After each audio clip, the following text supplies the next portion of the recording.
Chapter 1051 Novel Arrangement. With the peace talks going apace, the relations between the Brighter and Vision attaché improved markedly. While their easygoing conversations didn't lead to any cross-border collaborations or business deals, they nonetheless added to the tentatively optimistic mood in Kester Hills. "The peace talks are proceeding very productively, VS," Professor Ventag said as he paid another rare visit to VS. His expertise as a senior mech designer took up most of his free time due to all the mech-related clauses being negotiated upon.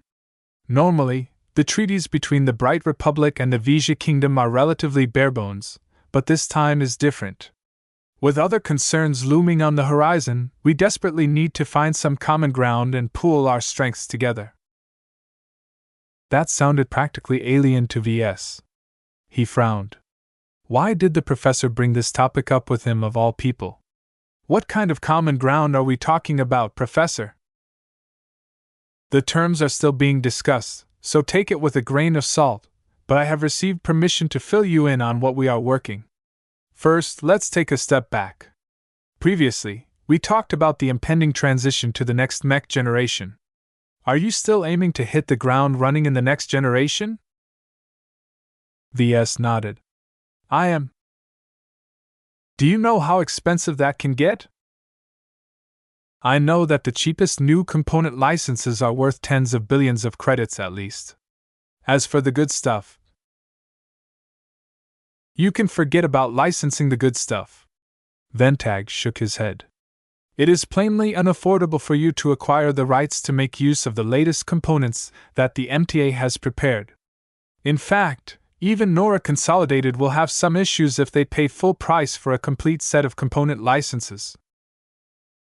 What does the treaty have to do with the new licenses? I was getting to that. You see, the MTA maintains multiple layers of licensing systems. There is one for individual companies, one for states and government entities, and one for alliances and collectives. What the delegations are working on right now is a way to pool the financial resources of our states together to form the third kind. VS raised his eyebrows. Are you saying the Bright Republic and the Vigia Kingdom are actually agreeing to work together on something? And it's with component licenses of all things? No offense, but how can they possibly tolerate such a cooperative venture? Your view on humanity is very cynical, VS. Although the Bright Republic and the Vigia Kingdom will forever remain adversaries and rivals, that is only in the context of our little pool water. As the little fish, it's fine if we compete against each other. However, what happens if a shark enters the pool? It would be stupid of us to keep fighting against each other. While an outright military alliance is a bridge too far for us, more modest means of cooperation is not out of the question. I see, VS said. Pulling the resources of our states together to give our mech designers a leg up makes sense. The alliance that is created when the peace treaty comes into effect is founded for the express purpose of acquiring a collection of expanded licenses from the MTA when the new mech generation commences. These expanded licenses grants the alliance organization the right to sublicense the component designs they acquired to every company and organization that takes part under strict conditions. Sublicensing is a thing with designs? Of course. Mech and component are very expensive, VS. Do you think that every mech company pays the full fees up front all the time? The MTA allows for certain accommodations to ease a mech designer's access for licenses, within stringent limits.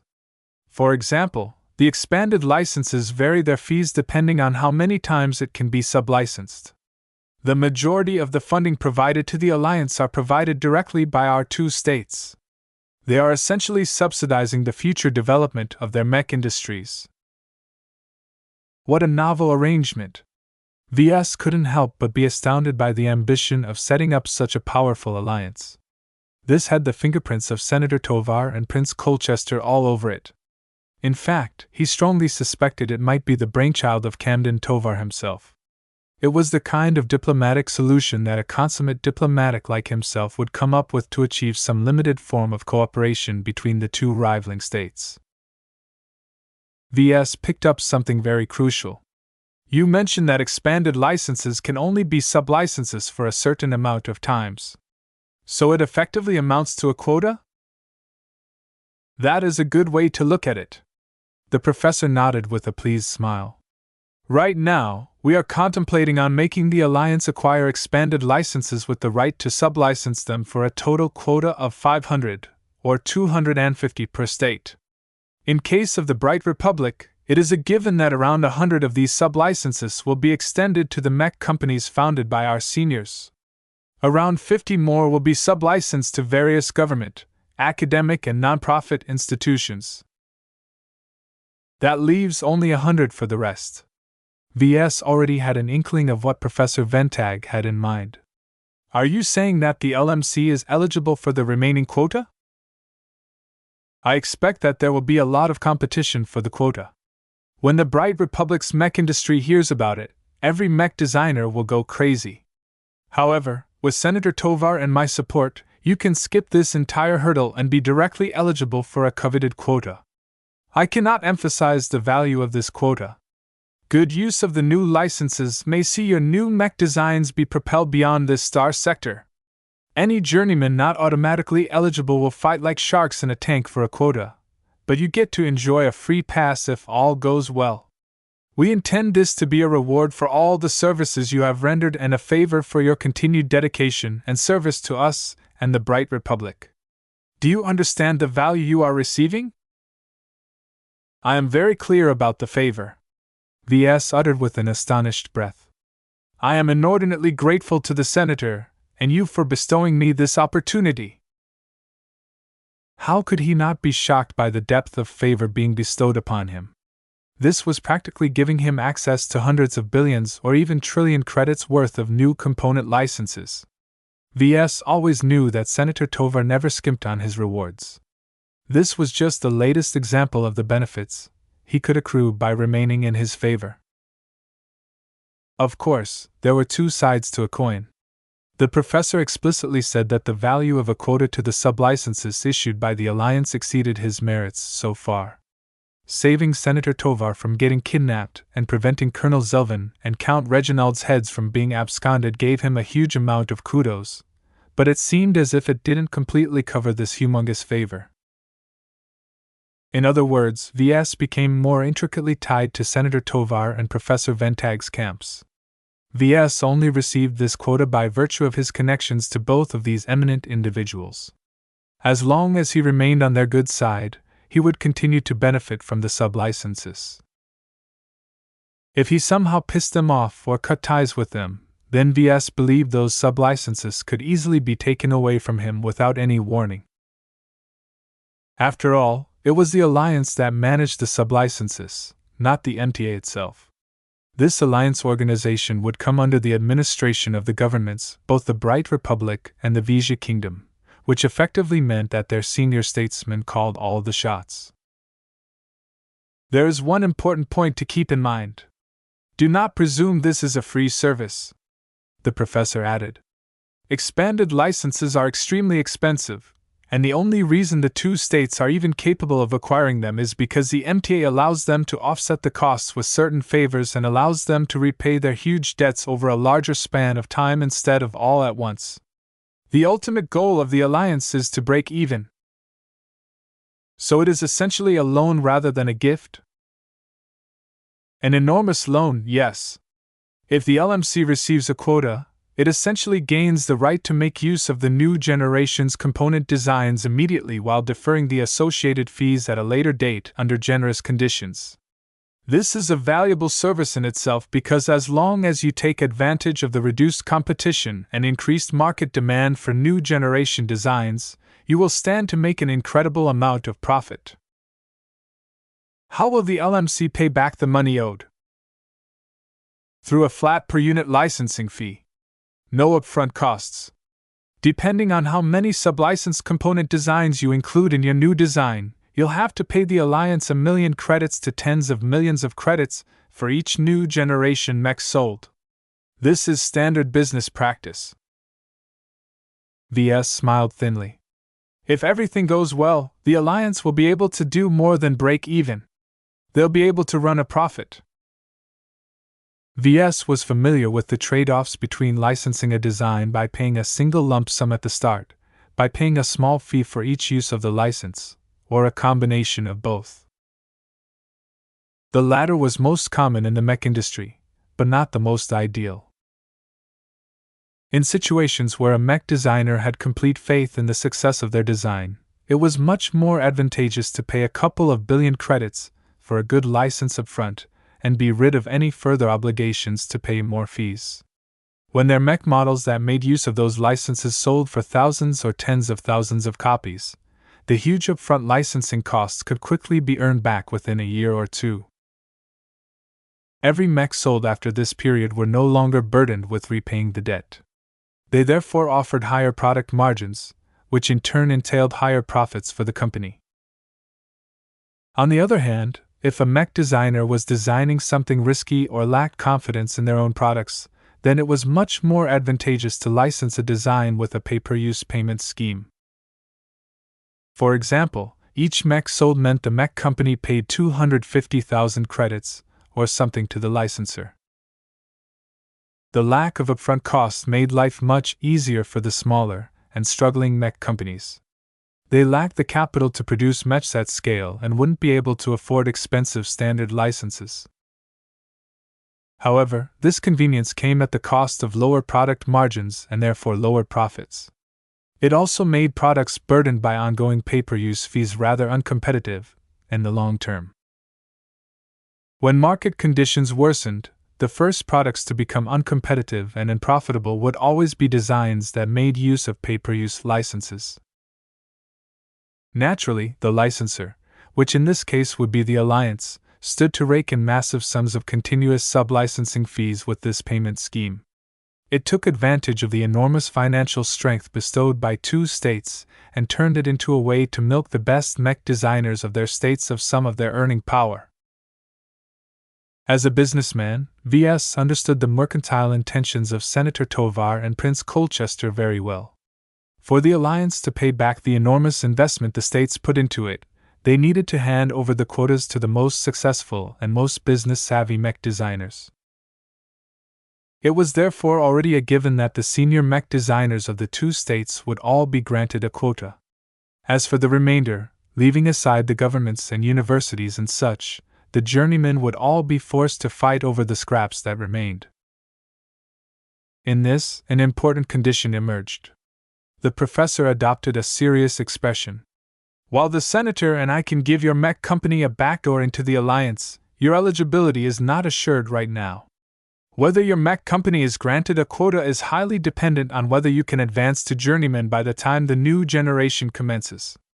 As much as we can bend the rules for you, there is no possible justification that we can use to grant a quota to an apprentice.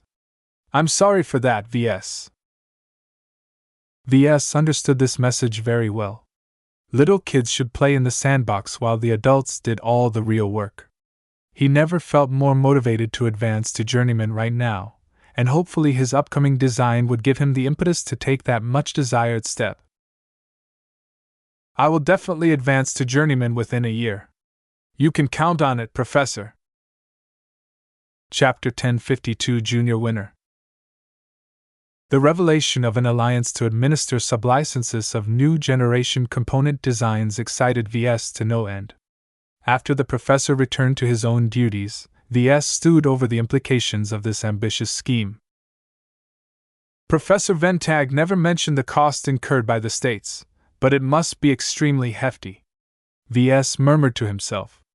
The Alliance is in effect licensing a whole set of component designs 500 times under special conditions. Even if they are able to obtain a bulk bargain from the MTA, the discount won't be disproportionately large, or else everyone else would have already made use of sublicensing schemes. Another issue with regards to expanded licenses was that the MTA clearly didn't hand them over willy-nilly. Ventag already remarked offhandedly that the Bright Republic and the Vesia Kingdom acquired them in exchange for various non-monetary favors to partially offset the huge sums involved. VS guessed that these favors came in the form of increased MTA intervention in the mech industry, the right to set up more military bases in their territories, and perhaps a crackdown on behavior that the MTA frowned upon. In the perspective of galactic geopolitics, this essentially meant the Bright Republic and the Vesia Kingdom aligned themselves closer to the MTA. Of the four most powerful transgalactic influences, the Big Two and the first-rate superstates all vied for influence throughout the rest of the galaxy. It was generally a good idea for distant, unimportant states to balance their relations with all four of these powerful entities.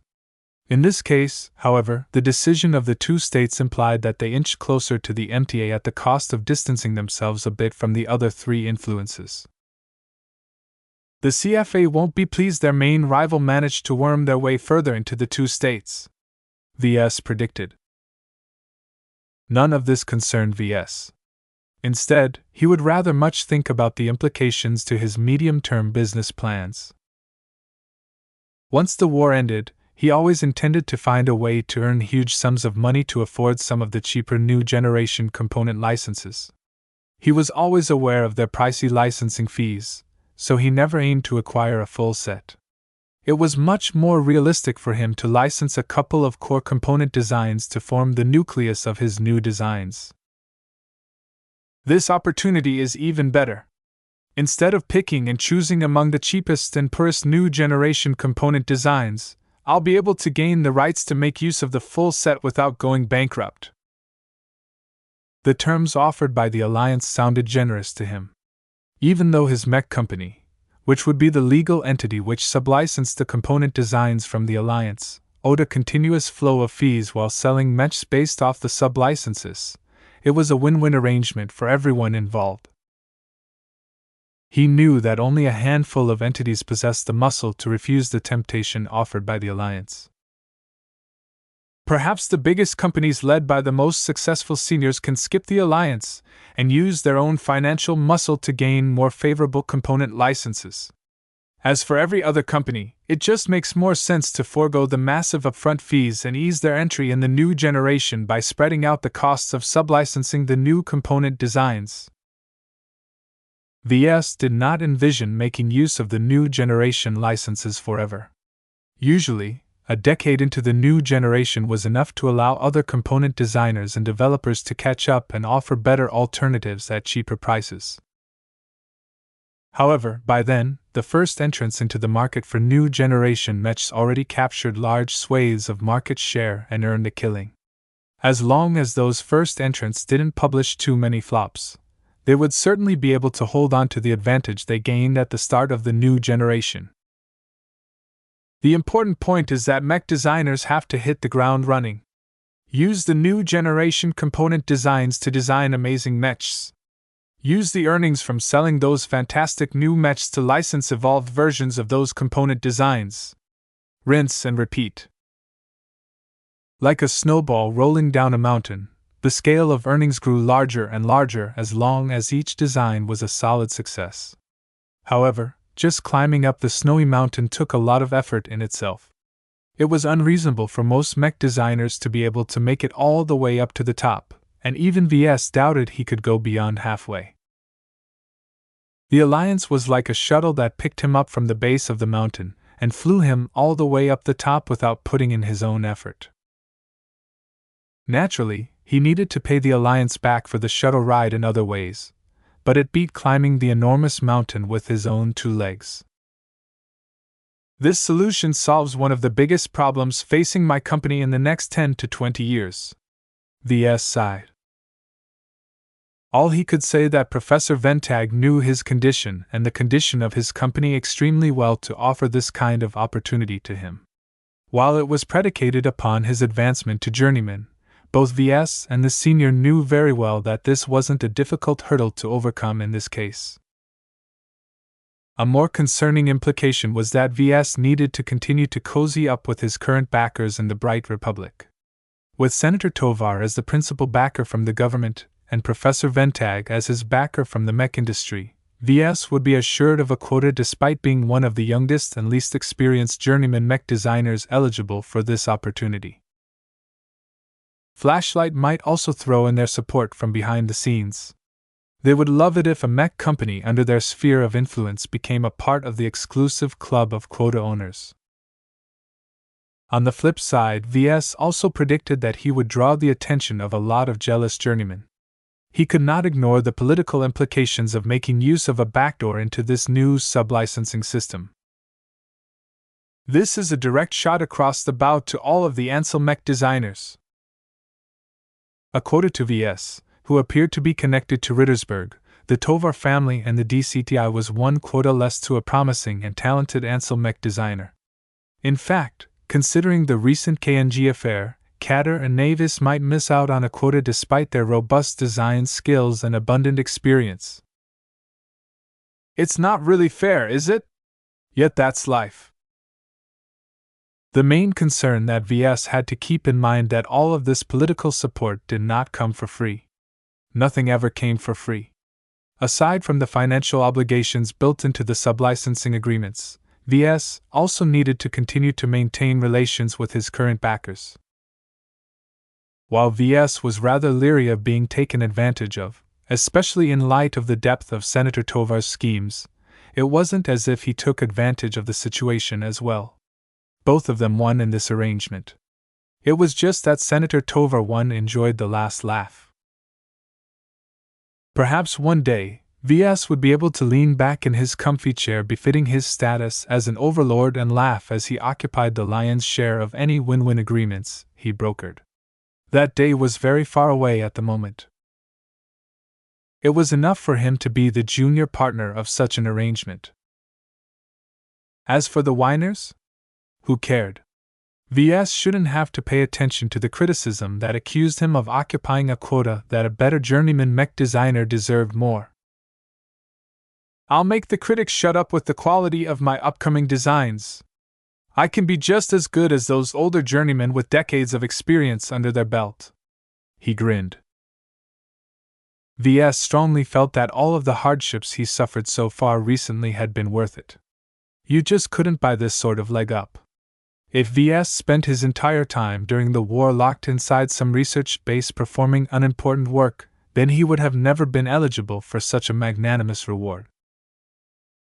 He was well aware that Senator Tovar and Professor Ventag wanted him to feel grateful and appreciative of this opportunity.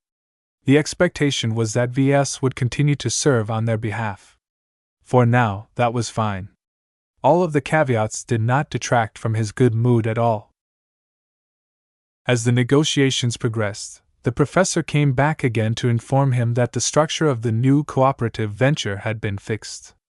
If all went well and both states ratified the peace treaty, they would collectively start up the BV Alliance for the sole purpose of administering the expanded licenses obtained from the MTA. Ves didn't need to guess what the letters B and V stood for. In fact, he found it surprising that Senator Tovar and Prince Colchester dared to be bold enough to allude to the names of the two states with the word alliance. Was this some kind of hint of what the future had in store?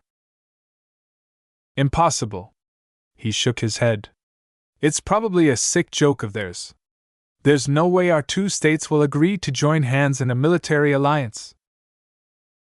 Portend of the future or not, the BV alliance seemed to be set in stone according to the senior. That only left the ratification of the treaty in order to ensure the BV alliance came into being. Ves still felt uncertain whether the two states would actually do that despite the strong animus of support it enjoyed right now from the two delegations. On his end, Ves needed to hurry up and advance to journeyman in order to truly secure a quota. Nepotism only went so far, and the influence of the Tovar family alone was not enough to dictate the entirety of the Bright Republic. When Ves went back to his fourth original mech design, he refined his mech concepting to maturity with the occasional help from Professor Ventag. Although the man was awfully busy, even a few minutes' worth of advice was sufficient for him to realize some improvements over his sketches for a super-medium space knight. Ves held off on working on the images that would support the design's X-factor for now. He already had his hands full trying to make the design feasible and effective from a technical standpoint. As he worked on refining his vision for hours at a time, the only image he really needed was Kalanxo. Thinking about the sacred god and her amazing feats guided his design work towards a certain direction. In its current form, the vision for his upcoming mech entailed a heavy reliance on its polarization ability. It's bigger and more massive than an ordinary medium space knight, but the drop in mobility does not quite make up for its increase in protective power. It will have to make up for that shortfall with clever use of well-placed polarization fields. This added to the burden of piloting the mech. Ves knew it could get very intensive trying to calculate the optimal placement and size of the fields during pitched battles. This was an advanced mech design aimed squarely at advanced pilots and specialized space knight pilots. As a cherry on top of the cake, Ves added another gimmick to his design as well. Inspired by the god crystals embedded throughout the surface of bodies, he planned to reuse the alien crystal technology that he previously used in the design of the Crystal Lord. By embedding various amounts of small crystals throughout the exterior of his Space Knight design, it became even more resilient against energy damage. Extremely skilled mech pilots would be able to take advantage of their positioning to absorb a limited amount of incoming laser fire and fire off a weak light beam in return when they accumulated enough energy. Naturally, their offensive power wouldn't be as exaggerated as the large crystal embedded into the chest of the Crystal Lord, but every little bit helped even if it seemed like a marginally pointless gimmick. This is probably going to be one of the most complex Space Knight designs that is ever published onto the local mech markets in recent times, he surmised. If he wanted to stand out with his design, he would be sure to accomplish that. His fourth original mech design was anything but generic. The only concern that worried him right now was whether there would be enough mech pilots who could make use of the added possibilities of his design. Chapter 1053 for the Archives. Complexity in a mech design came with many implications. Often, both mech designers and the market believed that more complex mechs possessed a higher potential to perform better than simpler mechs. This was generally the case. However, this rule was a lot more muddier in practice because of the difficulty of maximizing the potential of a mech. Many mech pilots, particularly those with below-average genetic aptitudes, often struggled to make full use of standard mechs. Some even never improved beyond the basics when piloting a frontline mech which heavily automated many features such as its targeting system and its locomotion system. If basic knight or rifleman mechs were already too complex for ordinary mech pilots to fathom, what about advanced mechs? Each feature or gimmick added to the functionality of a mech design increased the number of variables that mech pilots needed to take into account. They already needed to pay attention to hundreds of variables, such as their energy reserves, their armor condition, their damage states, the local air pressure, the environmental temperature, the heat levels of different mech components, and much, much more. Adding additional features on top might very well overwhelm these mech pilots, and cause them to either mentally shut down or force them to pick up the bad habit of outright ignoring some variables. All was not lost, however. While most mechs came with a substantial learning curve, mech pilots who persisted in training with the complicated mechs would increasingly become more proficient in drawing out their strengths. It just took a lot of time and effort. The more complex the mech, the higher the learning curve. One thing was for sure. The design Ves had in mind came with a rather steep learning curve despite being based off one of the most simplistic mech types. Knight mechs and their space-born cousins were known as one of the most easiest mechs to pilot. That wasn't the case this time. The super-medium Space Knight envisioned by Ves brought a lot of new options to the table. Will it be a hit in the market? Without performing extensive market research, he truly didn't know. Yet his experience so far told him that it occupied a strong if narrow niche in the mech market. Considering how necessary Space Knights played a role in many space-borne mech forces, the actual market demand might surprise him. His design offered very compelling possibilities to discerning mech buyers not afraid to deviate from standard mech doctrines. As VS contemplated on the increasing complexity of his mech concept while he finalized it, time continued to pass until the negotiators finally settled all of the terms of the peace treaty. Everyone had been invited to attend the closing ceremony of the peace talks. Secretary Lowe forced him to be garbed in a full dress uniform, which was the fanciest and most formal version of his military uniforms. All of his medals were on full display and shone or glowed in eye-catching ways. The secretary smiled at him. Recordings will be made of the closing ceremony. All the news portals will run them when the peace treaty is finally being made public. Remember that this is an event for the history books.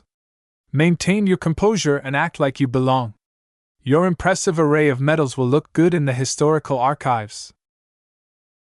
So I'm basically there as a medal stand in order to make the footage more impressive.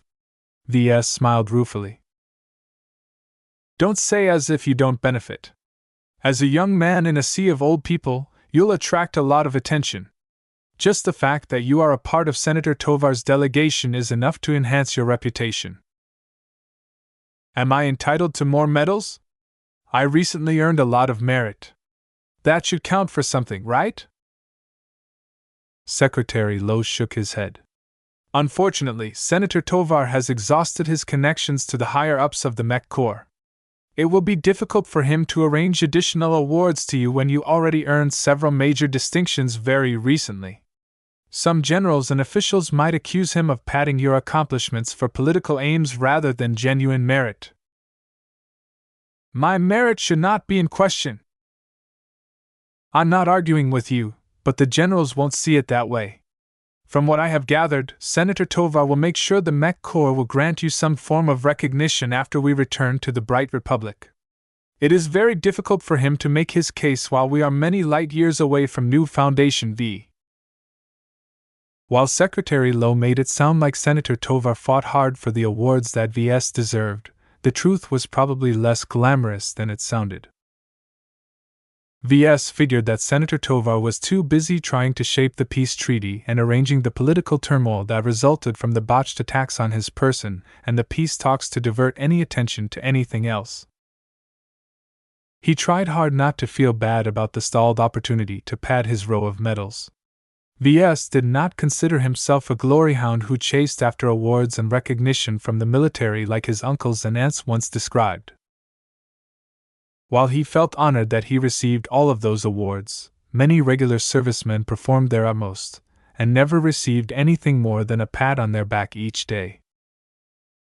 A decoration conferred honor and recognition, but when it came down to it, a medal was merely a piece of metal tied to a ribbon.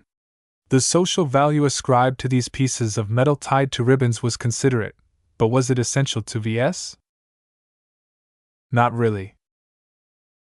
Therefore, VS dropped the topic and allowed Secretary Lowe to adjust the fitting of his full-dress uniform. When he looked at his appearance in the mirror projection, he did admit he looked rather dashing.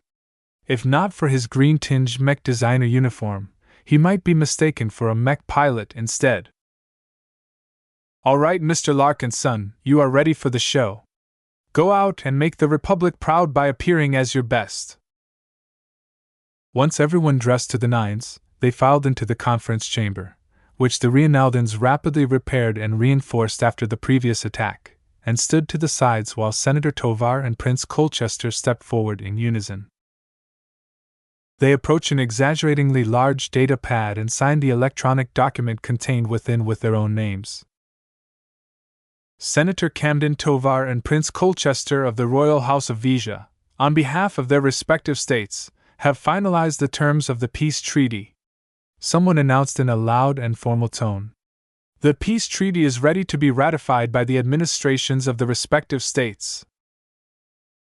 Everyone applauded politely, mindful of how they would appear in later footage. Absolutely no one acted outside of their station. Even if VS wanted to scratch his ear due to an itch, he resisted the urge to perform such an undignified action in public. For the principal representatives of the two states to sign their names on the agreements did not mean it went into effect. In fact, the battle had only just begun.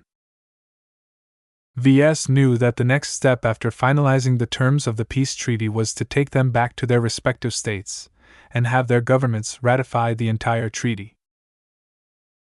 The confusing mess of Vesian politics aside, the Bright Republic's process for ratifying a treaty was relatively straightforward. In theory, the Bright Senate were allowed to consult the peace treaty and consent to ratification. Once they did that, the Bright President went on to sign the treaty, formally ratifying it on behalf of the state. Before the attack on Kester Hills, Ves always doubted whether the Bright Senate would give their consent at all. The political factions that made up the Bright Senate all held varying positions about the war, but most were generally supportive of it.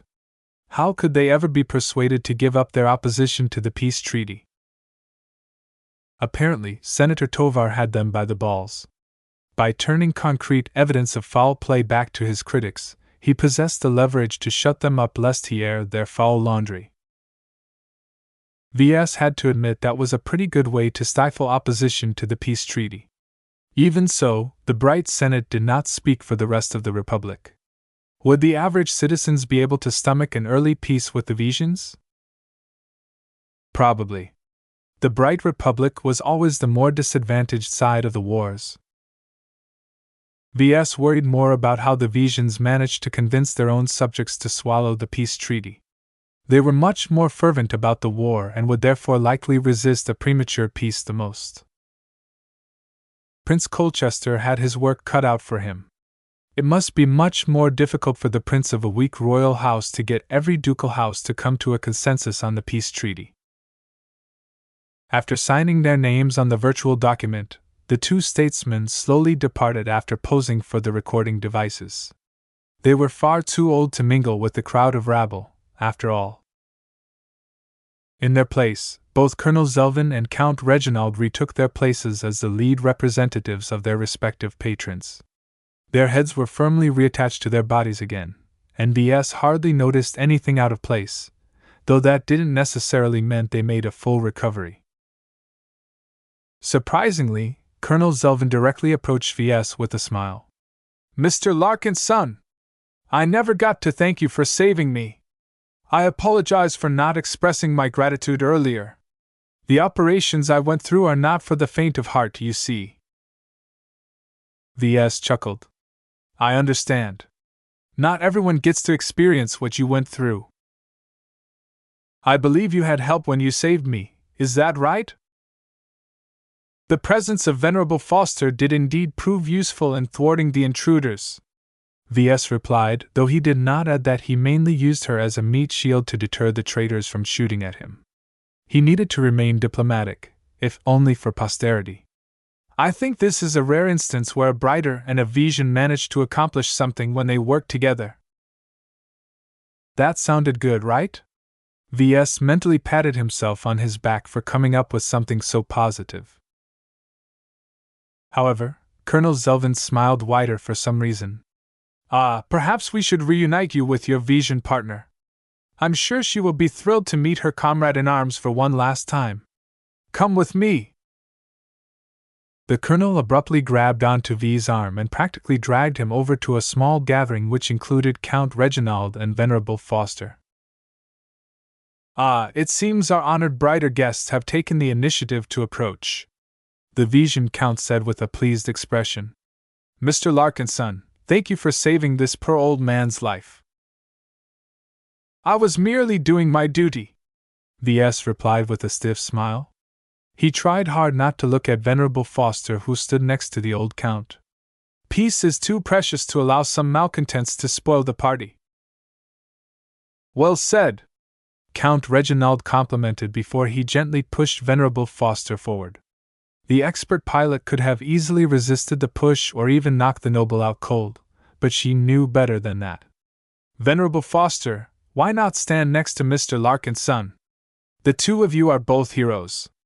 The both of you will look lovely in the recordings." Venerable Foster looked as stiff at Ves at the suggestion. "That might not be appropriate.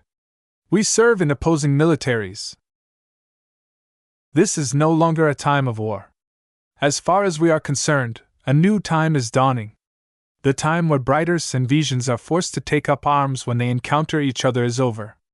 How better to symbolize our efforts than to have the two of you stand in front of the peace treaty? What a splendid idea! Let us immediately make the arrangements, Colonel Zelvin enthusiastically added. This is a peace treaty that is intended to secure the future of our younger generation.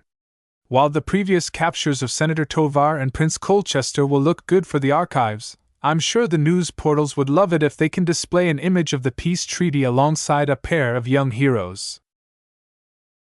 Under the haranguing of Colonel Zelvin and Count Reginald, Ves and Venerable Foster proceeded to undertake one of the most awkward impromptu recording sessions they had ever gone through. When Ves attempted to draw his arm towards Foster's back to look a bit more friendly, she growled under her breath. "Touch me and you'll die." Chapter 1054 Imaginary Trademark. The closing ceremony and all the recordings made there signified the end of the peace talks. No one expected it to pan out so smoothly, as the negotiators found common ground a lot easier than they should. It was as if the irreconcilable hatred between the two states never even existed.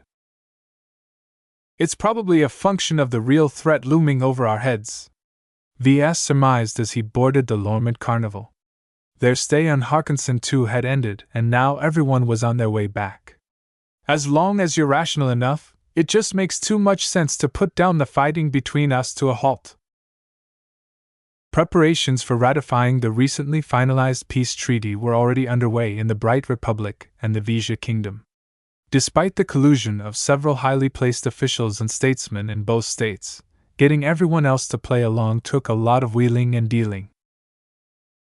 The political machinations behind getting domestic support for the peace treaty went way above V's head.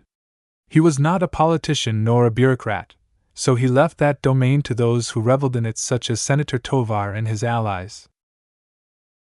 One welcome surprise that reassured Ves and the others was that the need to maintain secrecy decreased by a lot.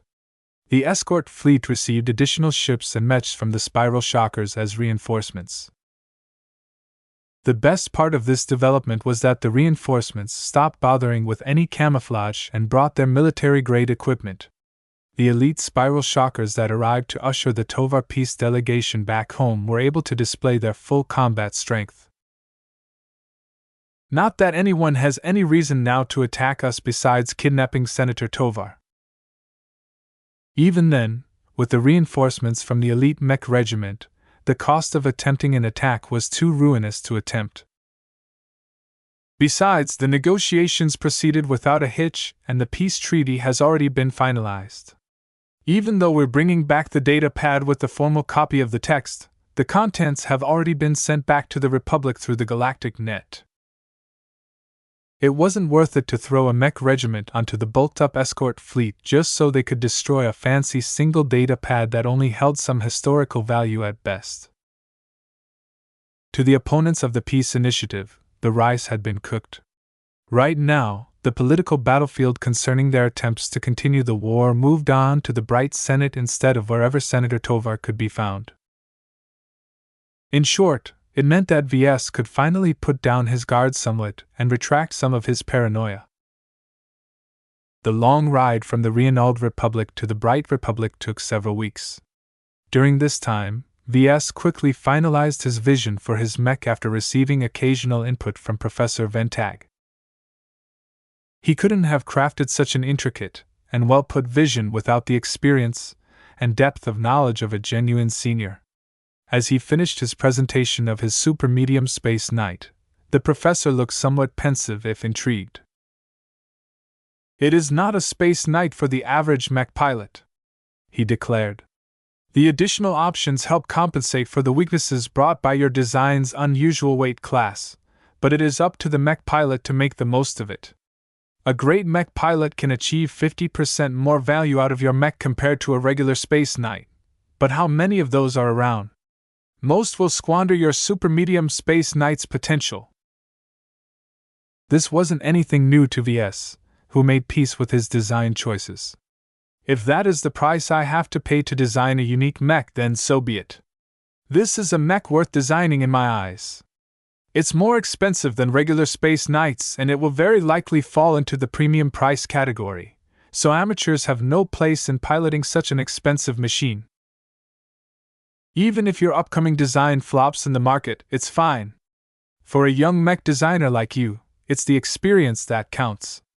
In any case, Nora Consolidated takes up most of the burden of producing and maintaining your upcoming mech model, so you'll only have to be concerned with a loss of reputation. The LMC would still be able to rely on the success of its existing mech catalog to keep it aloft. However, VS truly did need to add a third product to his meager catalog because the impending transition to the next generation already depressed sales and forced margins lower. A niche product like the one he intended to design might not have much mass market appeal, but the high product margins allowed it to be an enduring source of cash flow just when the profits of his first 2 mech models failed to cover his company's ongoing expenses and debt obligations. The professor just wanted to make sure that VS would be prepared for the consequences if he proceeded to continue onto this path. The internal architecture of my design will probably be above me, VS admitted. Since this falls under your specialty, I will rely on you to shore up my shortcomings in that area. I'll instead focus most of my design efforts on the exterior and mechanical layout of my design. That is for the best. This is mainly your design, after all, so try not to rely on me more than you have to. From my evaluation of your design skills, your fundamentals are all robust, so it is not a problem for you to independently design the exterior features. Now that both mech designers came to an agreement on the overall concept of his super-medium Space Knight, VS returned to his quarters and proceeded to flesh out his vision into a formal draft design. VS had been thinking about how to employ his triple division technique. At this stage of the design process, it would help him out a lot to finalize the image intended to shape the X factor of his upcoming design. He already thought over it for many times. Similar to the Crystal Lord, this time VS introduced an incredibly strong spiritual entity in the form of Kalanxo. As VS held her in his thoughts all the time, he felt as if he managed to connect to her, if only nebulously. He even had a feeling that she was still alive somehow. The imagine of Kalanxo in his mind was just too rich and vibrant, though it was only a pale copy in comparison to her actual spirit. Is this what it is like to use a living entity as a basis? He wondered. Why didn't he think of this earlier? While it sounded outlandish, basing his images off actual living entities might produce dramatic results. In any case, VS expected much from Kalanxo's image. As a sacred god, her image already fulfilled the role of totem animal. That meant he needed to accompany it with images for the base model and the human myth. One to adjust Kalanxo to the circumstances of a Space Knight, and the other to adjust the mindset of the mech pilot to the complexities of piloting his mech. He first constructed the image for the base model. It took on the shape of the super-medium Space Knight with the addition of the 2 gimmicks that VS had mined. It would take a lot of proficiency on the part of the mech pilot to master the use of the polarizing module and the embedded light crystals, and the image of the base model would help them be more comfortable with their operation. That was the easiest part so far. Since his mech is so complex, the strong animal instincts provided by Kalanxo demanded strong direction. The human myth should be nearly as strong as a totem animal, or else the balance would be tilted too heavily against the kind of advanced decision-making such a complex Space Knight asked of their mech pilots. Ordinarily, VS would conjure up an image of a mythical human being from his imagination, but he wondered if that was all he should do. What if he repeated what he did for Kalanxo and drew upon an existing human figure to base his human myth out of? It would be even better if the role model for his human myth was still alive. The moment he entertained this notion, he was almost scared to push through. What were the consequences of using someone else as the basis for the human myth? Did some imaginary trademark police exist in the imaginary realm that would retaliate against VS if they found out that he ripped off an existing person's likeness for his own ends? VS felt as if he engaged in piracy for some reason. He was no different than those pirate designers who merely borrowed published designs without paying the fees for their use. The only difference was that the other mech designers stole concrete design specifications, while VS only stole something imaginary. That didn't detract from the sense of wrongness he felt if he actually went through with this course of action. He already felt somewhat uneasy when he borrowed Kalanxo's likeness, but she was technically an exobeast, so she didn't enjoy as much rights as an actual human. Even so, I feel as if I am standing at a crossroads. The decision I make here might have major implications for the future. His intuition faintly hinted at him that the decision to draw upon a living human being, particularly a mech pilot, might result in something drastic. It was absolutely not as simple as inventing a fictional character in a fictional setting as the basis of his human myth. Should I go through with this course of action, or should I let sleeping dogs lie? Was that even a real question to VS? He had always been bold with certain decisions, and wasn't his super-medium Space Knight pretty much a test bed for his various innovations? Since he already deviated from convention a number of times, what was the harm in attempting one more divergence from the norm? The only problem right now was that VS lacked a solid source of inspiration for his human myth. He pretty much decided early on that he would base his image on an expert pilot. After all, why settle for something mediocre for the human myth when he could easily draw upon the likeness of the best? VS did have some concerns about drawing upon the likeness of an existing person. He actually did it once for the Black Beak in the case of using the likeness of a mech athlete called Jackknife Jake.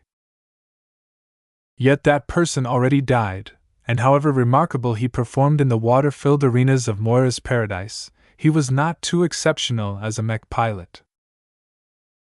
There's a huge difference between an ordinary mech pilot and an expert pilot. He didn't have to settle for expert pilots. What about ace pilots or god pilots? Since he was already doubling down on his experiments, why not go all the way? Somehow, VS did not think it would be so easy to rip off the likeness of those that people referred to as gods in human form. A shudder ran through his spine when he tried to estimate the strength of their spirituality. He faintly suspected that they might very well crush him in that area alone. What he intended to do would take place in the imaginary realm where spirituality reigned supreme. Perhaps VS could easily toy with the likeness of a regular mech pilot with a weak and completely intangible spirit. But what about those with actual spiritual strength? Considering that his spirituality was strong enough to resist Venerable Foster's force of will, he predicted that any backlash that he incurred from this action wouldn't crush his mind and turn him into a vegetative state. Now I'll just have to decide who to pick. Unfortunately, no expert pilots came to mind to him right now. Expert pilots specialized in piloting Space Knights were very rare, and while the Bright Republic did in fact employ several of them, he wasn't fully up to date with their records. VS activated his military-issued comm and tried to access the Galactic Net or an internal database, only to get denied. Perhaps I should just ask. Chapter 1055 Humanizing Mechs. The escort fleet made brisk progress in returning to the Bright Republic. It took more direct routes while enjoying heightened protection from the spiral shockers.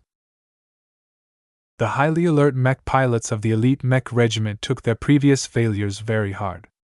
In order to make up for their abject performance, they intensified their security measures and proactively scared away any ships or mechs that strayed close.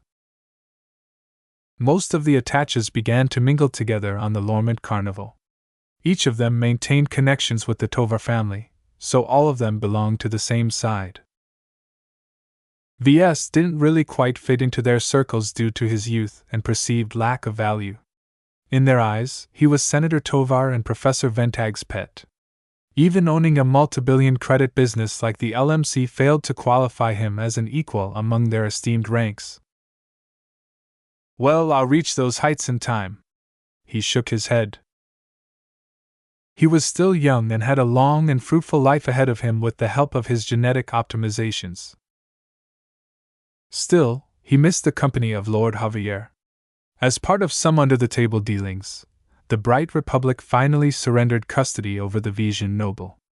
Lord Javier was now a free man once again, and would be returning to the Amodri's duchy under Prince Colchester's protection. He did not miss Venerable Foster. That acrimonious expert pilot never hid her intense dislike for Ves. She used to hate him because he was a brighter, but lately she began to develop a personal vendetta against Ves for some reason. That woman needs to learn how to relax. She's way too intense for an expert pilot. Most of the Larkinson expert pilots were much more well-adjusted. However, none of them quite ever measured up to Venerable Foster's rapid growth and future potential. Ves had a notion that Foster's single-mindedness was the source of much of her strength. The purer the mind, the more coherent the spirit. Of course, it wasn't all good. There were downsides associated with developing in this direction. Most notably, Venerable Foster's personality exhibited some extreme traits that reminded Ves of the Skull Architect. They possessed a similar kind dedication towards their own pursuits, to the detriment of everything else. It's too bad she isn't specialized in piloting space knights. She would have been an interesting test subject to use. Ves idly chuckled. Then again, her strong affection for the Hafner Duchy and the Vesia Kingdom might lead to adverse effects. This was also why Ves limited his search for a suitable human myth to brighter expert pilots. He did not wish to introduce a strong discomfort to his domestic customers by saddling them up with lingering animosity towards their own state. I'm not that stupid. At this point, Ves felt less like a mech designer and more like a wizard. He found it remarkable how he incorporated a spiritual component to what others purely regarded as a technical and artistic profession. The increasing involvement of metaphysical elements in his design philosophy led to a design style that placed more importance on the spirit behind a design than its performance parameters. It was fine if his mech did not perform at its best on paper. A mech was not a machine that worked in isolation. Instead, it achieved its full potential when paired with a mech pilot. Properly speaking, his main specialty concerned the combination of man and machine rather than the machine by itself. When he designed a mech, he wasn't only making design choices with regards to the technical specifications of his mech, but also attempted to influence the performance of the mech pilot. The former required technical design skills, while the latter demanded more ephemeral intervention on a spiritual level. It all sounded a bit tenuous to Ves. If not for believing in his own design philosophy and for all of the empirical proof he observed, he would have dismissed all of the hocus-pocus as pseudoscience. The more I excel in this area, the more noticeable the effect. At some point, some very observant industry insiders are going to ask some uncomfortable questions. Ves didn't know yet how he would handle the inquiries when they came. He couldn't lie when it came to his design philosophy, because it was the central belief that underpinned his entire work. As much as he became increasingly more apprehensive at what the hell he was actually doing, he had already decided upon this direction. There was no turning back unless he wanted to break his design philosophy, which at this point would negate everything he worked towards. I'm almost a journeyman. It's too late for second thoughts. Right now, Ves wanted to access the records of expert pilots specialized in piloting space knights. He only knew a couple of them who occasionally popped up in the news, but there might be more of them in the Mech Corps who emerged recently during the war. Ves visited Professor Ventag's stateroom and approached the senior with his unusual request. The records of our expert pilots are extremely sensitive and strictly guarded. Ventag frowned. You are asking for a lot. Worse, you haven't provided me with a good reason for me to give you access. Why do you need to study their records? My upcoming super medium space knight design is a mech that is suitable for highly skilled mech pilots specialized in piloting space knights. Ves replied as he came up with an excuse. I want to study the best and see what they have in common, and how they employ their space knights to their full potential. Even so, I can grant you access to plenty of records and archival footage of advanced pilots. They are the actual target audience for your design, and you should tailor your space knight to them. Expert pilots operate on an entirely different paradigm, and it is a bad idea to copy the traits of expert mechs onto more conventional mechs. I'm not looking to copy an expert mech. I merely want to see how far an expert space knight pilot can push this mech type to its limits. The professor shook his head. I'll see what I can do, but I can't grant you permission on the spot. There are rules and procedures in place to protect our expert pilots. I see. My request does sound rather presumptuous. Ves looked disappointed. After conveying his request, they moved on to other topics. One of the more important events concerned what happened next now that the peace treaty was on track of being ratified. As far as I'm aware of, while the rest of the Bright Republic is still kept in the dark about the peace treaty, the higher annals of power are already wrangling over whether to accept the treaty. I am not sure how long it will take for them to come to an agreement, but it might happen shortly after we return to the Bright Republic. What will happen to me when the war has ended? Ves asked. The Mech Corps will slowly pull back its war footing and begin to take stock of the damage. They'll also start releasing their conscripts from their obligations by batches. The reason why they don't release you all at once is because they're afraid the Vesians might be faking their own demobilization. In any case, you don't need to be concerned about remaining shackled to the Mech Corps for long. Our influence is enough to arrange for you to be discharged ahead of most of the pack. Thank you for that, Ves said with relief. I was afraid I wouldn't be able to return to my company soon enough. Even though the war hasn't been as lengthy and destructive as everyone initially expected, the Bright Republic's economy has still entered a downturn. Be sure to get your company in order when you take charge. They discussed some other matters, of which the most important one was making use of certain raw material suppliers. Part of the benefits of moving into the camp of the Tovar family was that Ves gained the right to enter into favorable supply contracts with some of the family's connected industries as long as he met some conditions. Scale is very important when you enter into business with some of these suppliers, the professor mentioned to Ves. The more you buy, the cheaper the rates. What the suppliers love the most is a stable, high-volume business relationship. In other words, the more successful his mech products, the higher his product margins. The combination of high sales and decreased costs due to scale resulted in an insane level of profits. However, this was easier said than done. Ves knew that he wouldn't be able to take advantage of this opportunity at this point in time. Both the Black Beak and the Crystal Lord were premium mechs that only achieved a moderate volume of sales so far. Even if their value depreciated to mid-range mechs in the future, they still didn't possess the mass appeal of many of Nora Consolidated's popular mech model. It was even worse when it came to the expensive boondoggle that was his fourth original mech design. His yet as unnamed super medium space knight was on track of becoming an extremely niche product. Even with the considerable support of Professor Ventag and Nora Consolidated behind the new mech model, Ves pessimistically predicted that it would only sell a couple of hundred copies a year at most. It would be truly too difficult to break through an annual sales figure of more than 1,000 copies due to the offbeat design of his Space Knight. That reminded Ves that he should try and figure out a more convenient way to refer to his design.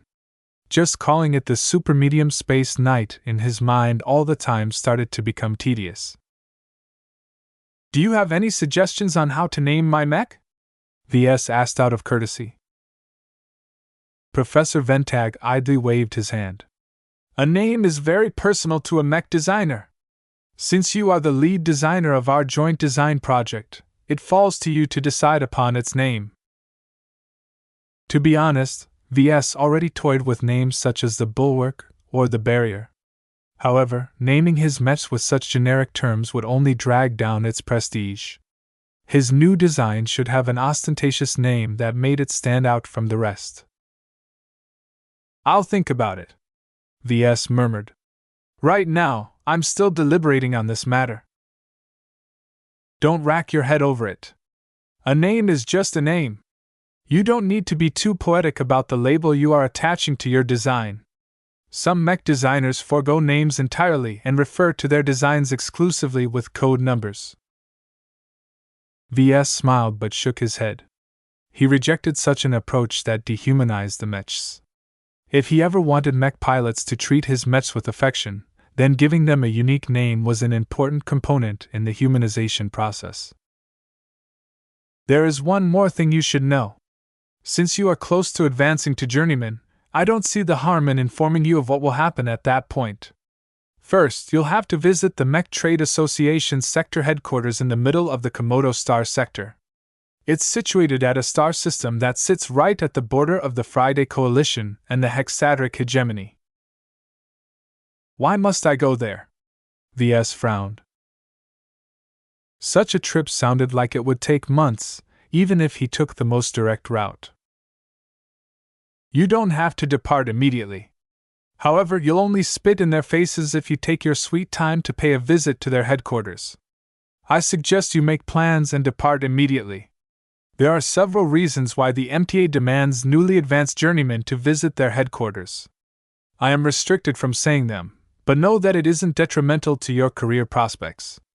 Journeymen are valued no matter where you find in the galaxy." The professor's reassurances hardly gave VS some relief.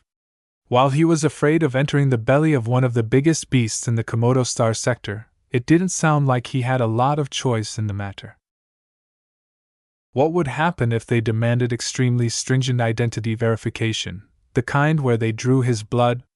It was impossible for VS to refuse to hand over his blood. Hopefully, the headquarters didn't possess any means to find the obscure markers that connected him to the Five Scrolls Compact. Chapter 1056 Influence Network. The obligation to pay a visit to the MTA's headquarters in the Star Sector once VS advanced to journeyman unsettled him after his meeting with Professor Ventag. Unless he wanted to cut ties and run off into the frontier to become a fugitive pirate designer like the Skull Architect, he had little choice but to pay tribute to the MTA in this way. It was yet another concern that VS had little choice but to comply if he wanted to maintain his elevating status within civilized space. As the professor already mentioned, advancing to journeyman would permanently mark him as an individual of note in the galaxy. No longer would he be considered a forgettable individual in the uncounted masses of the rest of humanity. A journeyman mech designer stood on the same footing as an expert pilot such as Venerable Foster, Venerable Sia and Venerable O'Callaghan in terms of social status. VS huffed. In practice, expert pilots enjoy all the glory and adoration of the public. Most mech designers were fine with that. Their profession didn't lend them too well to public spectacles. Compared to a straightforward mech duel between mech pilots, a design duel between mech designers was an absolute bore to watch to most laymen. The increasingly vain part of VS hated the popularity disparity between the two professions, but the rational part of him cautioned him that there was little use obsessing over this matter. For better or worse, expert pilots enjoyed all the limelight in the Bright Republic. Perhaps as compensation for their relative lack of attention, journeyman mech designers usually grew insanely wealthy. Practically every journeyman who entered the private sector became a billionaire within a couple of years. Even the journeymen who opted to work for the public sector or the military received a lot of benefits in the form of access to exclusive knowledge or other accommodations. Journeyman mech designers have it good, VS remarked with hungry eyes.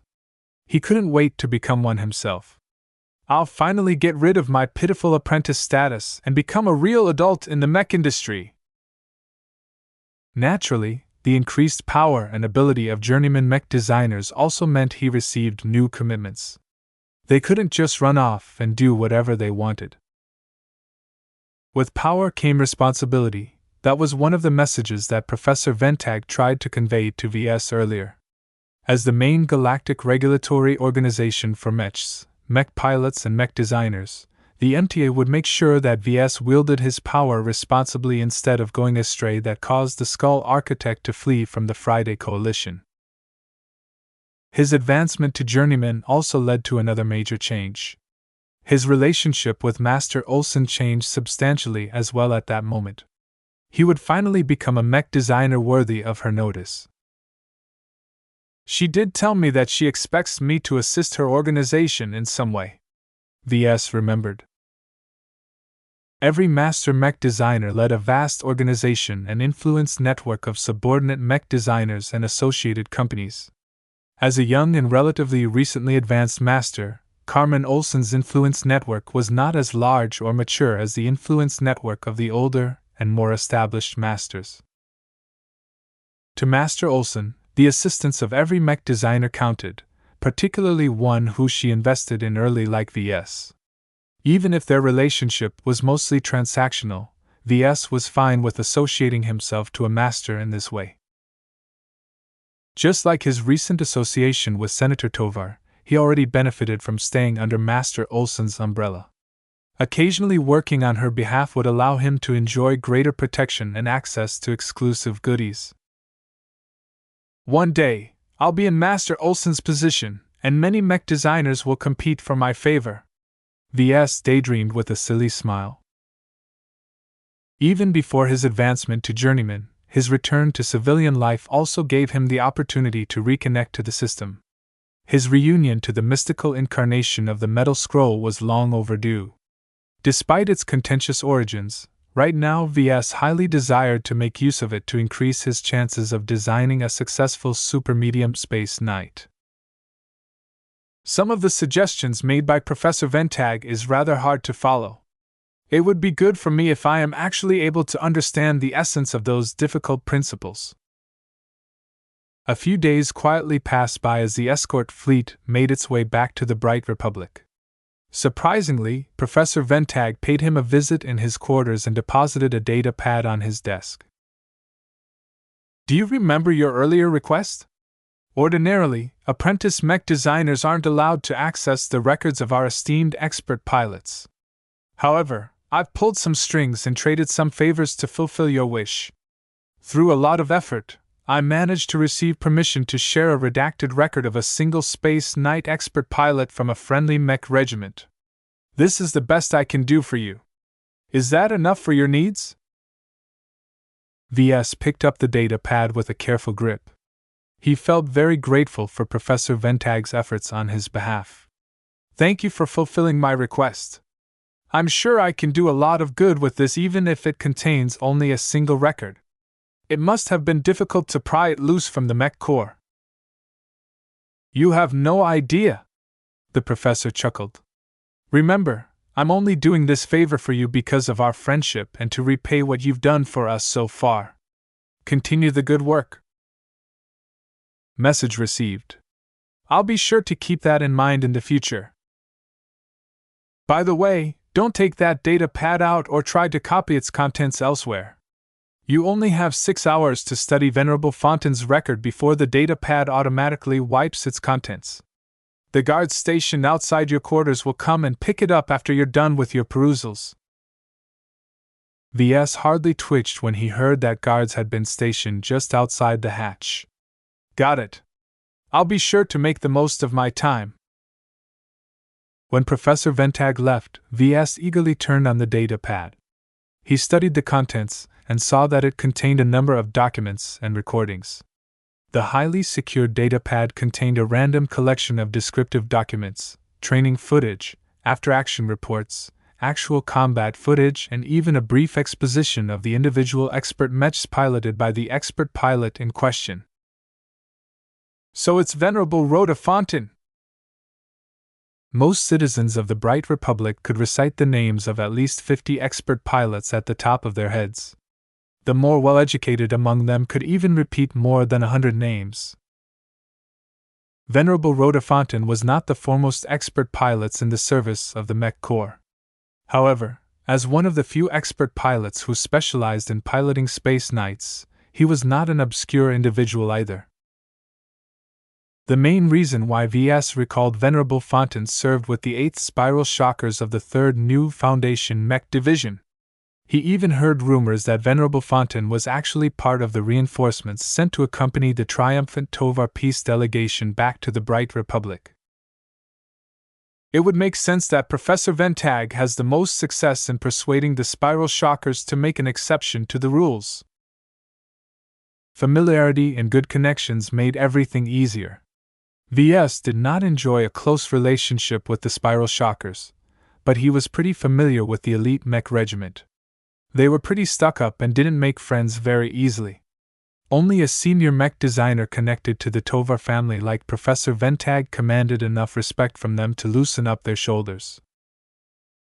Ves figured this was the way the upper echelons routinely got things done. It was fine if they didn't possess a direct connection to the party they tried to gain favor from. They just needed to issue their request to a friend of the party in question who would do the heavy lifting. The effectiveness of this method depended on the influence of his connections.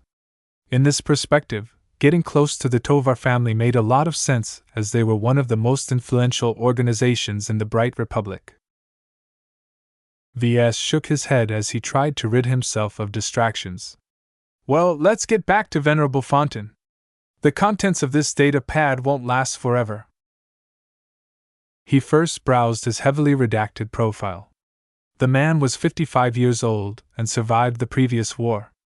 In fact, he advanced to expert pilot shortly after enduring the ravages of that harrowing conflict. Sadly, that was too late for Venerable Rhodofonton to contribute to the previous generation's war effort, but he made up for that in training intensely for the current war. In fact, even if the majority of the Spiral Shockers were put on standby in the new Foundation system, small detachments were occasionally sent to perform special operations in occupied space. The majority of the redacted records were in fact related to these sensitive missions that Ves had no business knowing. That unfortunately left him with little up-to-date combat footage. What a shame. I was looking forward to that. The more Ves knew about Venerable Fonton, the more substantial his image of the expert pilot in his mind became. Studying actual combat footage would help him a lot in visualizing how this Space Knight expert made use of the traits of his expert mechs. When Ves browsed through the records even further, he came to the part where they described Venerable Fonton's 3 expert mechs. All of them were closely based on standard medium Space Knights, especially the earlier iterations. Apparently, Venerable Fonton mostly stuck to the basics when he just advanced to become an expert pilot, but evolved his piloting style to incorporate new methods only accessible to mech pilots of his caliber. It quickly became clear that Venerable Fonton prioritized balance between the mobility and defensive capabilities of his expert mechs. Neither too defensive or offensive in use. Due to the quality of their materials and the exquisiteness of their designs, Venerable Fonton's expert mechs are capable of fulfilling both roles at the same time. As long as someone invested enough money in a design, their traditional weaknesses didn't apply anymore. It was the same with Venerable Foster's hugely expensive Beliages. While it was an offense-oriented hero mech, all of the Rorica's bone used in its construction turned it into one of the toughest and most resilient mechs that Ves had ever witnessed. Many knight mechs would feel ashamed when they compared their defensive prowess to the defensive might of the Belisarius. It's a good thing that Venerable Foster lost that disgustingly extravagant mech. Ves smirked. The succession of expert mechs led to a gradual evolution into facilitating a fighting style unique to Venerable Fonton. Overall, his mechs fulfilled 2 separate roles. The first was to be a defensive bulwark against overwhelming opposition. Some of the special operations the Spiral Shockers engaged in called for a certain amount of discretion. They were limited in the amount of mechs and ships they could bring into enemy territory. This unfortunately led to occasions where they found themselves trapped and vastly outnumbered by the enemy.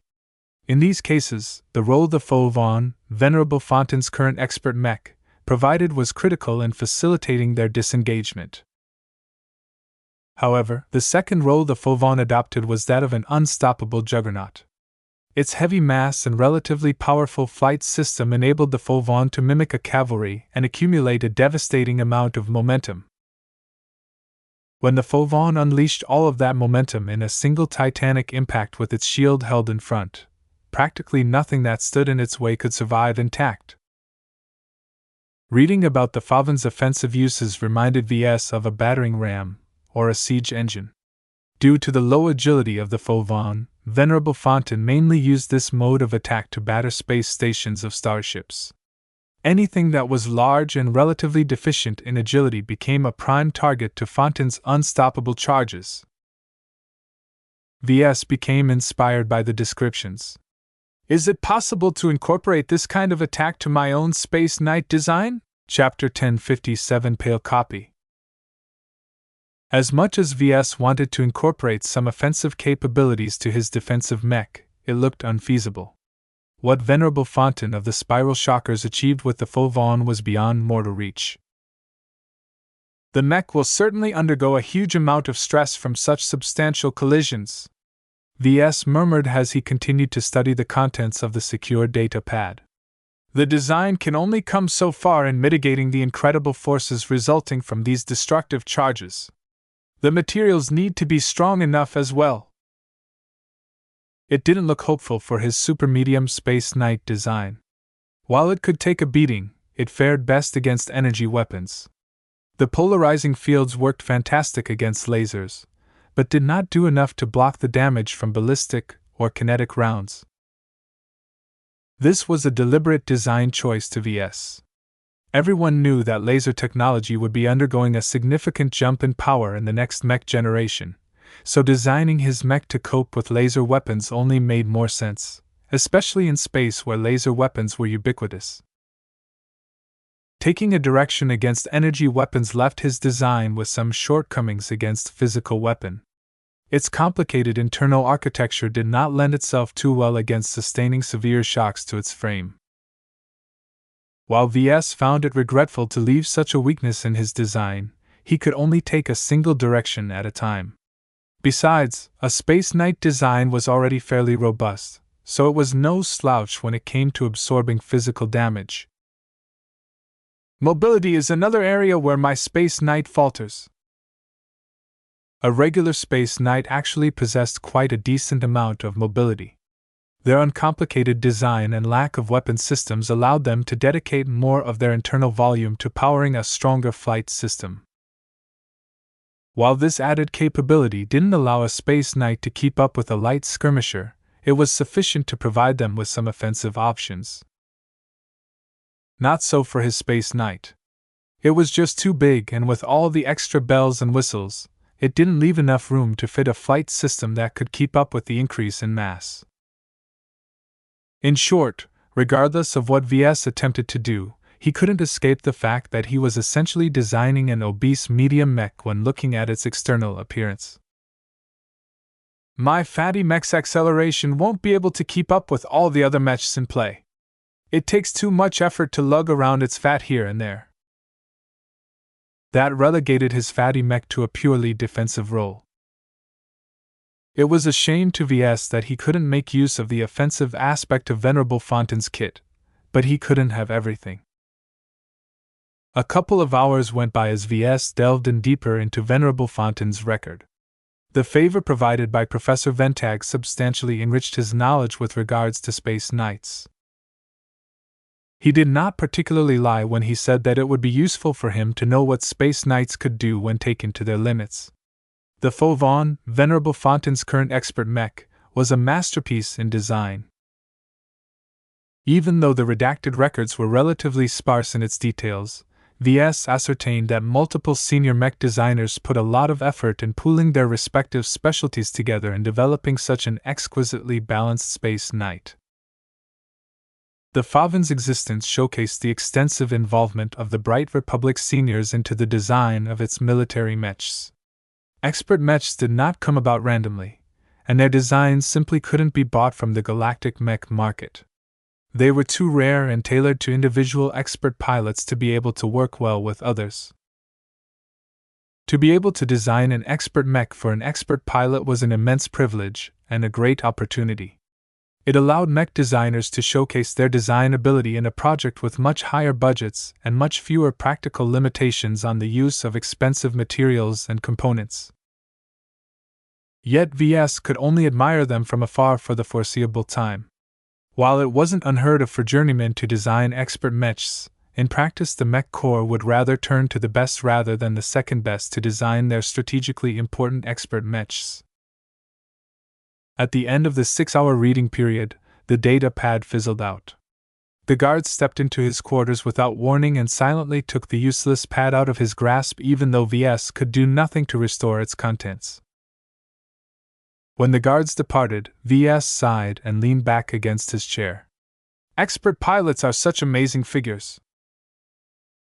He witnessed the power and majesty of expert pilots firsthand on several occasions. It was a shame that those glimpses were too infrequent. Venerable O'Callaghan piloting the Parallax Star against the frosty meteors made the most striking impression to VS. That man dared to charge his expert Lancer mech straight into the bow of a starship. If he wasn't so senile and close to death, he would have been able to showcase his power more often. Venerable O'Callaghan's tragic case showcased the downside to pursuing a mech piloting career. The mutated brain structure that enabled mech pilots to interface with their mechs through the man-machine connection made it difficult for them to extend their lives. Just the first round of life-prolonging treatments geared specifically towards mech pilots was already far out of reach to most expert pilots. It was different when it came to journeyman mech designers. As long as they worked hard enough and didn't fool around all day, they would eventually be able to scrounge up the money to undergo the first round of life-prolonging treatments. It helped that they didn't have to pay as much as expert pilots because of their simpler brain structures. To be an expert pilot is to earn glory and immortality through deeds. Most don't grow older than 130 years old, but what a fulfilling life they've led, VS said in admiration. To be a journeyman mech designer is to slave away more than half of your extended life just so you can advance and gain enough earning power to purchase another century of lifespan. Venerable Fontaine was already middle-aged, and after a decade of service, old age would eventually catch up with him, deteriorating his mental agility to a point where it was best to throw in the towel. Cases like Venerable O'Callaghan, who clung to any opportunity to pilot an expert mech, was in fact very rare. Most expert pilots already earned so much glory that they were content to retire on a high note. Additionally, expert pilots weren't immune to loss and injury. Each time they entered the battlefield, they risked coming back in pieces or not at all. The Bright Republic fielded many expert pilots, but the Vesians were no slouch in this department either. The main role of an expert pilot was to contain an enemy expert pilot. In any case, I know enough now about Venerable Fontaine to start with the next phase. This was the fateful moment. He constructed an image around Venerable Fontaine and felt no resistance. The details he learned and the battles he witnessed allowed VS to construct an imaginary facsimile of the expert pilot in his mind. VS took it slow. He wanted to incorporate almost every detail about his piloting style except for his offensive tendencies. In the best case, some of the skills of the expert pilot might just bleed through to the mech pilots of his fatty mechs through the X factor. For some reason, forming the image did not feel very burdensome to VS. In fact, when he previously constructed the image of Kalangso, he only felt a light burden as he bumped up against something unusual in the imaginary realm. The lack of consequences despite drawing upon a living expert pilot as his inspiration caused VS to halt before he combined the three images. The lack of weight with regards to his current actions sparked some suspicions to VS. Was he actually using his technique to its full potential? His intuition suggested no. Ves frowned. What am I missing? He experimentally poked around the totem animal and human myth in his mind. They fell short of his expectations. They were hardly different from the images invented from nothing out of his own imagination. What was the point of drawing upon existing entities when Ves could conveniently design an artificial image from the ground up? There had to be more. Ves could feel it. He just needed to employ the right technique. Something which was hard to do since a convenient manual didn't exist. As a pioneer in this domain of mech design, he needed to figure out everything by himself. Ves halted his current spiritual actions and left the images separated in different corners of his mind, while he tried to parse the logic of his current actions. First, mechs and mech designs possessed a spiritual component that influenced the man-machine connection. Ves called it the X factor. Second, the X factor resulted from an alignment in spirit between the mech pilot, and mech designer. As long as all three of them were of similar minds, the X factor exerted its maximum effect. Third, Ves could consciously shape the X factor of his mech design by imbuing them with a spiritual imprint that he called images for convenience. These images were ordinary imaginary creations from his mind, but due to the effects of his spirituality he was able to breathe life into the images, making them more tangible and living.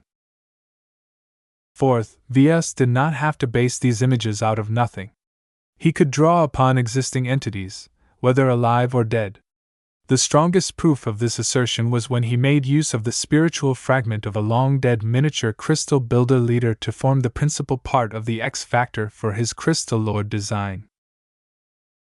He recalled the time he first came in touch with that spiritual fragment.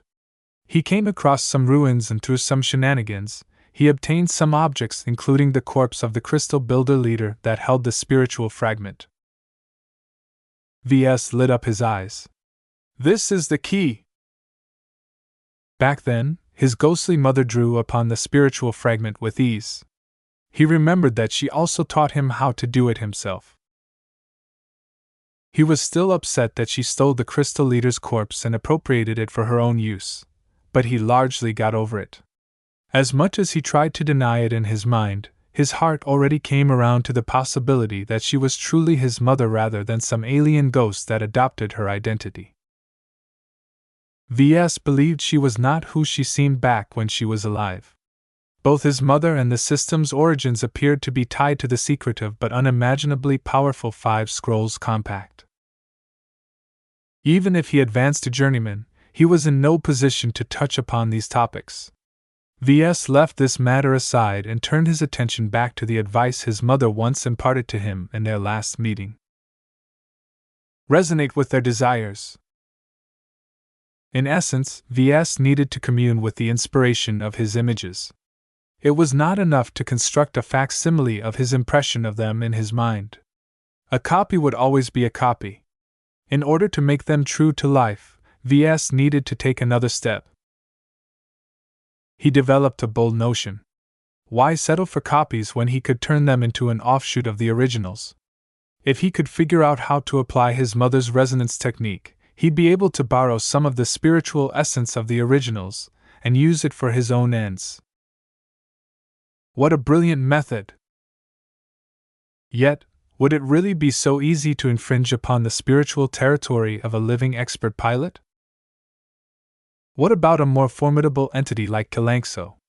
Not only was she a lot stronger in the spirituality department, she was also incredibly far away. While Ves believed that physical distance did not play a large role in the imaginary realm, he still needed to put this assumption to the test. He breathed deeply and centered his mind while he made himself comfortable in his seat. There's only one way to find out. Chapter 1058 New Technique. Ves developed an explanation of what he was missing with his current images. He also remembered a possible solution to the problem. All good, right? Not exactly. He frowned. He felt a bit apprehensive about his actions. Would it really be fine to knock upon the door of someone else's spiritual territory and ask them if they mind if Ves borrowed a piece of their spirituality? Spirituality was not limitless, nor could it be supplemented so easily when lost. Ves faintly thought back of when Captain Orphan first interfaced with Kalankso's vast and ancient mind. A lot of strange metaphysical interactions took place at that time that was difficult to explain. Personally, Ves believed that Kalankso bestowed Captain Orphan with a portion of her mighty spirituality, thereby propelling the mech pilot straight into an expert candidate. When Ves studied Kalankso's spirituality after this phenomenon, he noticed that her spirituality weakened substantially. This essentially told him that spirituality was a scarce and finite resource that was difficult to replenish and needed to be treated as such. Perhaps the other party wouldn't be aware of the infringement. Yet Ves could not help but sweat if he somehow tipped them off and made them become aware of what they just lost. He held off on performing the supposed spiritual resonance technique on Venerable Fontaine. The escort fleet adhered to a standard day-night cycle, and it was currently too early for most servicemen to go to bed. If Ves wanted to maximize his chances, he preferred to perform the technique on Venerable Fontaine when he was asleep. He instead turned his attention to Kalankso. Despite her greater strength, Ves felt a bit more hopeful about his chances due to his familiarity and friendly relations with the exhibeast. If she was still alive, then Ves might be able to ask politely. If she was dead, then most of his concerns didn't apply.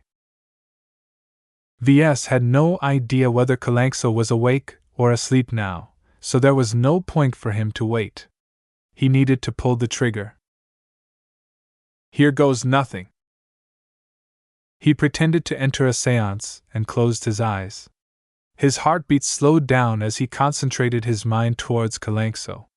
This time, he didn't just think about her. In order to resonate with Kalankso, he needed to do more than that. He needed to empathize and understand her motivations in order to establish a true connection with the sacred god. Ves thought about her history. Her long reign in the ancient city of Samar. Her fateful participation in the attack of the flagrant sword maiden ground forces. Her subsequent captivity and docile manner towards her captors. Her new bonds with two different mech pilots. Her abrupt escape from the collapsing starlight megalodon as Ves slapped a vehicle teleporter onto her hide. Recalling Kalankso's history enabled him to fixate upon the right spiritual entity. Yet to forge a connection with her required him to resonate with her desires, as described by his mother. What did Kalankso desire? It was difficult for him to imagine the motivations of a sacred god. They were beasts that developed sentient, human-like minds. Their acquired rationality reigned in their beastly instincts, but did not completely wipe them out. So what did a sacred god really live for? Perhaps one striking aspect about Kalankso and the other sacred gods was that they craved worship for some reason. The ancient cities of Aeon Corona 7 seemed to be under the complete control of the sacred gods who demanded their genetically engineered blessed people to worship the exhibeasts as gods descended from the vault of the gods. There must be a reason why at least two different ancient cities adopted such practices. Ves recalled that back when Kalankso fell into captivity, the Vandals stripped away her godly facade and laid bare many of her secrets. Her instinctual desire to be worshipped was not being fulfilled as the brighter servicemen had never been brought up to believe in gods. Perhaps this was one of the reasons why Kalankso always behaved a bit listlessly while in captivity. In any case, perhaps Ves could use this trait to forge a spiritual connection with Kalankso. While Ves was not a religious type, he believed in the existence of spirituality, which should be a good enough substitute. In the next half hour, he tried various methods to worship Kalankso. It was difficult, and most of the time Ves did not feel anything close to resonance in his attempts. Eventually, he achieved some results when he prostrated himself on the deck of his quarters and expressed his sincere admiration and respect for Kalankso's might. God or not, it was indisputable that her spirituality was on par with that of an ace pilot. As various thoughts ran through his mind, Ves eventually felt he had reached a point where he delved deeper into the imaginary realm than ever before. He no longer strayed along the shallows of that wondrously intangible realm but dove into its depths where his spiritual senses started to become increasingly fuzzy. He did not know where his mind was being propelled, but at some point he came across a glowing light in the foggy grayish mist that obscured his spiritual senses. As his mind touched upon this massive glowing spiritual light, a strong consciousness suddenly brushed against his own. Kalankso! Ves uttered with pain as a huge amount of strain suddenly befell his mind. A lot of different things went on at that moment. The first thought that came into his mind was that Ves believed that he succeeded in connecting to Kalankso's spirit. The tenuous connection that abruptly formed between them made it clear that they were separated by an unimaginable distance. The second thought that came into his mind was that he felt that Kalankso was definitely alive and well. The spiritual consciousness that he connected to did not feel like a fragment, but instead a complete whole that was more vigorous and stronger than ever. Unfortunately, the huge distance and his unfamiliarity with the spiritual resonance technique did not allow for any communication of thoughts. At best, Ves gained a vague impression of Kalankso's vast emotions. Worse yet, the strain upon his mind was incredibly burdensome, and only grew worse in a matter of seconds. His head was overheating and his spirituality was rapidly wearing out. Ves suspected that he wouldn't be able to maintain this tenuous connection for long. He needed to make use of his narrow window of time to achieve the objective he had set out for. It would be a waste if he worked so hard to establish this connection only to return empty-handed. Deep within the imaginary realm, Ves tried to convey his request. He wasn't sure if he conveyed the message correctly over this spiritual connection, but he thought he could feel puzzlement and hesitation on Kalankso's part. That only lasted for an instant, as Ves felt a sense of gratitude from her consciousness. She still remembered how he saved him when Sigrid woke up and started a rampage on the Starlight Megalodon. Though it was partially his fault and the fault of the flagrant sword maidens that she became exposed to various dangers in the first place, Kalankso did not hold that against him. Instead, her last encounter with Ves left a strong impression on her mind which prompted her to attempt what he asked. As Ves was only able to maintain the connection for a couple more seconds, Ves suddenly felt that something potent was being shoved through the imaginary channel. Kalankso carved out a minute portion of her vast spirituality and propelled it through the channel towards Ves. Due to the vague concept of distance that applied to the imaginary realm, this living spiritual fragment arrived at V's consciousness within an instant. Ah! Ves cried out in pain and sprawled upon the deck as his head ached with pain. It felt as if a kinetic round bore right into his skull. The spiritual fragment bestowed by Kalankso was so hot, potent and active that Ves continued to feel a burden upon his mind. This is bad! Ves was already mentally worn out after performing the spiritual resonance technique.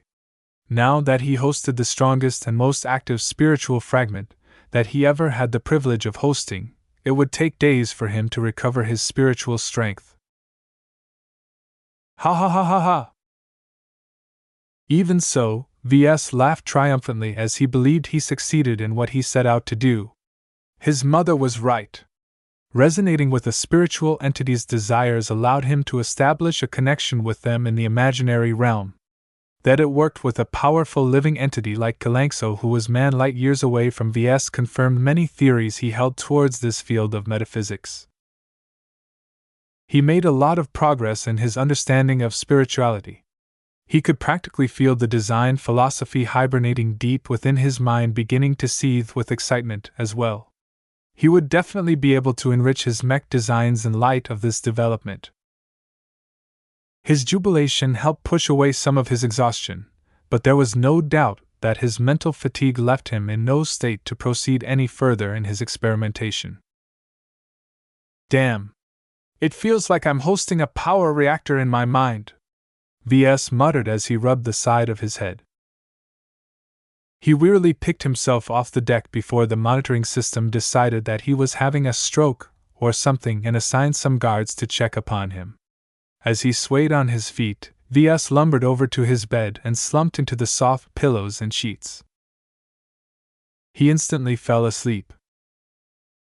The next day, Ves woke up to a wrinkled uniform and an incessant strain in his mind. He recalled what he did before he lost consciousness and smiled to himself. I did it! I succeeded! As he concentrated his barely recovered mind inwards, he detected the small but incredibly powerful fragment residing within his mental space. Ves never came across something so powerful despite taking up a tiny mental footprint. There was no comparison between this powerful flame and the spiritual fragment of a long-dead crystal builder leader. Back when Ves hosted the latter, he felt as if the spiritual fragment had been refined of much of its strength and identity, leaving behind a core that held only the most defining traits of the alien entity. It couldn't really be called alive at that stage. Too much had been lost due to the ravages of time, as the spiritual fragment withstood too much external impacts to retain its former liveliness. Ves recalled that he was forced to supplement the gaps in its existence with his artificial images. For some reason, Ves believed that this would not be an issue with Kalanxo's spiritual fragment. Although it was only a tiny part of a vast whole, it was just as fresh and alive as the real thing. It not only carried all of Kalanxo's beliefs and desires, it also possessed its own internal reserves of spirituality, which was completely separate from his own pool of spiritual energy. This was also why Ves felt as if he stuffed an elephant inside his head. Kalanxo's spirituality was simply too strong for his mind to host. The only reason why his head didn't explode was because the spiritual fragment voluntarily repressed its reactions and kept itself still. If not for Kalanxo's thoughtfulness on this matter, Ves might not have been able to wake up after he fell asleep. Ves nervously wiped his brow of cold sweat. I treated this exercise too lightly. Establishing a mental connection with a spiritual entity was exceedingly dangerous. His earlier experiment confirmed that it would be an incredibly bad idea for Ves to forge a connection to ace pilots and stronger. Expert pilots were weaker and more comparable to his current level of spirituality.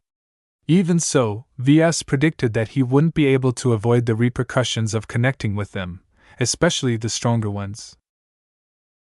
Ves did not look forward to repeating this experiment with Venerable Fontaine as his target. Yet, in order to take the X factor of his upcoming design to a greater height, he felt he owed it to his work to put in his best effort. First, I'll have to recover. Then I'll have to figure out when he sleeps. There's no way I'll touch upon him when he's fully aware. Chapter 1059 Decoy Image. Ves put down his work and took a long and relaxing break in order to recover his mental strength. His spirituality recovered far slower than usual due to the continued presence of Kalanxo's spiritual fragment in his mental and spiritual space.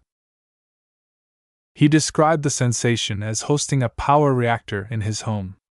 While the fragment did its best to keep itself contained, the residual energy leaking out from was incredibly hot and corrosive to his mind.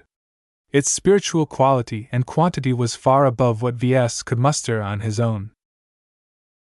His mind simply wasn't acclimated to this degree of spiritual strength. Therefore, ever since he woke up after that fateful experiment, he felt as if his mind was constantly being strained. While this burden debilitated him enormously at first, he slowly acclimated himself to the effects. Ves inadvertently recalled the time he developed the mental resilience training program. By forcing captive dwarf warriors to use their invasive abilities upon the mind-machine connection of a mech pilot with a training mech, the latter experienced a heavy burden on their minds. The mental pain resulting from this procedure brought a lot of pain to the mech pilots undergoing the training sessions, but they also gained an opportunity to discipline their minds. As they continued to partake in the training sessions, their minds became increasingly more resistant against adverse mental influences. As the lead developer of this training program, Ves recognized much of the same symptoms within himself. His mind was already starting to adjust to the ongoing mental and spiritual torture he put himself through when he continued to host a potent foreign spiritual fragment. The only difference here besides the source of the burden was that Ves possessed a much more robust spirituality. Even though Kalankso's spiritual fragment likely put a much greater burden on his mind than the random thoughts of a savage dwarf, his mental strength was just enough to cope with its corrosive outbursts. The only problem is that this training session is continuous. I can't turn it off. Ves smiled ruefully to himself. I guess this is what I get after forcing so many mech pilots to endure their own form of torture.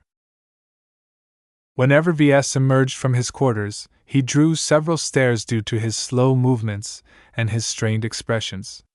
Some even suggested to him that he should pay a visit to the Lormont Carnival's medical bay. I'm fine. I'm just tired, that's all. My calm will alarm me if I am sick. Even as he said that, he felt as if the insides of his head was constantly on fire. The pain sometimes made it unbearable for him to maintain a proper conversation with someone else. He ignored everyone else aboard the light carrier and spent his time away from others, including Professor Ventag. When the professor showed some concern, Ves managed to fob him off with an excuse that he was having difficulties with realizing his vision for his mech design. It helped that it was the truth. Many mech designers procrastinate over their designs and held second thoughts. With all the controversy his fatty mech design would draw from the public, it only made sense if Ves began to harbor doubts. The misdirection succeeded in fooling Professor Ventag into giving Ves some much-needed space.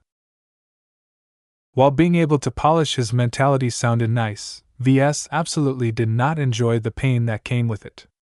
He couldn't wait until his mind grew strong and resilient enough to cope with the burden. In the meantime, he began to consider his approach to the next step in his master plan to perform the most powerful iteration of his triple division technique yet. With 2 out of 3 of the images based upon actual spiritual fragments instead of pale, intangible images, he expected much out of their eventual combination.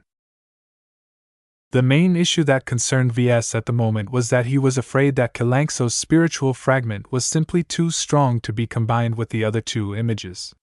The totem animal component of his triple division technique overemphasized instinctive reactions without much thought. It would be very bad for his slow and sluggish fatty mech to make the wrong moves at the wrong time. Its lack of mobility at abysmal reaction time meant that the mech pilot needed to commit to the right decision after a lot of conscious and rational considerations. Ves did not harbor much hopes for the image of the base model. It was a completely imaginary image that was only included in the triple division technique to fit the images better to his eventual mech design. Perhaps I can apply my new technique to the base model as well one day. For now, Ves already had his hands full with all of the innovations he introduced. He didn't feel certain about his speculations concerning how he could empower the base model, so he set it aside and planned to go back to it later after he tallied the results of his current experiments. Let's get back to my approach. Having found out how dangerous and burdensome it was to obtain and host a spiritual fragment of a powerful living entity, Ves knew he needed to be more circumspect in his next attempt. Back when he first attempted the spiritual resonance technique, Ves believed he succeeded in finding her spiritual existence within the vast imaginary realm because he knew her intimately. It would be a lot harder to find the spiritual existence of Venerable Fontaine. Even though he was stationed aboard another ship of the escort fleet, and thus not too far away, Ves never met the expert pilot personally, so he didn't possess a grip on Venerable Fontaine's spirituality at all. How could he hone in on his target's spirituality within the vast and sometimes stormy fog that suffused the imaginary realm. I'll just have to rely on the details I've learned from the data pad. VS read up on Venerable Fontain's history. He witnessed the expert pilot in battle several times through the provided battle footage. As long as the information provided by Professor Ventag was accurate, VS believed he stood a decent chance at finding Venerable Fontain's spiritual existence within the imaginary realm. Then what? Obviously, I can't knock on the door of a stranger and ask for a favor. VS shook his head. He had no idea how he would be able to pry a spiritual fragment from Venerable Fontain's spiritual existence, but it wouldn't be as straightforward as last time. In case VS encountered difficulties which forced him to resort to unsavory methods, he did not wish to bring an angry expert pilot knocking on the hatch to his quarters screaming bloody murder.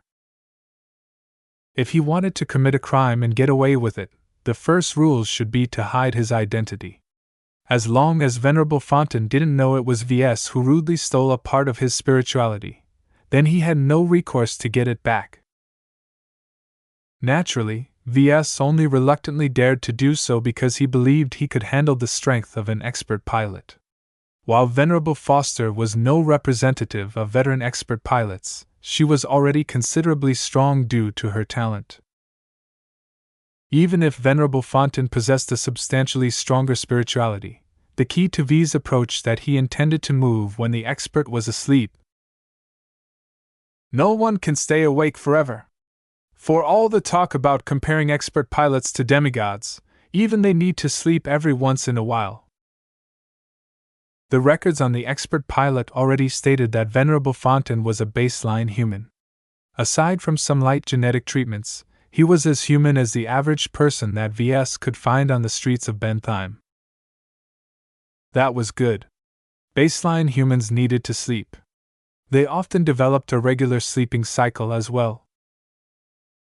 As VS slowly got used to the burden in his mind and recovered his spiritual strength, he tried to develop a way to obscure his actual identity. After all, there was much about spirituality that VS did not know. He couldn't assume that they became dormant when the person it was tied to fell asleep. In case Venerable Fontaine's slumbering spirituality was lucid enough to capture an impression of the intruder, VS at least wanted to fool it with a fake appearance. VS came up with a simple solution.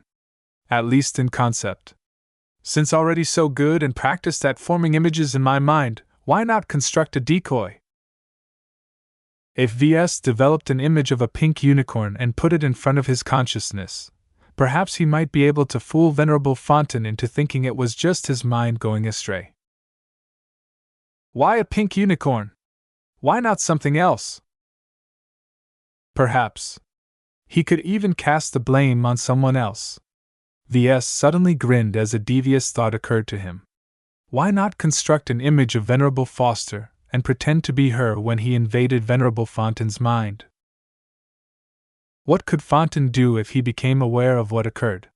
He would be obsessing over Venerable Foster, putting her into his crosshairs even as he struggled to comprehend what just happened. Yet he wouldn't be able to do anything to Venerable Foster without reigniting the war. The mech pilot would be forced to rage impotently as he felt he lost something precious while blaming the wrong target. VS chuckled in an unseemly manner. I finally get to pay you back for all the things you've done. He constructed a reasonably accurate image of Venerable Foster in his mind. It wasn't the most accurate impression, but it resembled her closely enough. It helped that he was somewhat familiar with her and interacted with her for hours at a time during the peace talks, even if he did most of the talking during those awkward conversations. The best part about the image that VS accurately reproduced Venerable Foster's force of will. Venerable Foster subjected her ire to VS so many times that he still possessed a strong impression of being at the receiving end of her single-minded spirituality. Perhaps someone even more familiar with Venerable Foster would be able to spot the flaws in his impression of her spirituality, but VS ruled that out in this instance. Venerable Foster only recently advanced to expert pilot, and she hadn't tested herself in battle against other expert pilots. VS was pretty certain that the two expert pilots never met in person. Venerable Fontaine shouldn't be familiar with Venerable Foster at all. This gave VS confidence that his dirty trick would work in deflecting the blame for his upcoming actions. He took a day to refine his image of Venerable Foster. He defined as much details as he could recall in order to make the misdirection as convincing as possible. At some point in time, night cycle was well underway across the escort fleet. At least a third of the crew was asleep right now, and VS bet that Venerable Fontaine was one of them. The chances that he wasn't part of the main shift was small, but not non-existent. If Venerable Fontaine turned out to be awake and fully aware, then VS might enter into a very dangerous moment of his own making. Intruding upon someone else's spirituality was deeply unsettling. Yet VS did not have much choice. Venerable Fontaine was a good target for his human myth, and this would be as close as they could get before the escort fleet returned to the new Foundation system. VS wasn't entirely sure whether physical distance affected his chances of success. He didn't know whether he knew enough about Venerable Fontaine to find him in the imaginary realm, but he needed to move quickly if physical proximity in fact made it easier to pin down his location. He sat himself on his bunk with crossed legs and pretended to enter a seance again. Here goes nothing. Chapter 1060 Imaginary Excursion. Throughout his journey throughout the Komodo Star sector and the frontier, VS witnessed many applications of spirituality. He defined spirituality as the metaphysical phenomena associated with mental strength, a certain kind of spiritual energy, and imagination. He learned or heavily suspected that spirituality was the defining factor in determining whether mech pilots advanced to expert pilots and apprentice mech designers to journeyman mech designers. His mishap in an asteroid field in a quiet star system in the Bright Republic showed him that spirituality could be used to turn intangible and untouchable. He witnessed the Church of Hotamac, a hidden hand of the Five Scrolls Compact, wield spirituality in novel ways, including being able to detect it by the use of a very weird clone. His understanding of spirituality advanced quite significantly during the Aeon Corona mission. His exposure to the might of Kalankso and witnessing the effects of a bond between a sacred god and a pair of mech pilots opened his eyes to the preciousness of spirituality. Spirituality already existed in the galaxy even before VS first dabbled in this field. What was more, many different people and organizations developed their own understanding of this phenomenon. Each developed their own applications for spirituality. Mech pilots, for example, seemed to develop a force of will that allowed them to exert mental pressure externally. This strong force of will also allowed them to resonate with compatible resonating materials incorporated into their expert mechs to achieve powerful results. In contrast, mech designers applied their spirituality internally. Through forming their design philosophies and realizing them step by step, they were able to provide a strong direction for their design style and at the same time implement very abstruse concepts into their work that empowered them beyond what normal people could accomplish. Lucky and his ghostly mother both acquired the ability to turn intangible. In fact, VS experienced a pseudo-effect of this from the creepy worshippers of Hotamac, who became undetectable to everyone without spiritual senses. Other applications of spirituality doubtlessly existed. VS regarded spirituality as a type of energy that was difficult to observe, grasp, and master. In fact, one of the major reasons why spirituality hadn't become a well-developed scientific field in the galaxy was because no one had found a way to measure or observe it directly. The most they could do was to gather some clues from the applications of this elusive phenomenon. Everyone excelled in certain applications of spirituality, and VS possessed a unique one as far as he was concerned. For some reason, he was very perceptive to its existence. This changed everything as far as he was concerned. Being able to sense spirituality meant he could interact with it directly while having a clear direction of its use. The techniques he developed were all related to his imagination and the imaginary realm. He used his perception and his developing spirituality attribute to his own advantage in empowering his mech designs and mechs with a spiritual quality. Frankly speaking, Ves considered his derivative ability to create images and breathe life into them by imbuing them with his spirituality to be his specialty in this field. Mech pilots may be able to resonate with their own equipment, while Lucky possessed the ability to turn intangible at will, but Ves did not feel jealous because his own specialty suited him the most. However, that is not the extent of my abilities. Influencing the X factor of a mech was only one of several possible applications. Now that he developed a spiritual resonance technique, he somehow gained the ability to connect his spirit to someone else's spirit regardless of distance. Ves could already see the many possible uses for such an unheard-of ability that resembled long-range telepathy. His new application of spirituality was not as amazing as it sounded, however.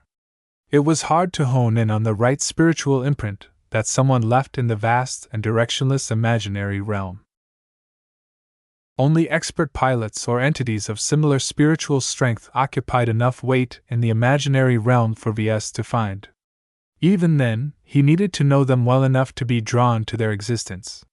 His mental compass grew more reliable the more he knew about his target. In this case, Ves learned enough about Venerable Fontaine to be able to stumble upon his presence in the imaginary realm after 15 minutes, though his sense of time in the imaginary realm might not be very reliable anymore. When Ves cast his spirit in the imaginary realm, he never thought about his own presence. The imprints of spiritually strong entities residing in the imaginary realm didn't seem to be very aware. Perhaps Ves might have some scruples if some native spiritual entities resided in this metaphysical plane, but he never encountered anything of the sort. They wouldn't be able to exist for long without a source of spirituality holding their existences together. How did he know that? It was because his image of Venerable Foster was starting to degrade when he put it out of his mind and shoved it within the imaginary realm. There was some sort of corrosive aspect to the windy fog that kept eating away at the insubstantial image. Other hazards might exist as well that prevented idle thoughts from polluting the imaginary realm with nonsensical thoughts. This place is very eerie now that I think about it, Ves thought to himself while trying to hide and obscure his own presence in the imaginary realm. He constantly pumped his spirituality into the image of Venerable Foster, empowering it so that it radiated a vibe that resembled her force of will.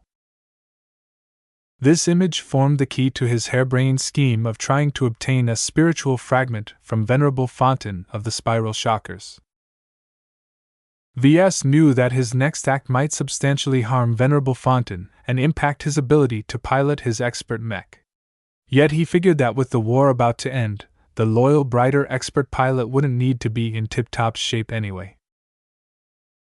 Ves did not think any further about the potential consequences of messing with someone's spirituality in order to stop second-guessing himself. He couldn't afford to let his guilty conscience get in the way of progressing his ability to design mechs. He needed to go through with his plan so that his upcoming fatty mech design would feature the strongest iteration of the X Factor yet. The potential gains attracted him like a moth to a flame, and at this point he was so hungry for improvement that he would do anything to advance his specialty. No wonder senior mech designers could be so maniacal about their own research sometimes. Even if I'm eager, I should make sure to be careful as well. Ves drew his own spiritual presence further away from Venerable Fontaine's spiritual presence. He then began to puppet the image of Venerable Foster and controlled it like a mech pilot controlled a mech. Foster approached the boundary of Venerable Fontaine's spiritual presence. To Ves, it appeared like a giant egg-shaped wall. It was a rock-solid barrier that protected the core of Fontaine's spirituality against the corrosive fog of the imaginary realm. When Foster's image brushed up against it, a painful feedback transmitted back to Ves. He immediately got an impression of Fontain's will. Where Venerable Foster's force of will contained an aggressive and domineering edge, Venerable Fontain's will instead carried an unyielding and indomitable quality. The contrast was striking. Fontaine was less aggressive, and that reflected in his force of will.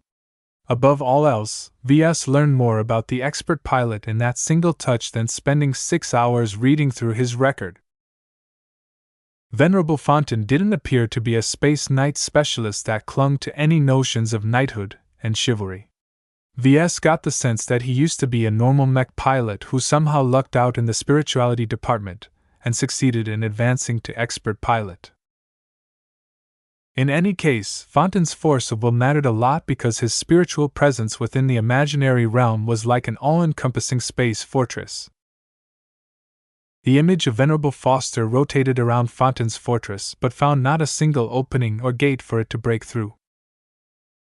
Damn it! This guy is so obsessed with being unbreakable that he doesn't have any weak points in his spiritual presence, Ves mentally cursed. Ves did not let this hindrance stop him. If he couldn't worm his way through the cracks, he would just have to make an opening himself. There's no other way to crack into this shell except to apply brute force. He contemplated on how he should go about it. He entertained trying to conjure up a railgun, or even a fully featured mech into existence, but all of those options sounded far too convoluted and time-consuming. The corrosive fog constantly wore down his spirituality while he delayed. In fact, right now the fog wore him down twice as fast because it affected his invisible presence as well as the image of Venerable Foster at the same time. The more complicated the image, the longer it took for Ves to form it into existence. He couldn't wait that long and run out of steam just as he was ready to breach Venerable Fontaine's shell. He split his concentration yet again and formed a simple lance, and reinforced it as best he could. In fact, Ves derived the design and material composition of his latest image to the main weapon of the parallax star. He only changed its external appearance a bit in order to avoid having the weapon traced back to himself. When he figured he pumped enough of his spirituality into the lance, he moved it over to the image of Venerable Foster. Ves felt an increased strain in his mind as he multitasked his excursion into the imaginary realm. The more images he tried to maintain, the greater the strain on his mind. Fortunately, his high intelligence attribute allowed him to keep track of several things at once. Ves made use of his enhanced cognitive functions to run several activities at once. Even so, he wouldn't be able to keep this up for long, especially since his mind already carried the ongoing burden of hosting Kalankso's spiritual fragment. I need to hurry up. The armed image of Venerable Foster brandished its new lance before backing up a fair distance. After honing in on her target, it uttered a scream and charged forth. The impact happened in an instant. Ves felt a sharp spike of pain in his mind as the violent contact directly put his spirituality at odds with Venerable Fontaine's force of will. The lance gained the advantage. While the best part about Fontaine's mental fortress was that it exposed no weaknesses, it wasn't particularly resilient against a concentrated attack either. Venerable Fontaine was forced to spread his force of will over the entire surface area of his mental fortification, thereby diluting the potency of his spiritual strength. If Venerable Fontaine was awake and on guard, it would have been a lot harder to pierce through this shell.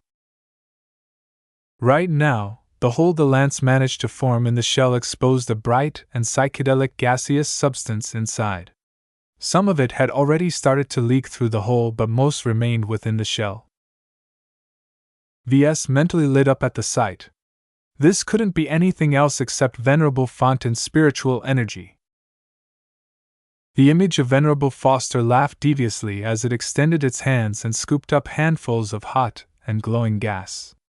After some thought, Ves commanded the image to press the balls of gas against each other, compacting it into a more solid form. This put another strain on his mind, but Ves increased the pressure because he did not think he would be able to work with a bunch of spiritual gas. The spiritual fragment needed to be more solid and self-contained in order to prevent it from dissipating. As Ves applied more pressure through the image of Venerable Foster, he had the notion that he was metaphorically butting heads with Venerable Fontaine.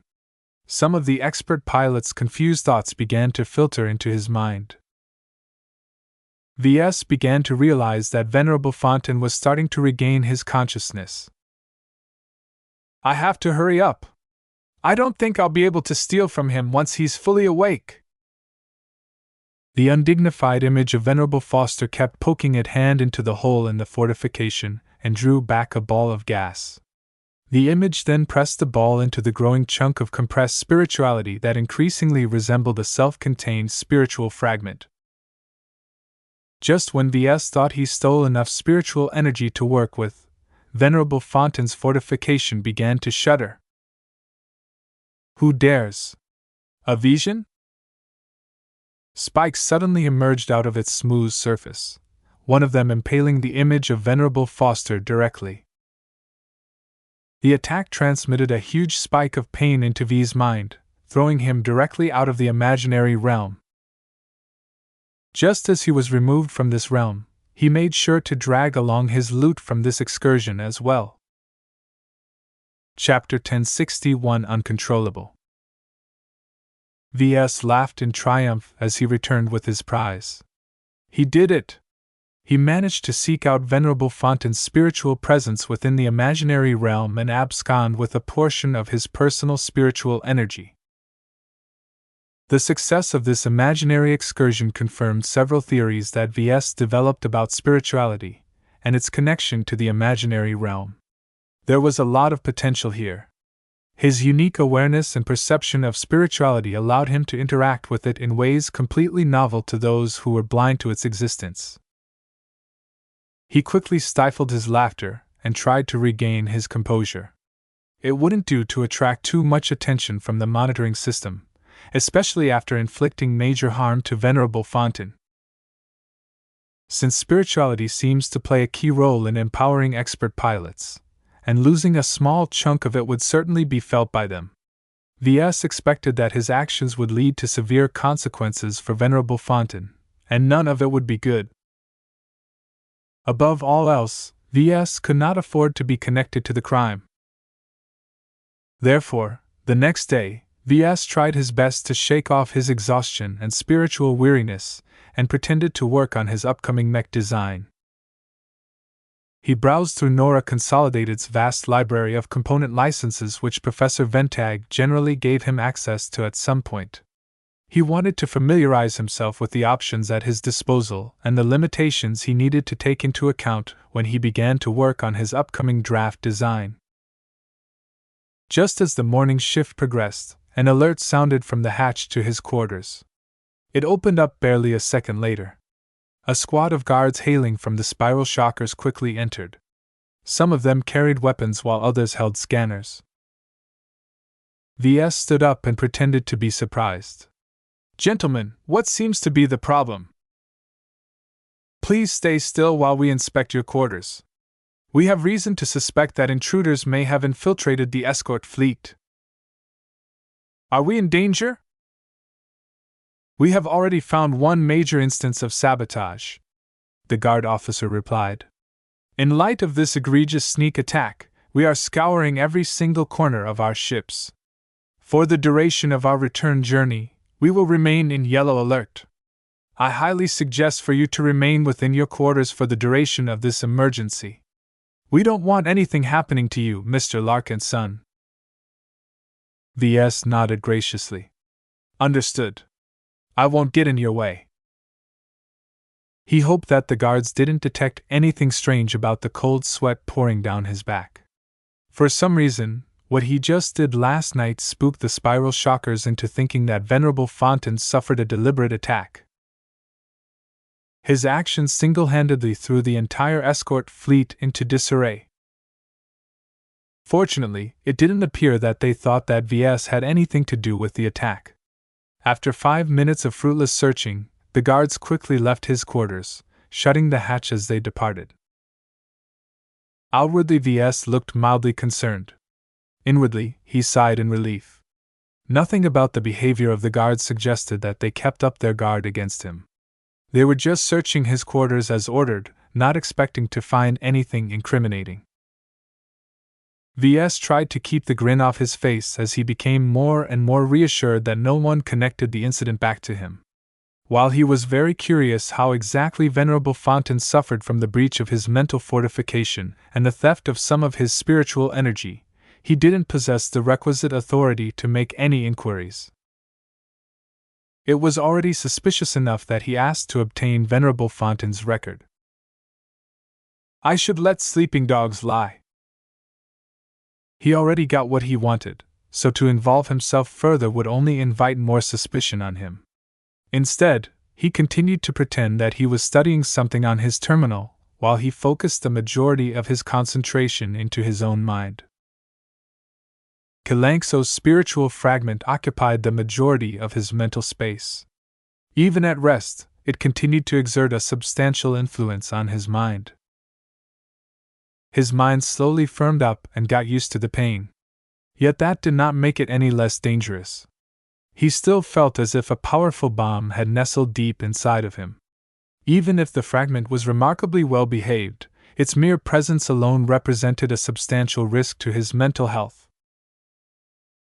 Sitting in the far side of his mental space rested another image.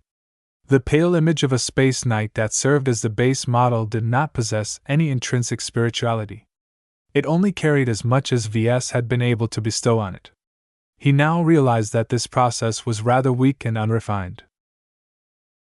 I can only animate an image to the extent I understand its life. It was beyond his means to totally reproduce the entire life of a complete image. He had the best chance of doing so with mechs, but at this stage he lacked the knowledge, experience, and direction to animate the image of a mech to the fullest extent. I should develop another technique that can address this shortcoming one day. Right now, the base model wasn't too important, so Ves left it be. He turned his mental concentration to the only other spiritual fragment in his spiritual domain. Fontaine's spiritual fragment looked a lot smaller and weaker than the one he received from Kalankso. It made sense as the sacred god was comparable to an ace pilot, while Venerable Fontaine was only an expert pilot. Ves also hadn't managed to steal a lot of spiritual energy in his last excursion into the imaginary realm. While he couldn't quantify how much spiritual energy he absconded with, he figured it wasn't very much. He made some estimations based on the relative size and proportion between the balls of gas and the huge size of Fontaine's mental fortification. Ves concluded that he may have only nabbed less than 1% of the expert pilot's total spiritual energy at most. Tiny as it was, the spiritual fragment carried Venerable Fontaine's imprint, and that turned it into a valuable resource for his current design project. With this fragment along with what he learned from the expert pilot's record, Ves would be able to repurpose it into the finest human myth he had ever conceived. Right now, Ves was at the cusp of shaping the three images and combining them together. Comparing their relative strengths, he was afraid that Kalankso's spiritual fragment would be so strong that it would outright wipe out the other two images when they approached. I can't let that happen. As he shaped the fragments into a form that resembled his images but better, he tried to communicate with the fragments. He had no luck with Venerable Fontaine's spiritual fragment. It seemed to be governed by a remnant of Fontaine's will, and it somehow knew it landed in hostile territory. Considering that Ves did not base the X factor of his upcoming design around the human myth, he didn't bother trying to beat it into submission. Instead, he intended to let Kalankso's spiritual fragment do all the heavy lifting. The only problem was that Ves wanted it to subsume the weaker fragment without annihilating it entirely. How could he get it to cooperate? Maybe I should just ask. Ves concentrated even deeper and tried to commune with Kalankso's spiritual fragment. He mentally directed its attention to the other two images and tried to convey two powerful concepts: predation, assimilation. Just those two words. As Ves was afraid that a derivative of Kalanxo's consciousness wouldn't be able to understand the meaning of those two words, he conveyed his own understanding of them along with his messages. The spiritual fragment flared. It understood his intentions. Quicker than he thought possible, it blazed across his mental space and gobbled up the image of the base model and Fontain's spiritual fragment. After that, it returned to the center of his mind and began to experience several convulsions as it added on new traits. The spikes of pain that accompanied this transformation quickly broke up V's concentration and kicked his consciousness out of his own mental space. Ah! Ves nursed his head. This damn headache is getting worse. He hoped that Kalanxo's spiritual fragment would have enough sense to incorporate the right traits from its meals. As Ves waited for hours, the spiritual fragment eventually finished its digestion. When Ves tentatively re-entered his mental space, he did not spot too many differences. The powerful flame that represented the fragment still carried a strong imprint of Kalanxo's consciousness. Only minute portions of the base role and the human myth had been added to its existence, with the latter playing a slightly more substantial role. Ves inwardly sighed. This is the best I can do for the moment. That wasn't entirely true. Ves suspected that he could repeat his earlier excursion and pay another visit to Venerable Fontain's spiritual presence within the imaginary realm. If the damage that Ves previously inflicted was as serious as he thought, then the hole in the shell may not have been patched up yet. Yet Ves instantly dashed that thought from his mind. While it sounded great if he could strengthen the human myth component of his triple division technique, the risks far outweighed the benefits. Venerable Fontaine would certainly be on guard against intrusions now. I'd be a fool to return to the scene of the crime so shortly after the first violation. He learned an important lesson here. If he wanted to obtain a stronger spiritual fragment from someone in the future, he better do it right the very first time.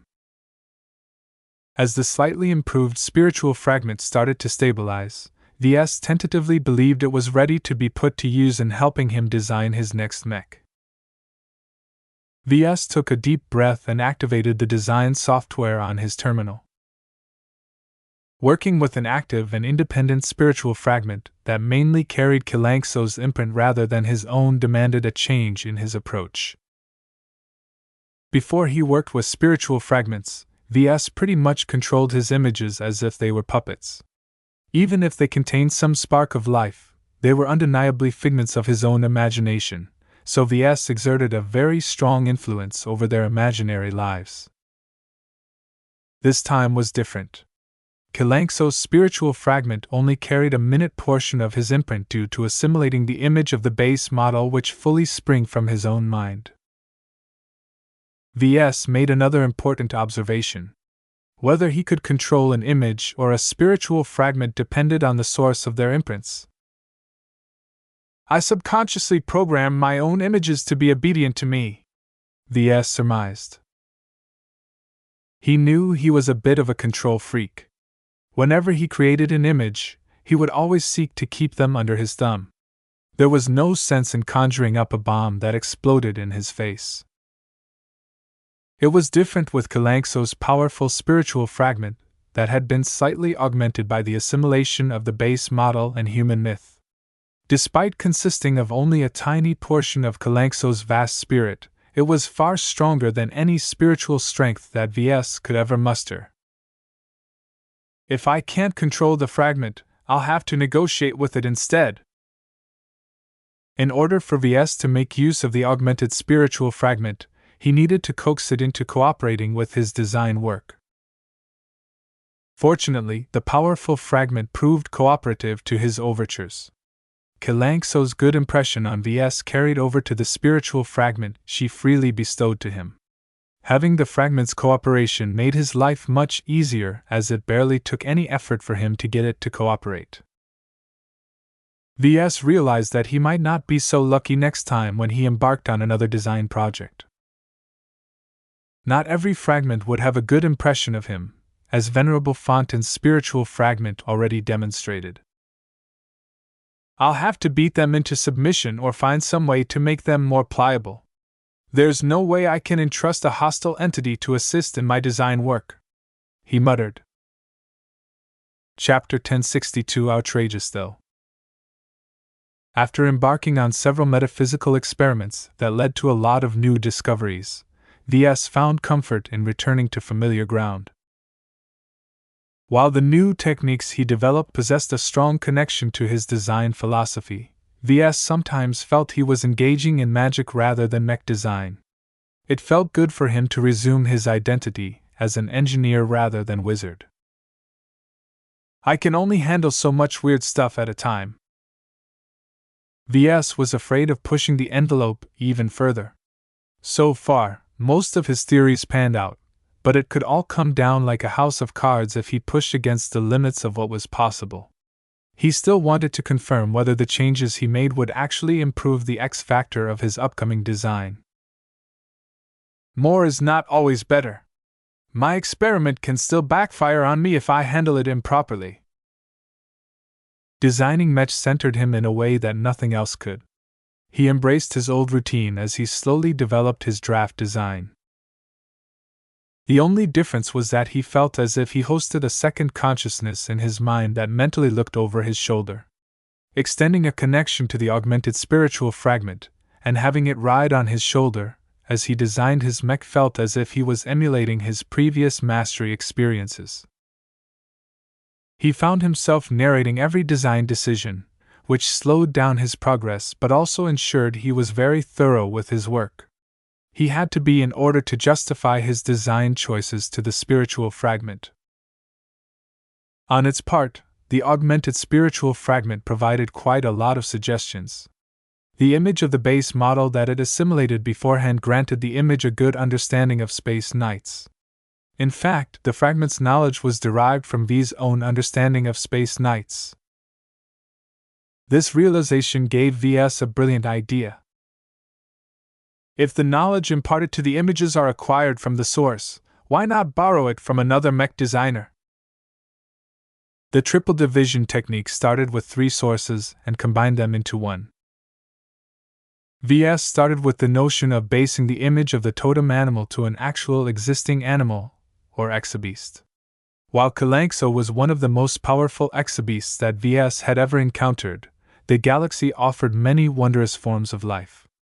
As long as he looked hard enough, he would probably be able to find another majestic exabeast to serve as his totem animal, though it likely wouldn't be as strong as Kalanxo on a spiritual level. As for the human myth, Ves already decided upon borrowing spiritual fragments from living expert pilots. Although the ethics of his actions were rather questionable, he was willing to go through great lengths as long as he managed to empower his mech designs. Still, the implications of his latest idea took him aback. It wasn't enough for him to steal spiritual energy from a mech pilot. Now he was already plotting to do the same to his fellow mech designers. They'll have to be at least journeymen if I want to obtain anything substantial. While Ves did not have a complete picture on how mech designers made use of their design philosophies, he knew that if he wanted to empower the images of his base models, he needed to obtain a chunk of it somehow. Design philosophies represented the core of a mech designer's values, beliefs, biases, design style, and aspirations. It served as the nucleus of their specialty and played a key role in distinguishing their mech designs from the works of others. Ves instinctively knew that they would suffer a substantial amount of harm if he attempted to chip away a chunk of their design philosophies. He also knew that mech designers guarded their design philosophies jealously, and only imparted them to their direct disciples. Yet the possible gains attracted him immensely. If his speculation was right, he would finally be able to complete the trifecta of making use of 3 empowered images, thereby upgrading the triple division technique to an entirely new height. He strongly believed that empowering all of his weak and insubstantial images with distinct spiritual fragments was a viable way forward.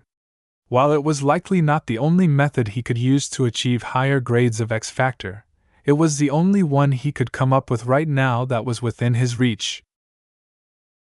Yet, a sliver of doubt crept up in his mind. Compared to borrowing or stealing spiritual fragments to dumb exhibists and technically illiterate expert pilots, stealing another mech designer's design philosophy sounded exceptionally risky. Mech designers are intimately familiar with their own design philosophies.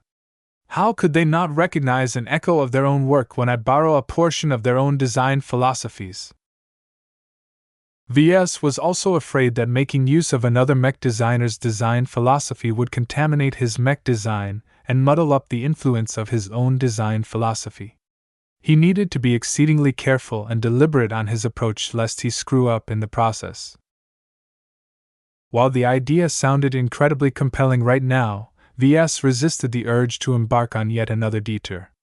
The abnormal strength of Kalankso's spiritual fragment already ensured it overpowered every other fragment. Even if Ves recklessly enacted his plans and stole some chunks of a colleague's design philosophy, the vast majority of it would likely become crushed by Kalankso's awesome spiritual might. My current design project is very much centered around Kalankso, and that's fine. Ves wanted to design an extreme mech design unconstrained by the prevailing trends in the mech industry. Imparting his design with a strong bias from Kalankso might result in unexpected surprises when a mech pilot interfaced with his mech. He looked forward to seeing what would happen when a mech pilot came under the influence of an X factor boosted by an abnormally powerful spiritual fragment. Of course, Ves did not wish that all of his mech designs became so extreme. Pursuing balance was a necessity if he wanted to appeal to the broadest audience possible. This was also why he valued this latest insight so much. The thought of being able to balance out the three elements of his triple division technique was incredibly tempting. It's easier to pick the right targets when it comes to mech designers. Most successful mech designers ran their own companies and published their work openly. Ves could easily study their public record and most of their mech designs from the public databases of the MTA. If I want to design a night mech, I should target a mech designer who specializes in designing night mechs. If I want to design a rifleman mech, I should target a mech designer who excels in designing rifleman mechs. Most mech designers didn't dedicate themselves to designing a single type of mechs. While Ves would still be able to obtain something useful out of stealing a portion of their design philosophies, most of it would be irrelevant junk that wouldn't impart the traits he sought for in his images of the base model of his intended mech designs. Purity matters more than quality or quantity. The fragments that I want to obtain will need to be relevant to the design at hand. Where better to find them than from mech designers dedicated to a single type? He envisioned the process as a way to get a fellow mech designer to co-design his own mech. Naturally, the secretive, dubious and harmful nature of this action didn't give the co-designer any choice.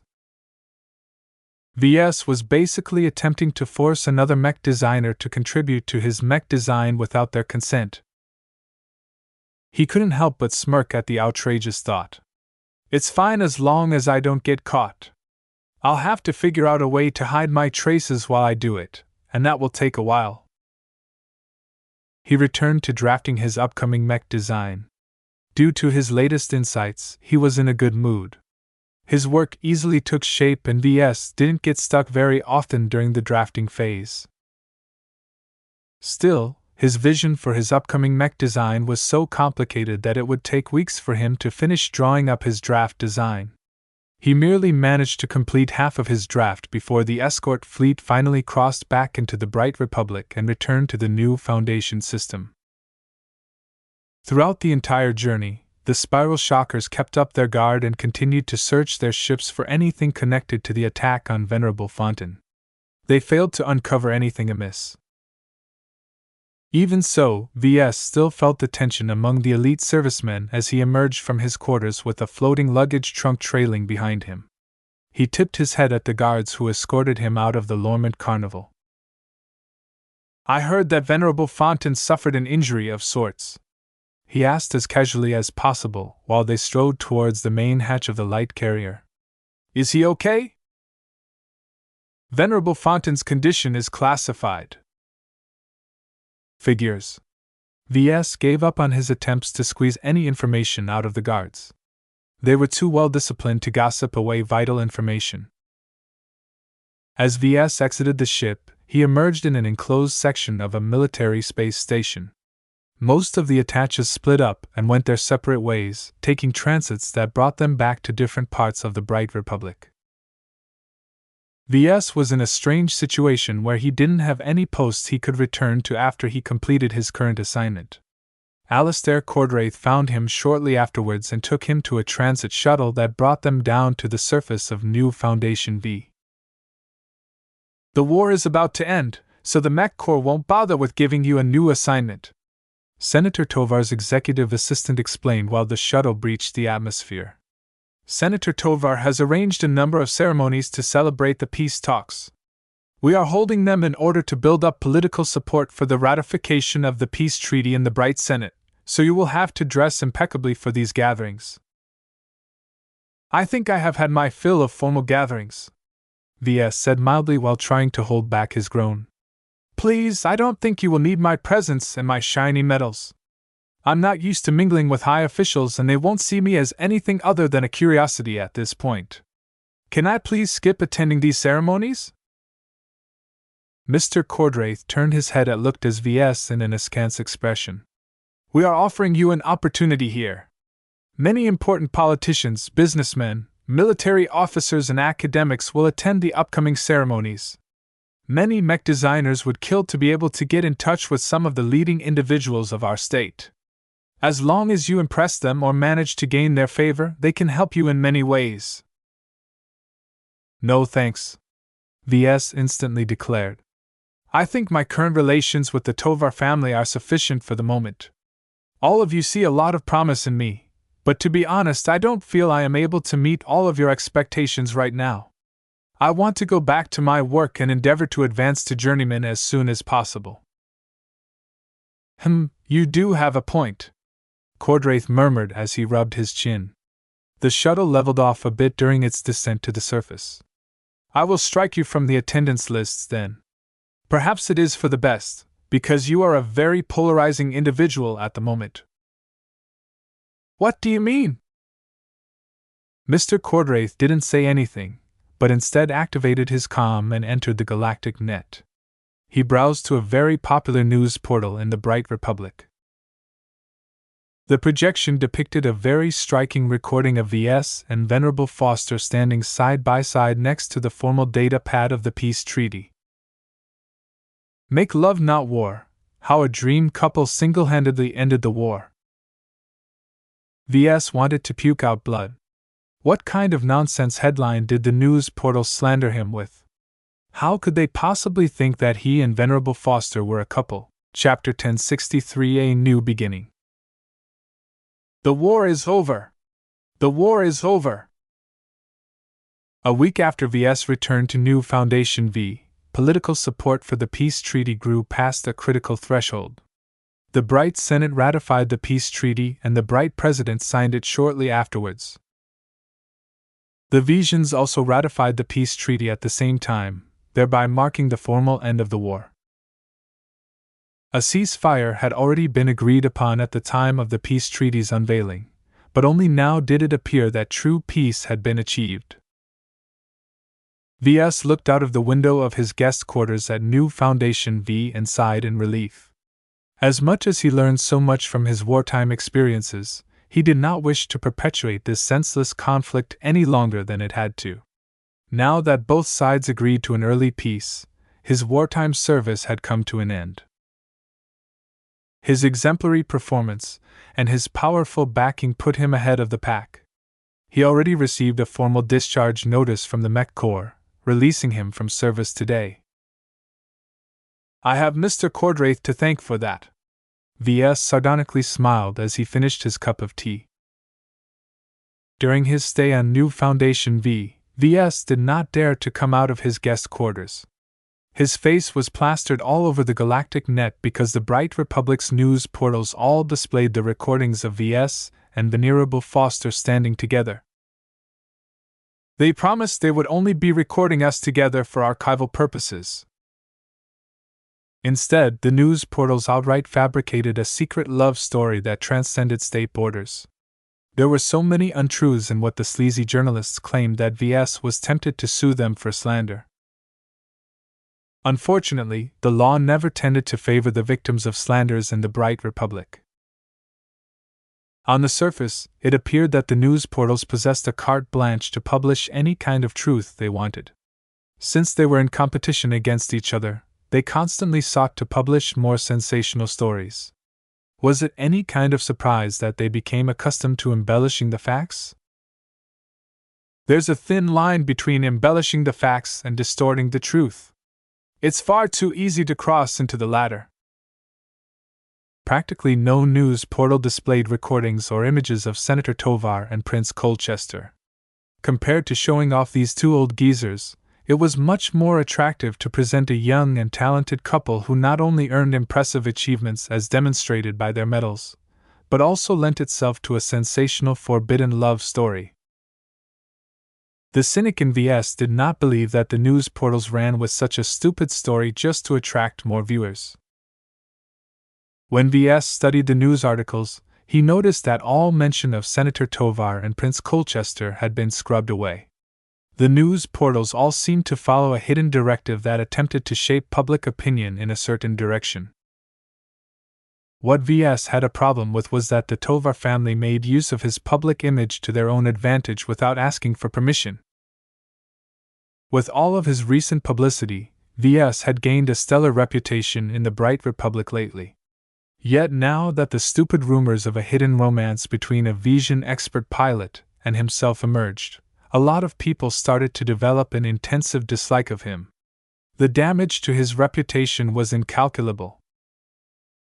When Ves took up this topic to Mr. Cordraith, the man was not very accommodating. Mr. Larkinson, we worked hard to turn you into a war hero, the executive assistant explained as he crossed his arms. You would have never gotten as much recognition from the Mech Corps if not for Senator Tovar advocating on your behalf. Without his intervention, you would never received your new Plasma Spark medal for the merit you've earned during your last assignment. Ves did indeed gain another medal recently after undergoing a mandatory ceremony conducted by Major General Kless.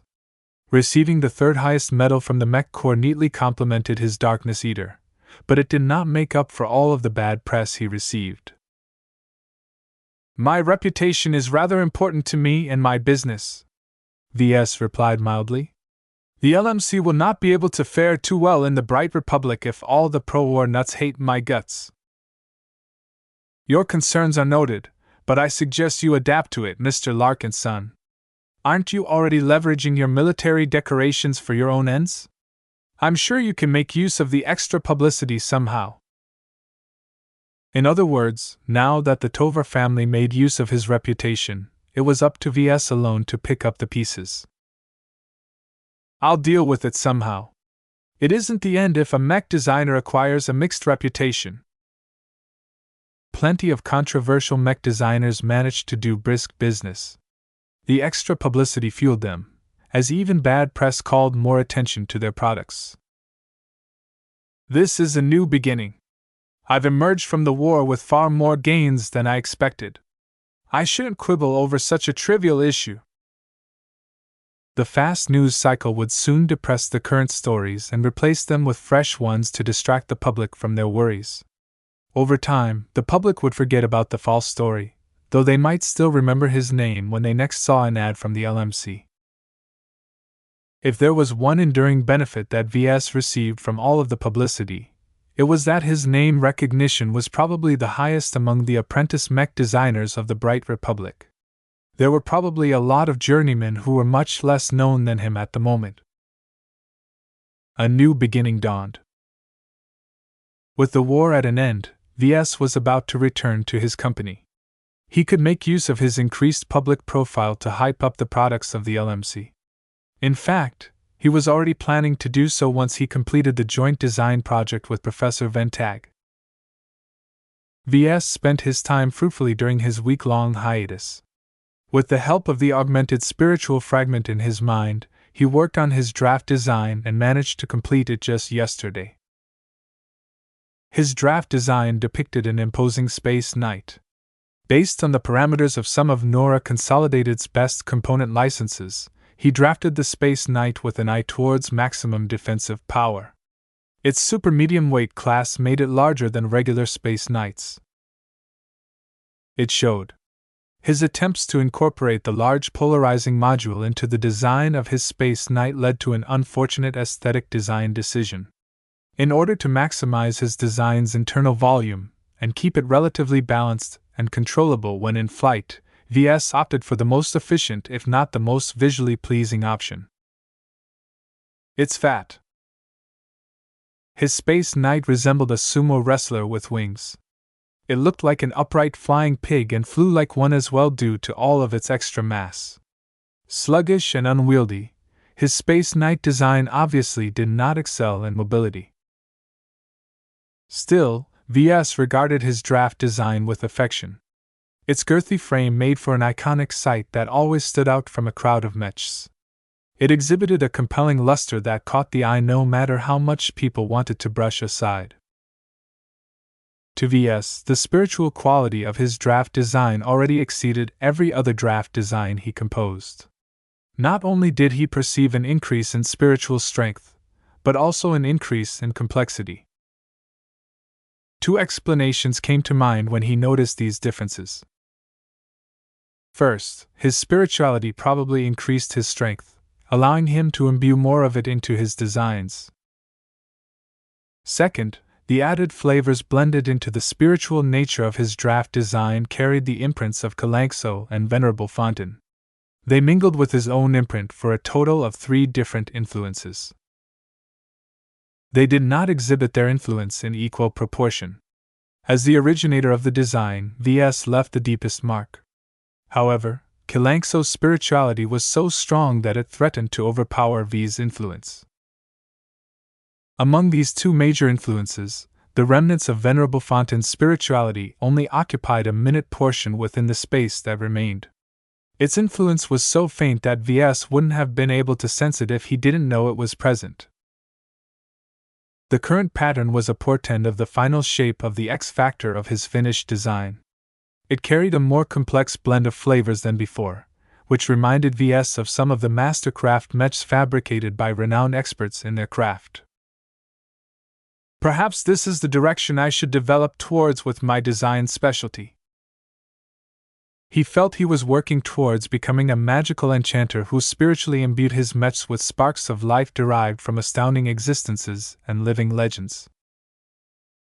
Life does not emerge from isolation. A story cannot emerge from nihility. Ves already felt his design philosophy churning with excitement at the many insights he came up with recently. He already felt it was worth working on the joint design project for this reason alone. The more he worked on his Space Knight, the more he uncovered new possibilities to advance his core specialty. Still, it isn't all good. A specialty granted a mech designer a strong and possibly unique advantage in a single area related to mech design. However, they also locked a mech designer into a fixed direction of designing mechs, making it difficult for them to take another direction. Ves recognized a major vulnerability with his current direction of advancement. His design philosophy showed its greatest strength when he empowered the X-factor of his designs with spiritual fragments of other spiritually strong entities. What happened when he couldn't or didn't want to do that? The X-factor of his designs would be stunted and weak. They would be no different from the X-factor of his earliest designs, thereby giving his mech designs only a minute spiritual advantage. If I truly decide to go in this direction, I'll have to resign myself to becoming dependent on external sources. Even so, the benefits outweighed the costs. While his own spirituality slowly grew in strength, his spiritual imprint did not come with the correct traits to complement the totem animal and human myth of his triple division technique. Ves could achieve much better results by drawing upon the spiritual fragments of real exobeasts and real human heroes. While obtaining these fragments required him to research his targets and go on a dangerous excursion into the imaginary realm, it was no different from traveling to the frontier in order to hunt for treasures. From a business perspective, what Ves was doing was to enhance the value of his designs by adding some extra raw materials to his designs. He only needed to do it once to permanently increase the quality of the X factor of his designs. This was a lot more generous than designing an expensive mech and having to source the rare exotics each time he wanted to fabricate a copy. I'll just have to make sure to do my research properly. The biggest weakness associated with his specialty that he wouldn't be able to do much if he didn't have access to the right information. Right now, Ves did not lack for resources, as the galactic net contained an almost limitless amount of data for him to trawl through. If the galactic net didn't provide any suitable material, then he could draw upon his connections to the Clifford Society, or his backers to draw upon more obscure information. Yet what if Ves found himself stranded on a planet without a connection to the galactic net? It happened once during his deployment to the surface of Aeon Corona 7, and it could easily happen again someday. I should make preparations for that, he murmured. He already came up with two possible solutions. First, he could delegate the information gathering to his company. They could gather information on thousands of notable exobeasts and expert pilots. Ves could then memorize the details in advance, so that if he fell into a situation where he needed to design a mech quickly, he immediately knew where he needed to go to obtain the right spiritual fragments. The second solution was to develop another technique, one which went into a different direction than making use of spiritual fragments. Ves believed his current method wasn't the only way to imbue his mech designs with a strong X factor. He already developed some preliminary ideas, but whether they were viable or not remained to be seen. It's hard to be at the forefront of a new and unknown field, he sighed. Chapter 1064 Time of Renewal. After a long time, Ves finally shed himself of his military uniforms and his eye-catching medals and ribbons. He packed all of them deep within his floating luggage trunk and planned to stuff them into his closet the instant he returned home. Currently, Ves sat in a luxurious waiting area on one of New Foundation's commercial space stations. The space station served as a nexus for transit in and out of the strategic star system. Few people in the lounge recognized him despite seeing his face plastered all over the news recently. He took a page out of Ketty's playbook and bought an overpriced beret from one of the trendy fashion stores at the space station. The black beret rested comfortably on his mop of raven hair, though it wasn't the poofy kind which helped Ketty's hide her horns.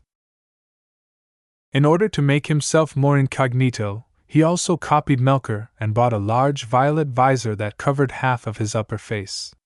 The bright violet color made his visor look gaudy, but it was the largest model the electronics store offered. For some reason, slim and tiny visors were in vogue these days. Complemented with a drab casual outfit, Ves looked completely from his sharp and impeccable appearance in the media. Once he donned his accessories, practically no one on the space station gawked at him anymore. Only one person approached him. When Ves looked up from his seat, he recognized the newcomer's merchant navy uniform. Captain Silvestre! Mr. Larkinson, the Barracuda awaits your arrival. Good. Let's go. Ves followed the captain of his corvette out of the lounge and into a series of expansive hallways before they arrived at a pier dedicated to smaller starships. After undergoing several security inspections, they were finally allowed to board the Barracuda. Shortly after their entry, the Barracuda requested and received permission to separate from the space station and depart. The slim corvette followed a fixed route and slowly sat in line as she waited for her turn to transition out of the new Foundation system from the closest Lagrange point. After Ves settled in his luggage in his personal stateroom, he entered the bridge and witnessed the proceedings. Even though several years had gone by, the Barracuda and her assigned crew hardly changed. The interior of the ship may have received some new additions, but it was still essentially the same corvette that Ves received after reaching the finals of the Limar Open competition. The small, all-women crew of the Barracuda looked as fit and attractive as ever. They seemed incredibly familiar with the operation of the ship, which they should after serving on the same ship for years. Ves sat silently in his observer seat as he witnessed Captain Silvestre calmly dealing with traffic control while at the same time issuing instructions to Miranda Pham, the ship's helmsman. Only until the ship successfully transitioned into FTL did everyone relax. It was always a hectic moment when they tried to navigate in such a busy part of a busy star system. "We are now underway to the Rittersberg system, Mr. Larkinson," Captain Silvestre reported. "Understood. Keep up the good work." The new Foundation system was very close to the Rittersberg system, so the trip would only take a couple of days. Ves figured that since he was already close to the Larkinson estate, he might as well pay a visit there before he traveled to the Bentheim region. Ves planned to have a good talk with his grandfather and possibly make some dealings with the family's steering committee. He did not forget that he was an elder of the family by virtue of his business accomplishments. "How will they treat me now that I've survived and thrived in the war?" Now that he gained possession of a normal commercial calm, Ves was able to catch up to recent events. He did his best to ignore the stories related to the supposed romance between Venerable Foster and himself, and moved on to any news related to the Larkinsons. A lot of stories popped up. As a famous military family, the Larkinsons attracted a decent amount of attention wherever they showed up. Some of the military veterans of the last war distinguished themselves again during the current generation's war, but they didn't attract as much attention as the rising stars of the family. Perhaps the most eye-catching Larkinson to stand out from the younger generation was Venerable Ganso Larkinson. "So he's a venerable already?" He only spent a short time as an expert candidate before he quickly advanced to become the latest expert pilot for the first Volari Starhawks. Due to his quick and seemingly effortless advancement, everyone believed that Ganso had a bright future ahead of him in the Mech Corps. Still, he's not the only Larkinson to excel in the war. Perhaps owing to the shortened duration of the war, none of the other notable Larkinson mech pilots managed to advance to expert pilot. Even so, 2 more members of the family managed to become expert candidates, giving them hope of catching up to Ganso Larkinson in time. The first one that stood out was Perelia Larkinson, the granddaughter of Overin Larkinson. Unlike many other Larkinsons, Perelia eschewed more mobile mechs where she could put her excellent mobility training to use and instead opted to specialize in piloting land-bound heavy artillery mechs. Somehow, her operation of these sluggish machines became so good that she somehow reached a superhuman level of performance. All of the engagements she participated in accelerated her development as an expert candidate, and it seemed it was only a matter of time before she advanced to expert. Good for her. The other expert candidate in the family was Tusa Billingsley Larkinson, the grandson of Raymond Billingsley Larkinson. Ves did not have the best impression of Raymond. The old man never suffered any hardships. As the third elder of the family, he managed family's trust fund and other finances. Fortunately, Tusa managed to escape the fate his grandfather by possessing the right genetic aptitude. He specialized in piloting aerial light skirmishers, which everyone regarded as one of the most dangerous mech types to pilot. The dangers associated with piloting a flimsily armored light mech above incredibly hectic battlefields scared most mech pilots away from piloting this mech type. Knowing that some marksman mech could score a lucky hit and send it to the ground meant that only true daredevils possessed the confidence to specialize in these risky but incredibly versatile machines. Even with the high degree of stimulation, Tusa only managed to become an expert candidate only recently. This suggested to Ves that it might not be certain that his chances of advancing to expert pilot was a lot less optimistic compared to his cousin Pirellia. Now that the war has ended, Tusa won't be able to stimulate his potential so easily anymore. That was a shame. Perhaps Tusa might have developed a grudge against Ves seeing as he was being associated with the drafting of the peace treaty. Well, it's not like he'll walk up to me and punch me in the face. Ves grinned. As a careerist, he'll be stuck in the Mech Corps for a long time while I'm back to being a free man. Naturally, Tusa would still get to enjoy leave and be able to return home in between his deployments. During peacetime, the mech pilots of the Mech Corps never served consecutive tours of duty.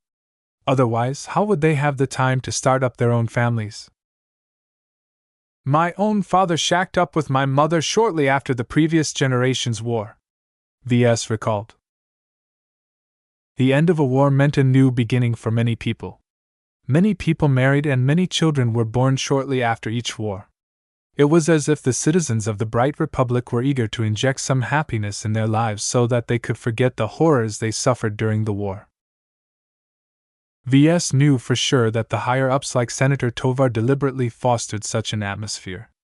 Under this prevailing mood, the social pressure for unmarried men and women to hook up and start their own families became a major force in the Bright Republic. The Vesians are probably the same in that regard. The Barracuda did not spend too much time in FTL. She emerged from FTL in the sphere of influence of one of the gravitic anchors exerted by one of the 4 starforts in the capital system. Ves admired the sight of the nearest starfort, while the Barracuda underwent an extensive inspection by the local patrols. The inspectors did their job diligently as if the war hadn't ended yet. Just because hostilities ceased didn't mean that the threat had passed. The Vesians might still double-cross us, and the Bentheim liberation movement won't take the early peace lying down, I think. The BLM plotted to coordinate an attack on Bentheim with the Mech Legion for such a long time that the sudden cancellation of this major operation must have frustrated them immensely. Ves knew that the BLM was incredibly persistent in its unrealistic dream to turn the Bentheim system into the heart of an independent state. They would surely pull something off sooner or later, and everyone knew it. Due to all of the security measures within the Rittersberg system, it took an extra day for the Barracuda to reach the orbit of Rittersberg I. The corvette didn't even receive permission to dock at a space station, land at spaceport on the surface, or park herself permanently in orbit. Instead, Ves had no choice but to call for a transit shuttle that brought him from the Barracuda and flew down to the spaceport at Kellner after some delay. Once he arrived at the majestic-looking spaceport, he went through more inspections and bureaucratic hurdles before being able to board a shuttle sent by the Larkinsons. The shuttle brought him from the capital city of Kellner to the smaller, military-oriented city of Varleton. There, the shuttle landed on the landing pad of the Larkinson compound. When Ves stepped out of the shuttle, he breathed the fresh air of the well-regulated planet and became invigorated. No wonder the Larkinsons make their home in Varleton. It's so peaceful and serene here. The plentiful greenery and large estates fostered a peaceful environment that was ideal for military veterans to recover from the traumas of the war. Even Ves felt tempted to spend some months here.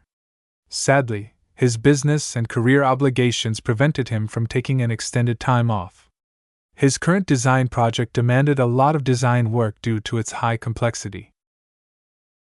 When Ves stepped into the large, open garden courtyard of the Larkinson compound, he immediately attracted a lot of attention. He made for a very odd sight with his beret and visor. Despite his disguise, it didn't take a lot of time for someone to recognize his identity. It's Ves Larkinson! The younger Larkinson children already dropped their toys and scurried over to Ves. He couldn't help but laugh at the sight. His aunts and uncles watched on from their chairs with understanding smiles.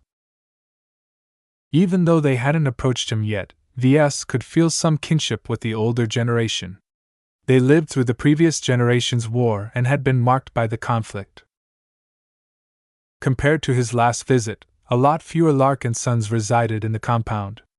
Many of them returned to active duty due to the recent war. Others just moved out and resided elsewhere. A young girl tugged at his arm. He recognized Lainey Larkinson from his last visit, though she was a lot shorter and cuter back then. He couldn't help but smile. "What is it, Lainey?" "You promised me a mech. When will you give me a mech?" "Did I?" Ves adopted a confused expression. "You did! You promised to give me a mech for my birthday." "I don't think you're old enough to test your genetic aptitude." "It doesn't matter. I'll definitely become a mech pilot." Little Lainey pouted. The other brats all started begging for mechs as well. Chapter 1065 Tranquil Courtyard. It took some time for Ves to divest himself of the clingy little brats. Some of their parents came to shoo them away, giving Ves a path to continue up to the main building. Once he stepped inside, he rid himself of his visor and beret and greeted Oberyn Larkinson, the fifth elder of the Larkinson family. "It seems that the stories we've heard in the media have a kernel of truth. You have a different air about you, Ves," Oberyn calmly said with his wheezing voice. Ves recognized the same vibe from Oberyn that he got from other military veterans. "I'm one of you now." Oberyn shook his head. "You've always been one of us, Ves. Whether you've served in one of the wars or not, you will always be a Larkinson to the rest of the family." "You're right." Ves knew very well that the Larkinsons exerted a lot of pressure on the younger generation to serve in the military. Those who didn't volunteer would be left out of the most important circles of the family, and plainly received less attention when it came to the allocation of money and benefits. In any case, Ves was undeniably among the Larkinsons who did their time. Both his awards and his changed demeanor amply proved that he didn't spend his entire time in service holing up in some quiet research base far away from the front line. Admittedly, he did spend half a year in relative safety, but it wasn't as if Ves could mention anything related to Flashlight. He changed the topic. "Is Grandpa Benjamin available?" "Benjamin will be back in the evening. He's been held up at the Ministry of Defense recently due to the recent demobilization efforts. You've come at a quiet time, Ves. Many Larkinsons are still on their tours of duty. Therefore, don't expect to meet many family members during your stay." "I understand. I only came to have a talk with my grandfather before I go back to Cloudy Curtain."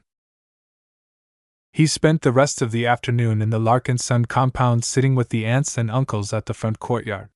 He felt as if he became an old man as his family members leisurely gossiped and talked about all kinds of trivial topics. Surprisingly, they didn't express much curiosity about Ves at all. To the old dogs, Ves had earned the right to sit among them, that was all. Everyone had their own war stories, but it was up to them to take the initiative to tell them to each other. Not everyone wanted to tell their war stories. Some of them didn't want to relive those moments. Ves had the feeling that many of them just didn't want to brag or attract any special attention. As for a small number of Larkinsons like himself, the classified nature of their missions prevented them from disseminating any details about their most important experiences. The other Larkinsons could tell that Ves was under this restriction, and they suitably took note of that in their subsequent behavior. It felt good to Ves to be among family. While he wasn't particularly close to any of them, their shared blood gave them a strong bond that tied them all together in a way that nothing else could. This was true kinship. The Larkinsons at the compound didn't do much besides keeping each other company. Yet they nonetheless helped each other heal and find peace in this tranquil environment due to their mutual understanding.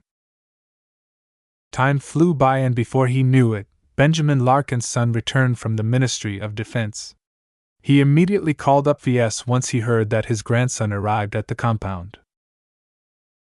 Inside Benjamin's main office inside the compound, the first thing his grandfather did was to hug his grandson. "Ves, I'm very glad to see you whole and healthy. When I heard that you've almost died to an assassination attempt, I was almost ready to turn MINDEF upside down." Ves was touched by his grandfather's concern. It was just a flesh wound. They both laughed at that joke. "I'm glad you haven't lost your sense of levity. That's a good sign." After they finished hugging, they took their seats and began to discuss some business. Benjamin Larkinson started with the elephant in the room. Lately, the Larkinson estate has received an increasing amount of scrutiny. After some investigation, I've learned that we have attracted the attention of some very powerful political influences. When we followed up on that, we learned that their recent actions are somehow tied to you, Ves. What have you been doing lately? "I can't say much, grandfather, but I've done some favors for the Tovar family, and they have given me some favors in return. At some point, I've fallen into their camp." Grandpa Benjamin adopted a grave expression. "That's dangerous. Very dangerous. I never explained to you about the dangers of associating yourself with the founding families. I didn't think you would get in touch with the apex influences of the Bright Republic so soon." Ves shrugged. "It's already done. It's hard to get rid of their clutches once they saw value in me. Do you think I can say no to someone like Senator Tovar? Also, I've learned that a growing company like the LMC will eventually have to depend on political backing in order to avoid being taken advantage of by the government. For better or worse, I'm aligned with the Tovars now, thereby dragging the rest of the family with you into their camp." "I don't think that's the case." Ves shook his head. "The Tovars don't seem to be holding any expectations towards the rest of the family. It's only me and my business that he's interested in. Surely their political rivals won't go after the rest of Larkinsons, will they?" The sour mood emanating from Benjamin already told Ves that this was a vain hope. "A lot of family members aren't pleased by your unilateral actions. Whatever the circumstances, this is the first time in the 400-year history of our family that we have strayed from our neutrality. I don't think I need to explain to you why we value our lack of involvement in the political scene." Ves nodded. He already reasoned that out on his own. "For what it's worth, I'm sorry. I can formally separate myself from the family if that is what it takes to draw a line between us. I can be like Riella, who isn't formally connected to the Larkinson family anymore." Benjamin immediately shook his head. "That won't work. Riella is a deviant, but she is nothing different from the other Larkinsons who went their own way. You, on the other hand, are not just a Larkinson, but the first successful mech designer to ever emerge from our midst. The massive sums of money your living mech corporations has earned us in dividends has prompted us to reconsider our recent stance." "Stance on what?" "On whether we should stick to tradition or adjust to our new circumstances." "And what have you all decided?" "The steering committee, at least those who aren't fighting in the front lines, came together a month ago and decided to double down on our association with your company." "I thought I told you I like my company to be hands-off from the family." "You know how some of us think. You're a Larkinson, so why shouldn't you share some of your fortune with the rest of the family? Look, I know it looks bad to you. You must think that we're being pushy in order to leech off your success." "That sounds about right." "Yet aren't you benefiting from the family as well, Ves? Not only did we help bring you up, but we can also provide you with continuous assistance. While we are nothing like the Tovar family, we have our own connections to depend upon. In particular, we possess very strong connections to the mech core which can be very useful to a mech designer like you. In addition, we have many highly trained mech pilots in the family who would love the opportunity to settle down on a quiet planet like Cloudy Curtain. Ves felt as if Benjamin wouldn't relent on this issue. Why is the family so insistent on hooking their tentacles in my company? Is it about the money? What other reason is there? Benjamin sighed. None of the businesses we operate are anywhere close to your mech company. In fact, many of our elders feel ashamed. It only took you a handful of years to grow your company to a point where it is earning billions of credits a year. Meanwhile, it took 4 centuries for multiple generations of Larkinsons to accumulate enough assets that only earns us around 50 to 60 million credits a year. The Larkinsons weren't savvy investors or businessmen. It didn't help that they invested most of their surplus earnings into acquiring more real estate on Rittersburg. Property on the capital planet was notoriously expensive, and while they guaranteed a steady profit, the ongoing expenses due to high property taxes and other fees meant that the Larkinson estate could forget about achieving any high returns on their investment. Considering the relatively paltry amount of profit they earned from their stable and unexciting asset portfolio, suddenly obtaining a 25% stake in a fast-growing mech company must seem like an enormous shock to the Larkinsons. With access to more money than they ever handled at any single time, the Larkinsons found that they could use that money in many useful areas. They became so overcome with greed that they even forgave Ves for dragging them closer to the Tovar family. So what is it that you are demanding from me, exactly? Ves frowned. Isn't it enough for the family to enjoy its 25% stake in my company? It is because we own 25% of your company that we don't feel entirely assured to leave you in charge of your company by itself. You have done an amazing job so far, but you are still young and capable of making mistakes.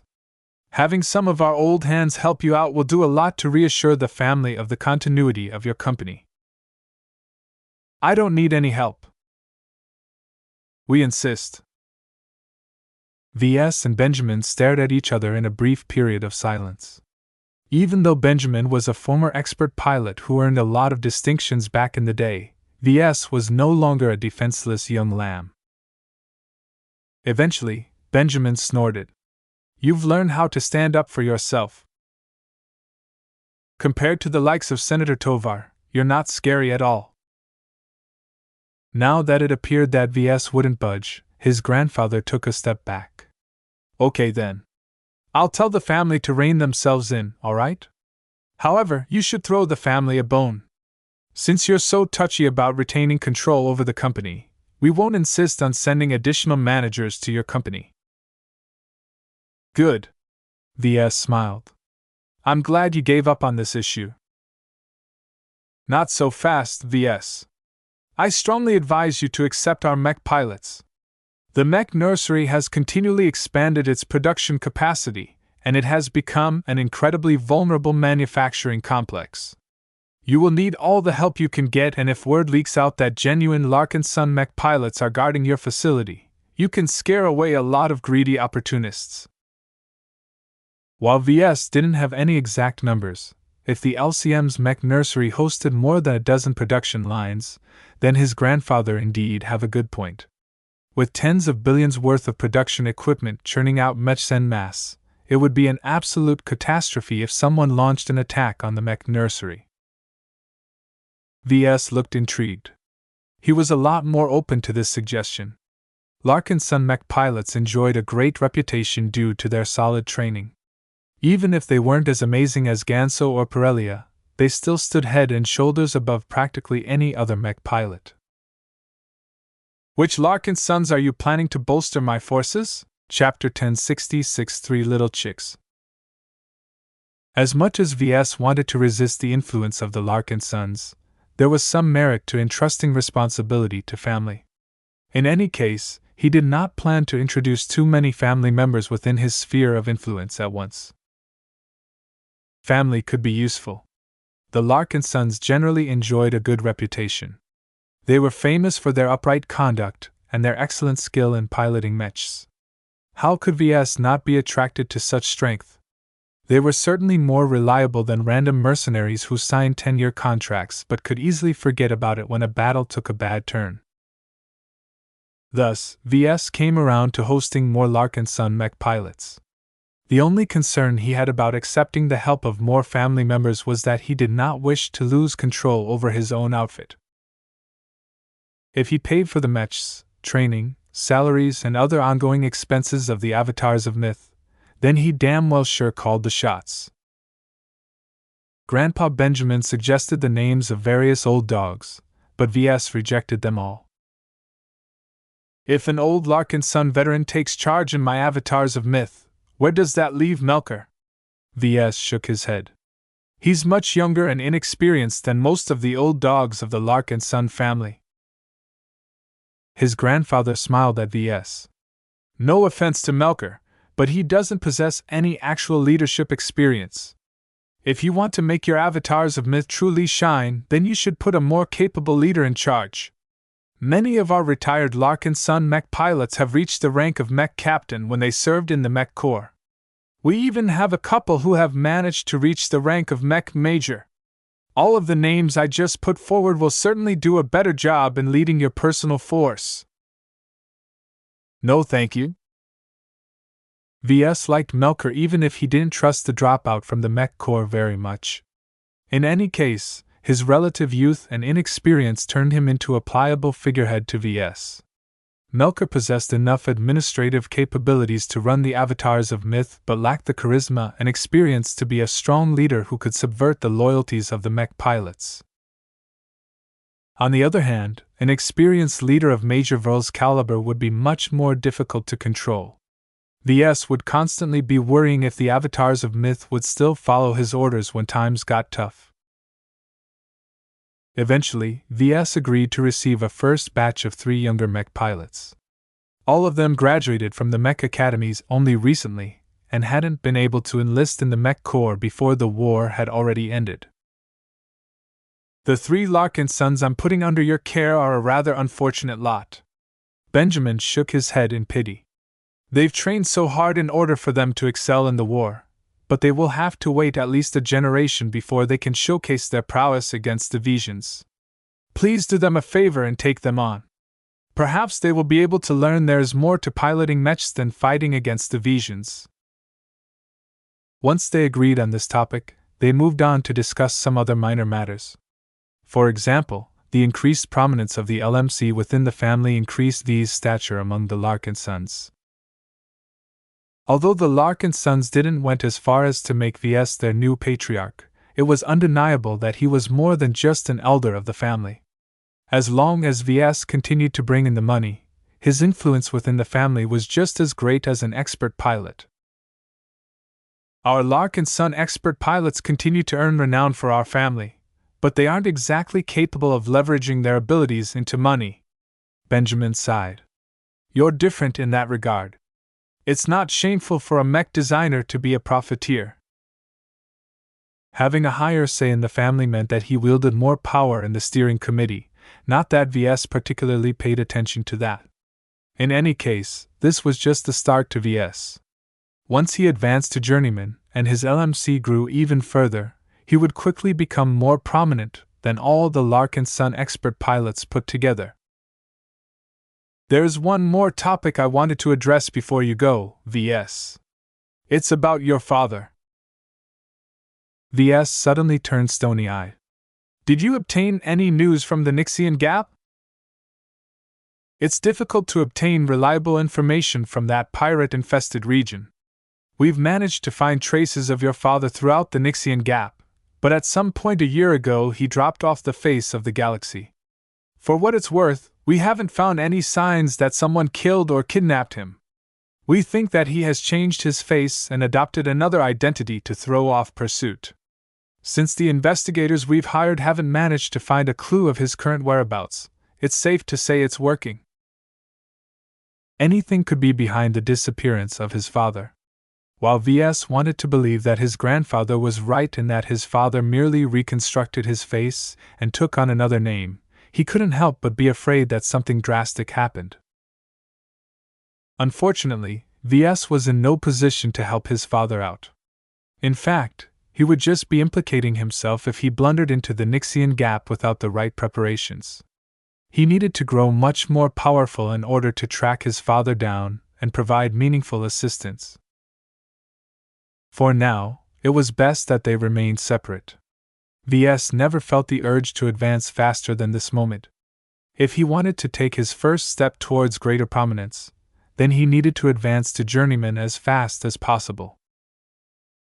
After his long and fruitful discussion with Benjamin, Ves felt he understood his grandfather and the Larkinson family a bit more. He also learned that the role the LMC played in boosting the family's financial fortunes was a lot more influential than he initially thought. If his grandfather told him the truth, then the Larkinson family was even ready to move away from their insistence on sticking to their principle of neutrality. As Ves boarded a shuttle and departed from the Larkinson compound, he considered whether that was a good development. For some reason, he felt as if his existence was corrupting the Larkinsons. No tradition lasts forever. Even families change, Ves muttered. Once the shuttle arrived at the spaceport at Kellner, Ves moved on to a transit shuttle that brought him up at a space station in orbit. There, he transferred to yet another shuttle that finally brought him back to the Barracuda, which was parked a distance away from Rittersburg I. Along the way, Ves picked up the 3 young Larkinson mech pilots.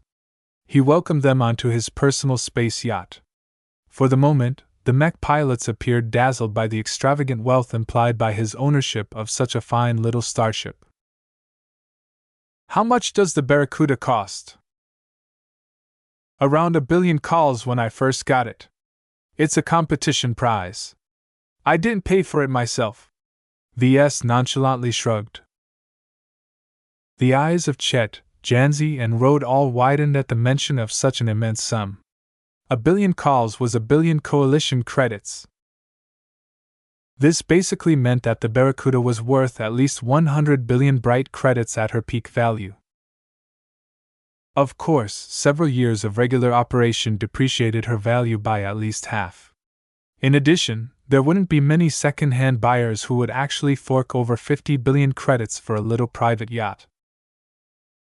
Nobody in their right minds would pay so much money for a single ship, at least not in the Bright Republic.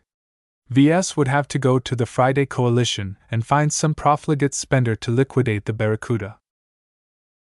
Still, Ves deliberately impressed the value of his personal yacht upon the 3 young Larkinsons in order to draw a line between himself and them. They were sorely mistaken if they thought they could take liberties just because they shared the same family name. Ves was in charge, and he wanted every Larkinson who followed him to learn this lesson. As the Barracuda transitioned into FTL and headed straight towards Bentheim, Ves found out he went a little overboard. The freshly graduated trio of mech pilots were a lot younger and less experienced than he thought. After everyone settled into their own cabins, Ves invited the 3 Larkinsons put under his care for a drink at the lounge. The 3 young Larkinsons meekly sat beside each other as they faced Ves, who possessed a presence that only older Larkinsons emanated. It helped that Ves secretly pressured them with his spirituality. He wanted to influence the new Larkinsons right away. He did not want another Riella on his hands who abandoned her duties in favor of going her own way. "So," Ves began as he calmly took a sip of his glass of wine. "Introduce yourselves, please. I don't think I've seen your faces very often during our annual family gatherings. Please begin with your name and mech pilot specialty." "Chet Larkinson, spaceborne rifleman mech specialist." "Janzi Larkinson, space knight specialist." "Rode Larkinson, landbound striker specialist." Ves lit up at the mention of the second name. Janzi Larkinson just so happened to be specialized in piloting space knights. He could make use of her to refine his upcoming super-medium space knight design. Of course, now was not the time to overwhelm his younger cousins with his work. He maintained his boss-like demeanor and calmly explored their history. All of them received vigorous training from the Larkinsons on top of attending renowned mech academies. In fact, they just graduated from a top mech academy in Rittersburg and waited at home for the next round of enlistments that was scheduled to commence in a couple of months. The war ended before we got the opportunity to enlist. Chet Larkinson sighed. The other two Larkinsons sent Ves a questioning glance. They couldn't help but recall the recent news. Ves instantly knew what they were thinking about. A dangerous aura emanated from his body. Don't believe in the news. It's all slander and propaganda. There's no way I hooked up with a Vesian expert pilot. Anyone who utters a word about that stupid lie will be booted right back to Rittersburg, is that clear? The three young Larkinsons nodded their heads like hungry chicks. As they got to know each other a little better, Ves became more confident that he could keep them under his thumb. Perhaps his grandfather knew of his concerns and deliberately put forward young and inexperienced recruits to put him at ease. In any case, Ves easily accepted the presence of Chet, Janzi, and Rode Larkinson under his care.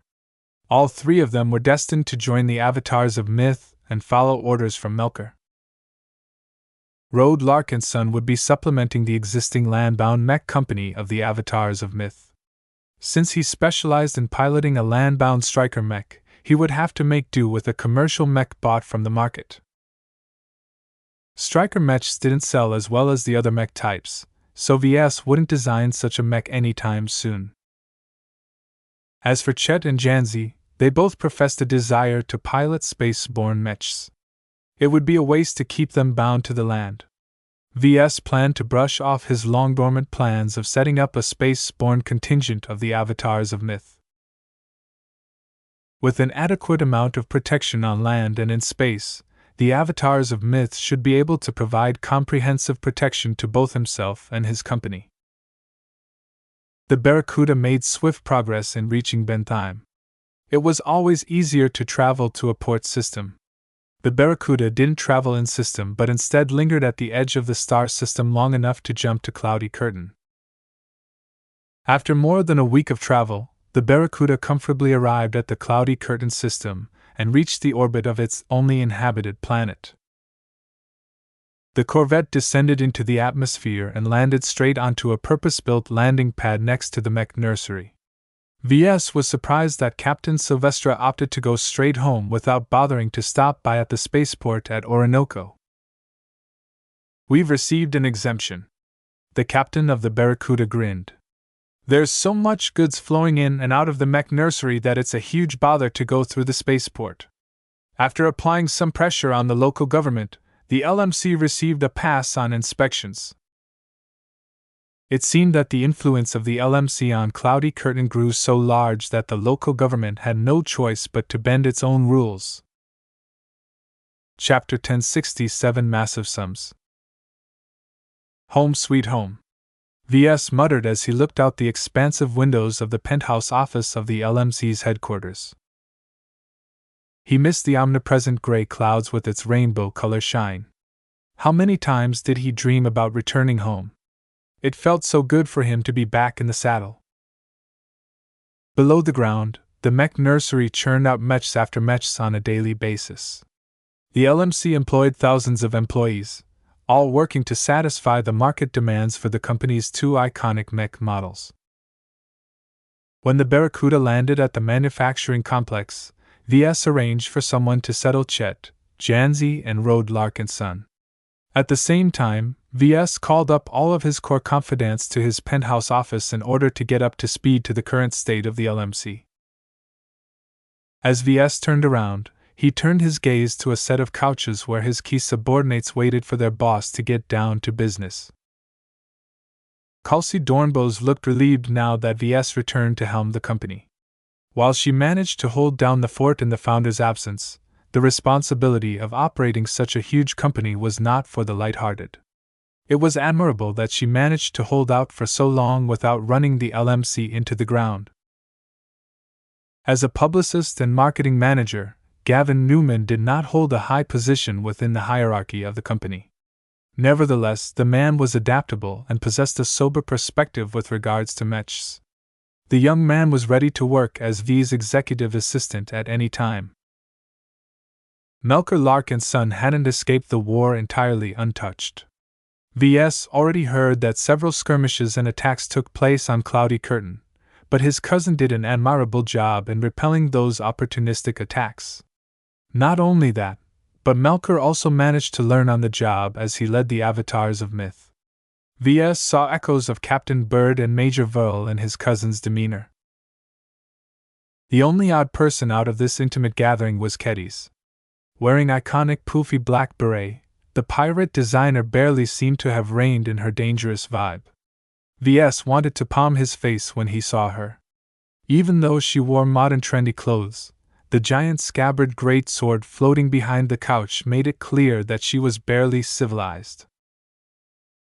Held within her arms, Lucky purred as the daughter of the frontier stroked his bony plated surface.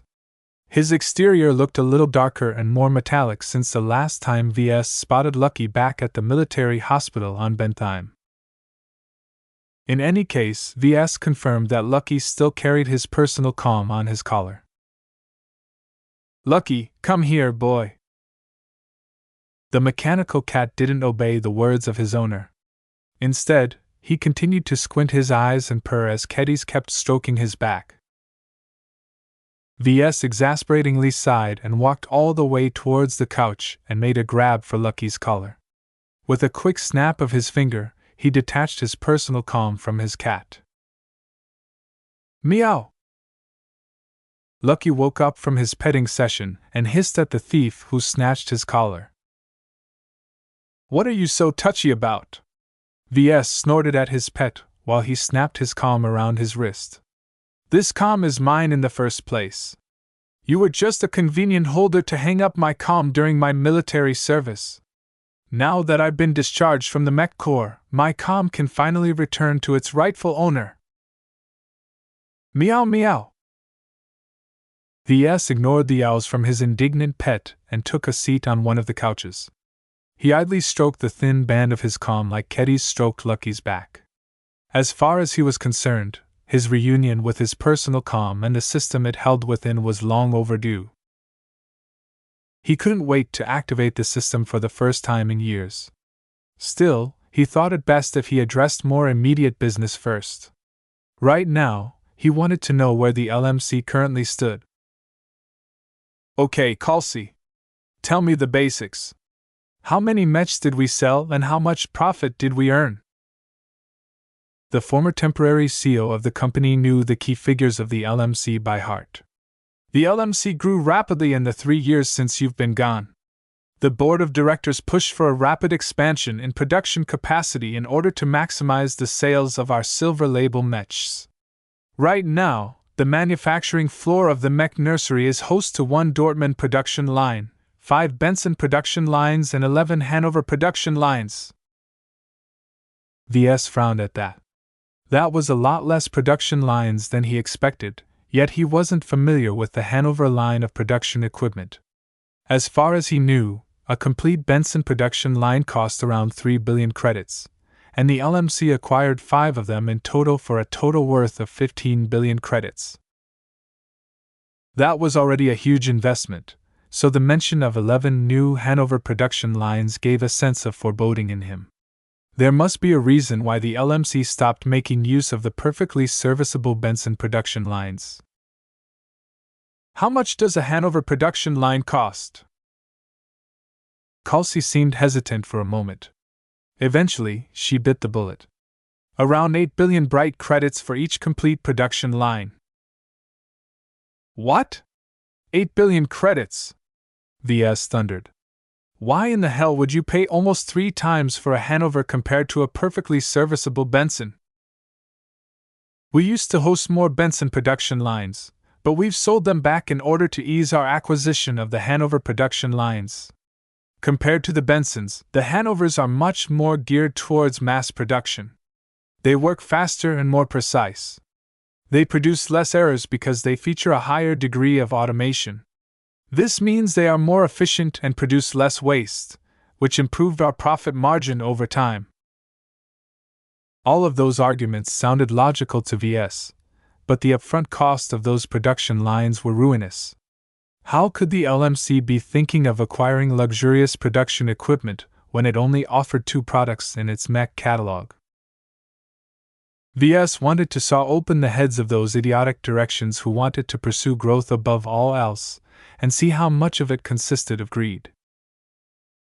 Okay then. VS sighed. So we have 16 production lines in total. How many mechs are we producing per month? Right now, we are manufacturing at capacity, which roughly means we are shipping around 150 mechs a month. Recent publicity has given our sales a strong boost, so every production line is practically around the clock.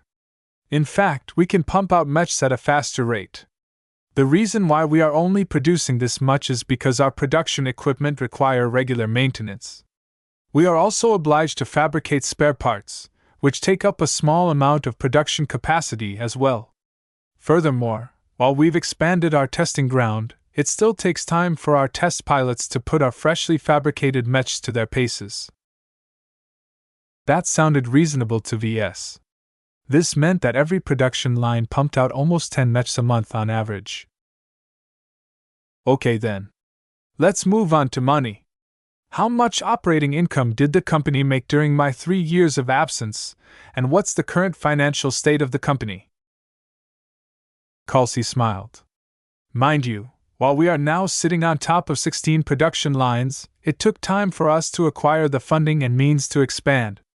During our gradual expansion, we've sold around 3,500 silver label mechs.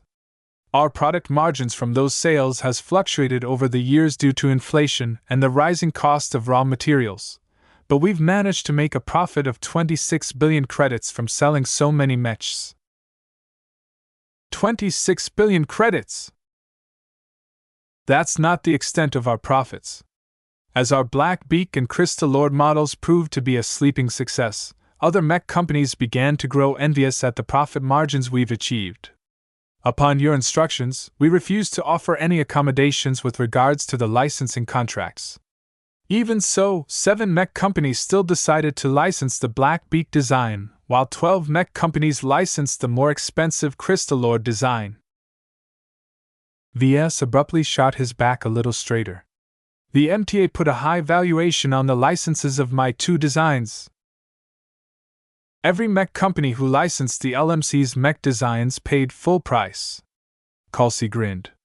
That means the Black Beak design netted you 21 billion credits in licensing fees, while the Crystal Lord design granted us a whopping 60 billion credits.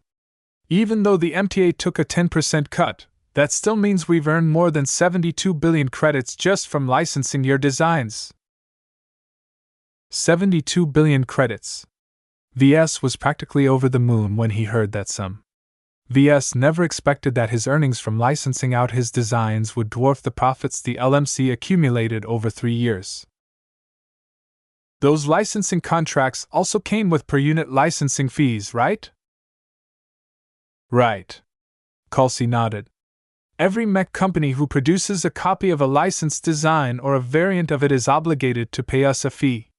For example, the bronze label Black Beaks nets us 1.5 million credits in royalties per copy. Best of all, the mech companies pay this fee at the moment the mech rolls off the production line, so we don't have to wait for the mech to be sold to receive our cut. In total, we've earned around 12 billion credits from royalties on your mech designs alone. This profit structure showed why design studios existed. As long as they gathered a bunch of capable mech designers together, they could pump out a large number of designs and variants a year. As long as some of them got licensed, they stood to earn billion of credits without lifting a single finger. While the design studios merely focused on designing mechs, other mech companies needed to toil over the production and marketing of their licensed designs. It was an incredibly lazy business model that attracted many mech designers who didn't want to bother with the production aspect of their profession. Still, even if he could earn a lot of easy money by pumping out designs all day, VS believed it was better to take charge of his own production. Many high-ranked mech designers started their own companies and engaged in production for a reason. Working at a design studio tended to make the mech designers who work there become out of touch with the practical side of mech design. In total, the LMC earned well over 100 billion credits in operating income. Yet this sum did not cover all expenses. It left out the cost of overhead as well as other expenses such as taxes and interest payments on the big pile of debt the company took on to afford the fancy new Hanover production lines. With good news comes the bad. VS couldn't avoid the issue any longer. Talk to me about our debt and other expenses. Some of the money they earned got gobbled up by the overhead. Just the salaries for thousands of employees bled the company of hundreds of millions of credits a month. The cost of maintenance, security, depreciation, and so on took out a substantial bite out of their operating income. The money they spent on paying taxes, some of which were deductible and some of which were not, drained the company of several billion credits annually. On top of that, the company forked out a generous amount of dividend payments to its shareholders at the same time. While Kelsey didn't get into the nitty-gritty details, she didn't mince her words when it came to the LMC's current debt obligations. Times have been rather difficult as the war went on. Many of the mech companies which licensed our mechs eventually went bankrupt or moved on to mech models as their profits dried up due to the worsening market conditions. The worsening sentiment affected our company as well. If not for your recent publicity which allowed us to run all of our production lines at capacity, we were only barely keeping our heads above the water. In total, the LMC accumulated 54 billion credits in debt. The interest rates of those loans varied a bit, but it still amounted to several billion credits per year. VS frowned at the sums. Don't you think the banks are ripping us off? There is a limit to what the banks and financial institutions are willing to agree to. Kelsey shook her head. With so many mech companies struggling for cash, demand has outpaced supply. We haven't been able to obtain more favorable rates. While VS looked very severe, inwardly he sighed in relief. He expected worse. While owing 54 billion credits was not something he could casually brush off, VS still found it to be a manageable sum considering how much money the LMC raked in just from relying on two of his aging mech designs.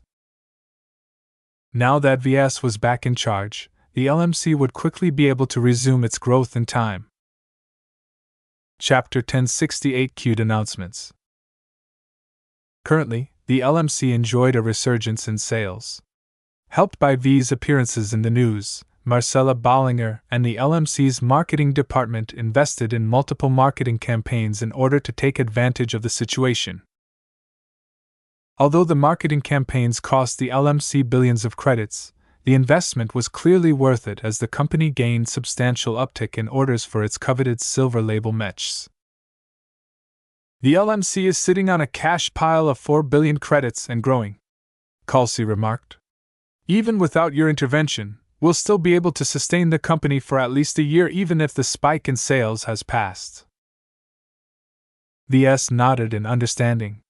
You did a good job keeping the company afloat. While I'm resuming my position at the top of the company, I won't push you aside. I have a different job in mind for you, though I think you deserve a much-needed vacation for now. Thank you, VS. I truly need a break.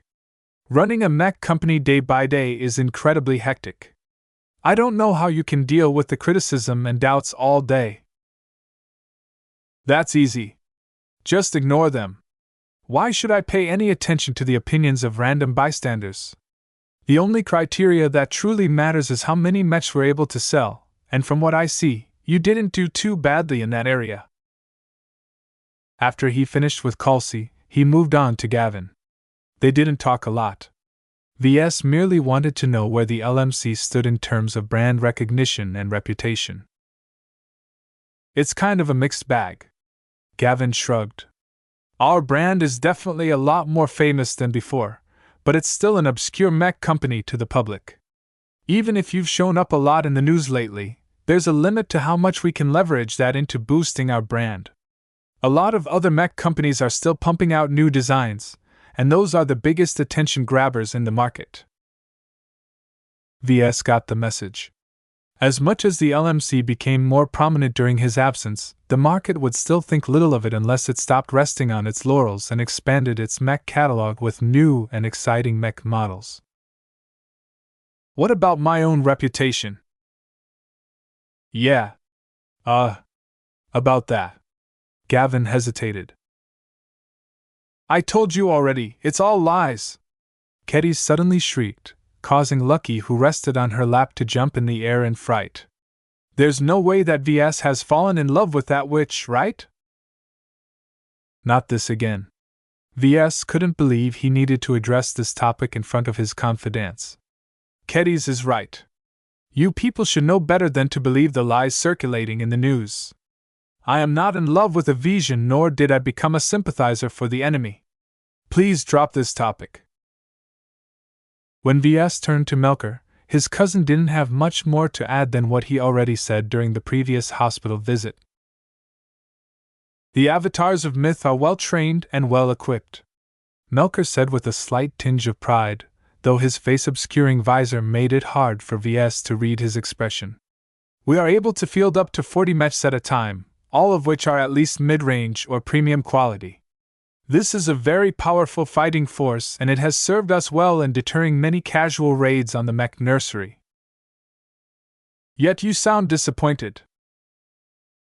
You just heard Kalsi state that the mech nursery is home to more than 100 billion credits worth of production equipment. Melker mildly shrugged. That's an astronomical amount of money we're talking about, and it's all concentrated in a single place. Many people are greedily eyeing our expensive production equipment. I agree that we need to expand the avatars of myth. We can't keep depending on Sanyal Ablin's security services to cover the bulk of our protection. Right now is not the best time to expand, but that doesn't mean we shouldn't plan ahead. Please draft a plan to expand the roster of avatars of myth with a full space-borne mech company. I think we can put the light carriers that we've obtained to good use with the addition of a space-borne mech contingent. This was welcome news to Melker. I've already drafted a suitable plan. It's not like I had anything else to spend my time on all these years. Good. Send it to my com account. I'll look over it later. Once he finished discussing about the avatars of myth, VS finally turned to Ketty's.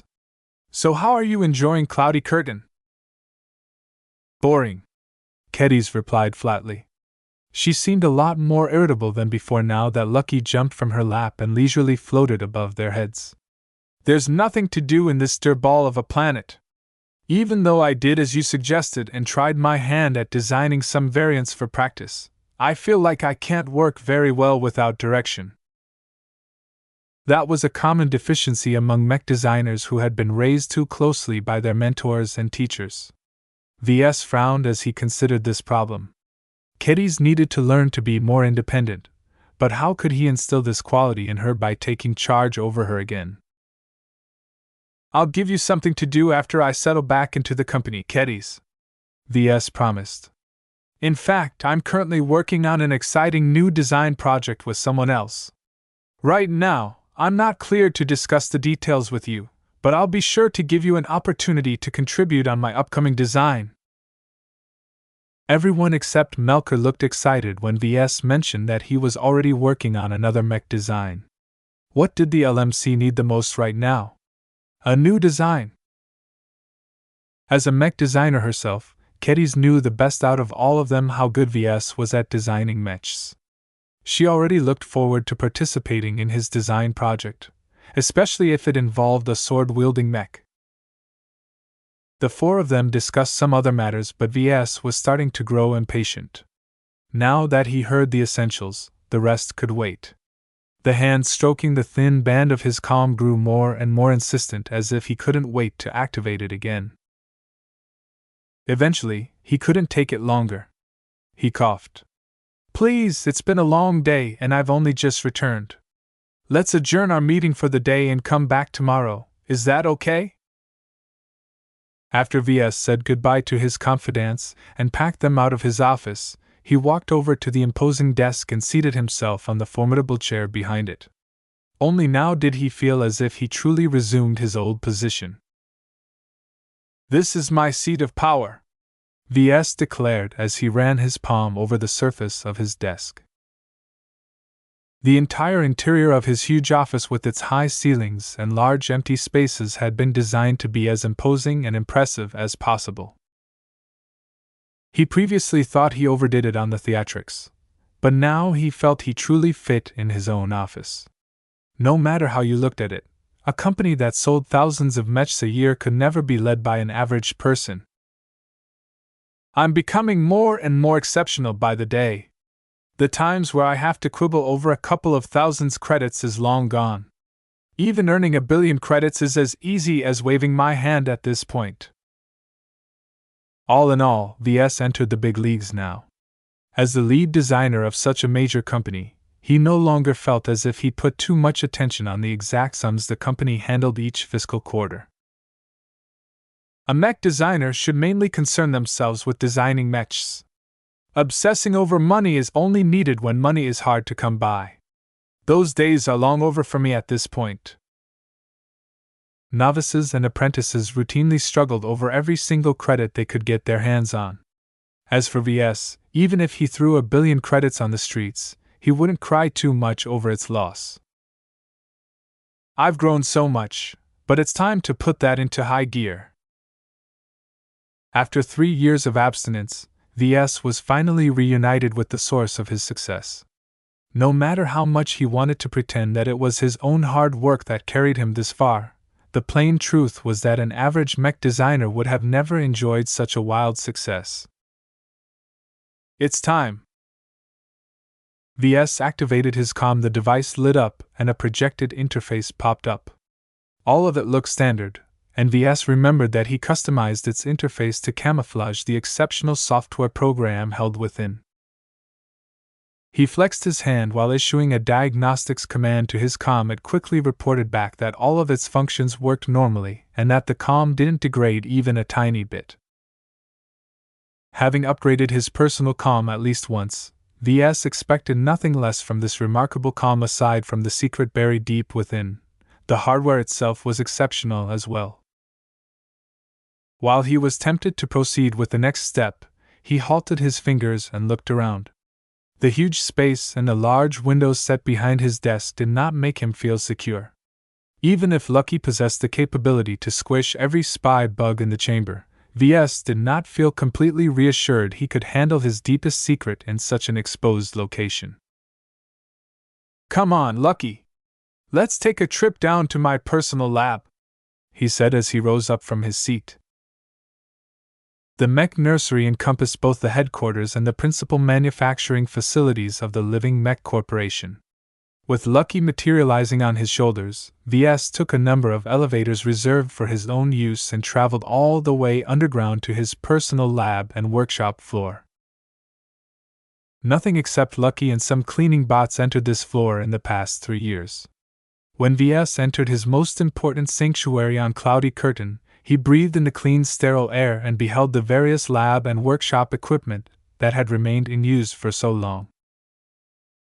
He frowned a bit. "I should get around to upgrading my lab.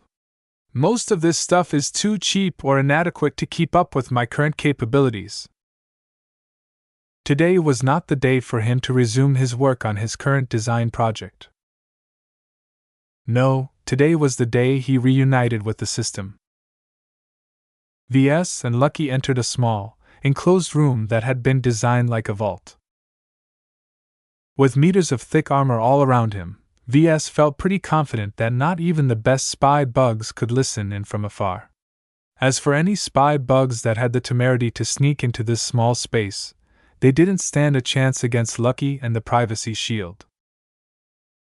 When Ves called up his comm interface once again, he first activated his privacy shield, and then activated the long-dormant Mech Designer System.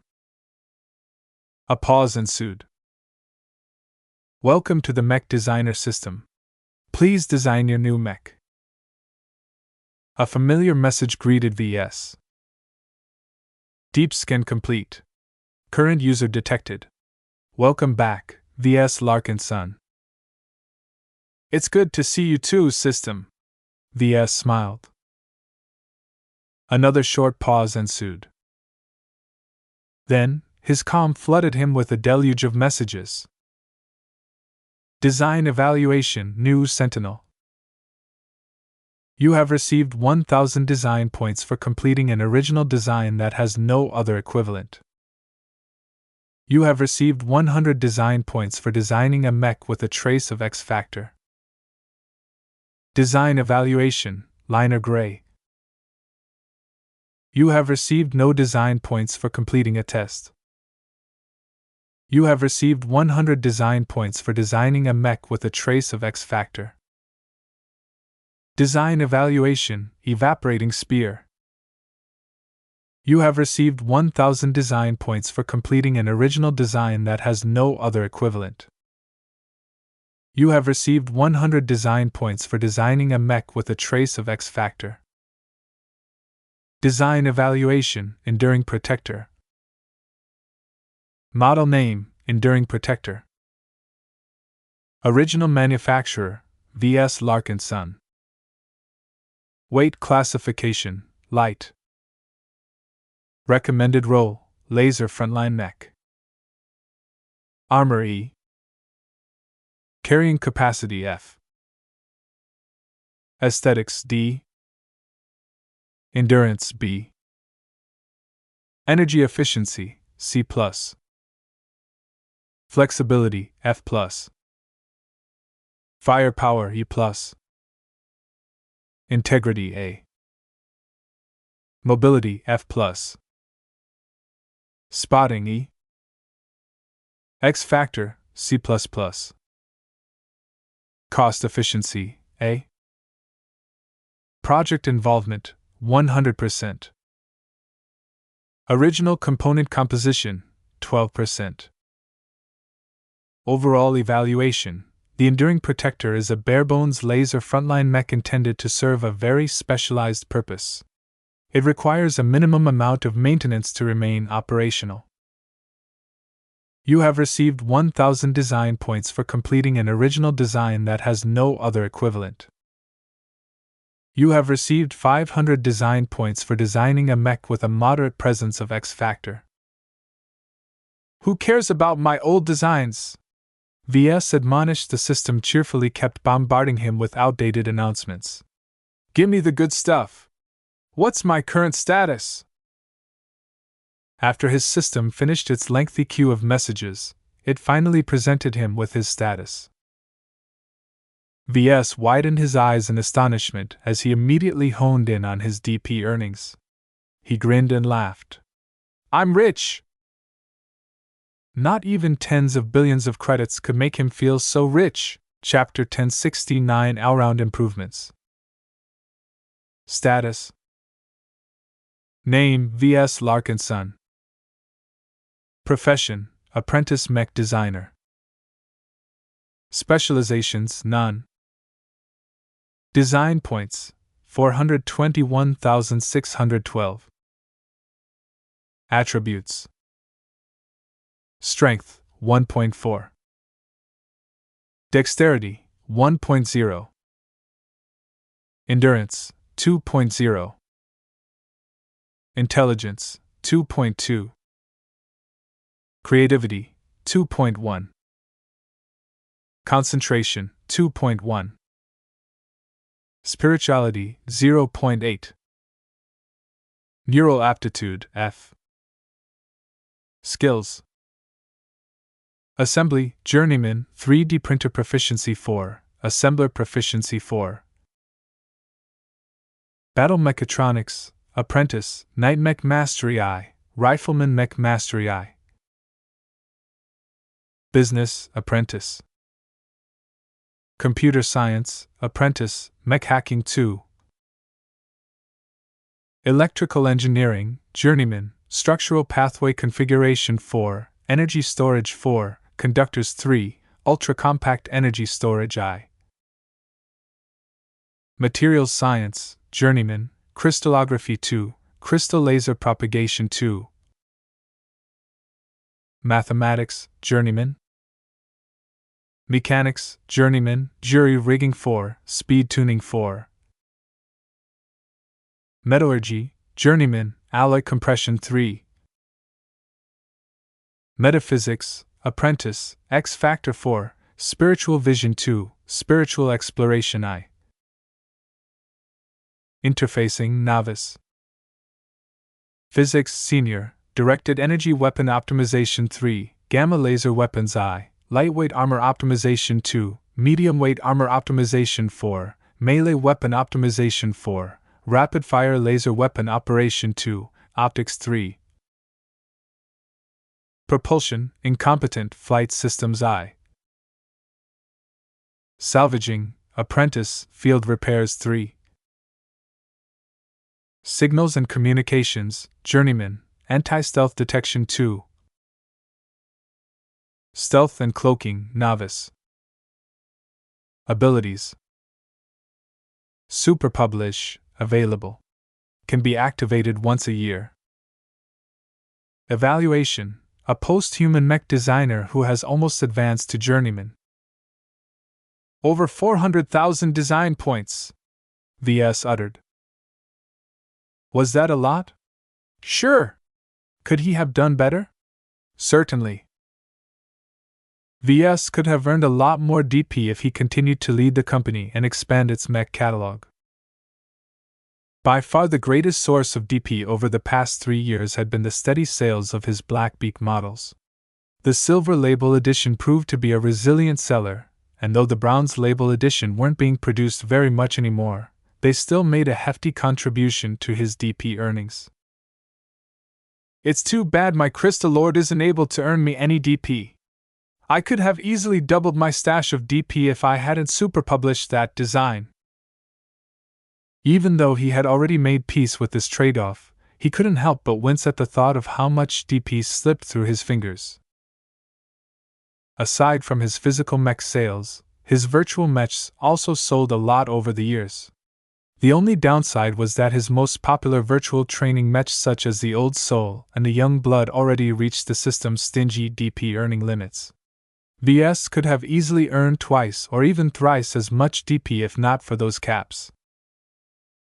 Well, I'm long past the days where I need to depend on virtual mechs for practice, Ves muttered. While it would only take him a couple of weeks to design a proper virtual mech, to Journeyman and upwards, it was generally considered to be a waste of time. They only had a finite amount of lifespan to spend on advancing to the rank of Senior, and no Journeyman ever got there by designing virtual mechs all the time. However, even though designing virtual mechs wouldn't help him advance to Senior, it still served as a useful testing ground for some experimental concepts. Ves could do a lot with 400,000 DP. Perhaps the most extreme way to spend them all was if he dumped it all on bronze or silver lottery tickets.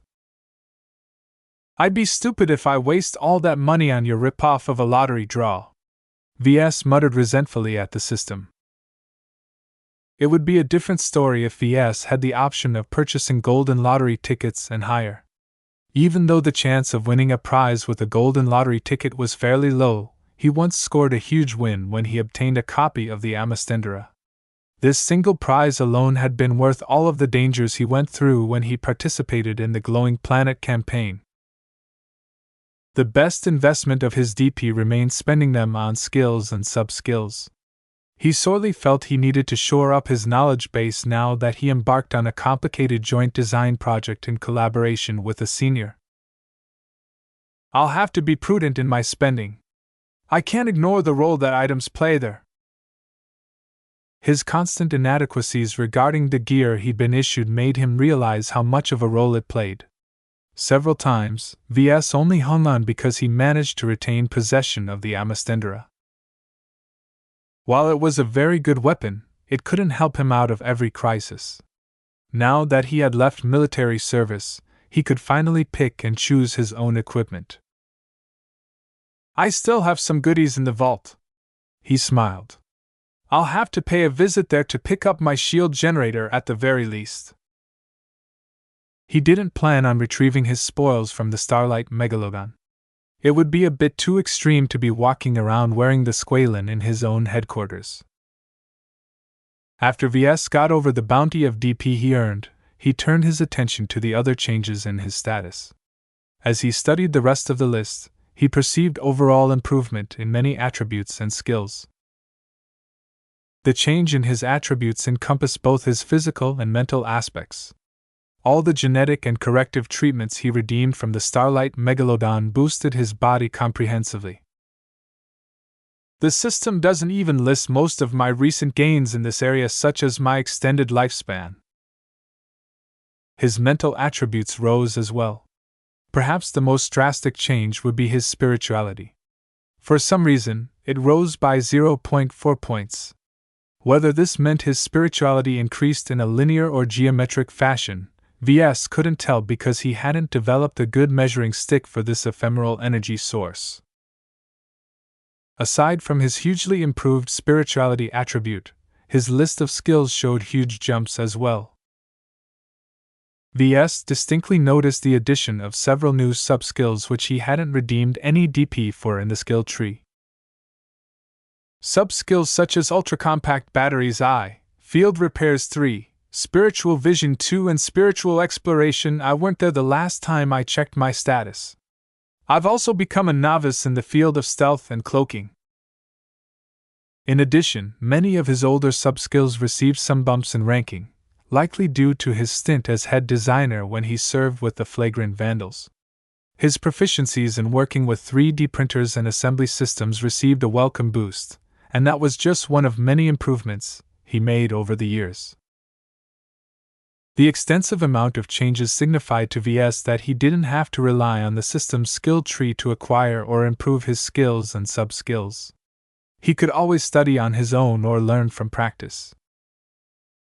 Each method has its own merits. Overall, his set of skills already matched the repertoire of a seasoned journeyman such as Katter and Ves. In fact, he was grossly overqualified for an apprentice. Ves did not feel a strong urge to upgrade more of his main skills to senior as of yet. His senior-level physics skill mainly introduced a huge bunch of esoteric knowledge in his mind which only became relevant in highly specialized applications. His main benefit from improving his physics skill was that he became more knowledgeable when it came to designing energy weapons. If I do upgrade a main skill to senior level, I'll start with my mechanics skill first. If he did so, he would have to complete an upgrade mission assigned by the system, which was a bit of a hassle. Overall, Ves was pleased with his improvements over the years. Compared to when he last used the system, he was a lot more rounded and his utilization of his skills had improved as well. Not everything is listed on my status page, he reminded to himself. Just because it's not on the list doesn't mean it isn't important. Now that Ves satisfied his curiosity for the moment, he began to look at his calm more critically. While Lucky leisurely floated above his head, he wanted to address the system directly. Tell me, he began. Are you the metal scroll? Silence. The system adopted its usual silent treatment in response to V's prodding questions. Ves pressed his lips. Come now. You managed to keep track of my design work while I was separated from you, so you must be aware of what I've learned at the Starlight Megalodon. The so-called Mech Designer System is just a facade of yours, right? Your true identity is the long-lost mythical metal scroll worshipped by the 5 Scrolls Compact. Really? I don't know why you keep up that dumb AI act, but it's not fooling me anymore. I've encountered a lot of AIs over the years, and you are definitely more sophisticated than you appear. All this time, I've been using you as a vending machine, never fully comprehending that you must have your own agenda as well. Now that I know the truth about your origins, isn't it time for you to come clean with me? Evidently, the system adamantly maintained its silence to the pressing queries. Perhaps it thought that Ves was too weak. Perhaps it had been programmed to keep shut on this topic. Since Ves possessed no leverage on the system, he couldn't force it to talk. What could he do? Discard it into a black hole? It would probably teleport away and abandon Ves to find a new and more pliable user or something. After a bit more fruitless questioning, Ves gave up. Fine. Have it your way. I'll just continue to play along and design more mechs if that's what you want. A mech designer must never cease to design mechs. PFF. Now you open up your mouth. After Ves set aside his questions concerning the system, he returned to the question of where he should spend his DP on. Those 400,000 points didn't do anything to him as long as they remained unspent. First, I should set aside 100,000 DP again, he decided. If he ever fell into trouble, which would certainly happen sooner or later considering his track record, he could draw upon this amount to redeem a powerful one-time tool or augment to help him survive. That left a bit over 300,000 DP for him to spend wherever he wished. When Ves idly browsed the skill tree, he became astounded once again at the sheer variety of skills and sub-skills the system offered. However, not all of them were valued equally. Ves distinctly noticed that sub-skills related to high technology came with inflated DP costs along with hefty prerequisites. For example, if Ves wanted to acquire ultra-compact energy storage too, he needed to fork over 2 million DP to the system. What the hell? How can you be so greedy, system? Just as it seemed that Ves was about to accelerate his DP earnings, the reality was that the truly valuable sub-skills still required a hefty amount of investment. That 300,000 DP didn't seem too extravagant anymore. Ves felt like he was back in the days where he thought that earning a couple of thousand DP already made him wealthy. I'll just have to put my available points to the best possible use. Right now, Ves already felt he lacked some essential sub-skills when it came to designing his upcoming super-medium Space Knight. His unfamiliarity with its weight class, flight system, polarizing module and more would definitely hamper him once he moved on to the next design phase. If I want to do my fatty mech design justice, I will need to shore up on my lack of design experience with spaceborne mechs. Like many mech designers, Ves started his career with designing land-bound mechs. While that was all well and good, he didn't feel confident in being able to incorporate a flight system effectively and efficiently in his upcoming design. He simply lacked too much experience in this area. I can take the time to study it myself, but it's much faster and more convenient if I upgrade my understanding of flight systems. Aside from shoring up this essential point, Ves also couldn't forget about another option. He began to consider whether it would be worth it for him to invest a substantial amount of DP into acquiring Space Knight Mastery I. Chapter 1070 Inflated Prices. Mastery provided Ves with a first-hand perspective on how mech pilots handled a specific mech type. It was immensely valuable, and he considered it worth its hefty price tag. Even so, Ves already possessed a mastery in land-bound night mechs. Would he really be able to gain as much benefits when he acquired a mastery in its space-borne version? After some contemplation, he decided to add Space Knight Mastery I to his list. Space-borne mechs are vastly different from land-bound mechs. The three-dimensional aspect of moving and fighting in space, as well as concerns about vacuum, inertia, momentum, flight, heat management, and more, add a lot more complexities to the equation. In general, mech pilots found it harder to pilot space-borne mechs. The barrier to entry may be higher, but they were paid a bit better than their land-bound colleagues. All of these added complexities made piloting space-borne mechs incomparable to piloting land-bound mechs. Ves saw a lot of merit in acquiring the relevant mastery, even if it wouldn't be in the right weight class. Space Knight Mastery I, 40,000 DP. Next up is to improve my understanding of flight systems. This entailed upgrading the propulsion skill and the generic flight system I sub-skill. The former encompassed many ways to move mechs aside from using legs. It encompassed a broad understanding of flight in the air and in space. It also included some fundamental understanding on waterjet propulsion used by aquatic mechs. Let's just skip the years of learning and bump it straight up into journeyman territory. I'll improve my expertise on flight systems specifically while I'm at it. Propulsion Novice, 5000 dp. Propulsion Apprentice, 10,000 dp. Propulsion Journeyman, 20,000 dp. Flight Systems 2, 2,500 dp. Flight Systems 3, 5,000 dp. Flight Systems 4, 10,000 dp. VS could already feel the system rubbing its greedy, non-existent hands as he added more skills to the shopping cart. Even though it seemed somewhat luxurious for him to spend this much DP just on the flight system alone, he considered it essential for him to match the competence of a mech designer specialized in space-borne mechs. Only a few minutes went by and VS already planned to dump 92,500 DP onto various skills and sub-skills. That's almost a third of my DP budget gone. Nonetheless, these new additions solved his most critical inadequacies when it came to designing his super-medium Space Knight.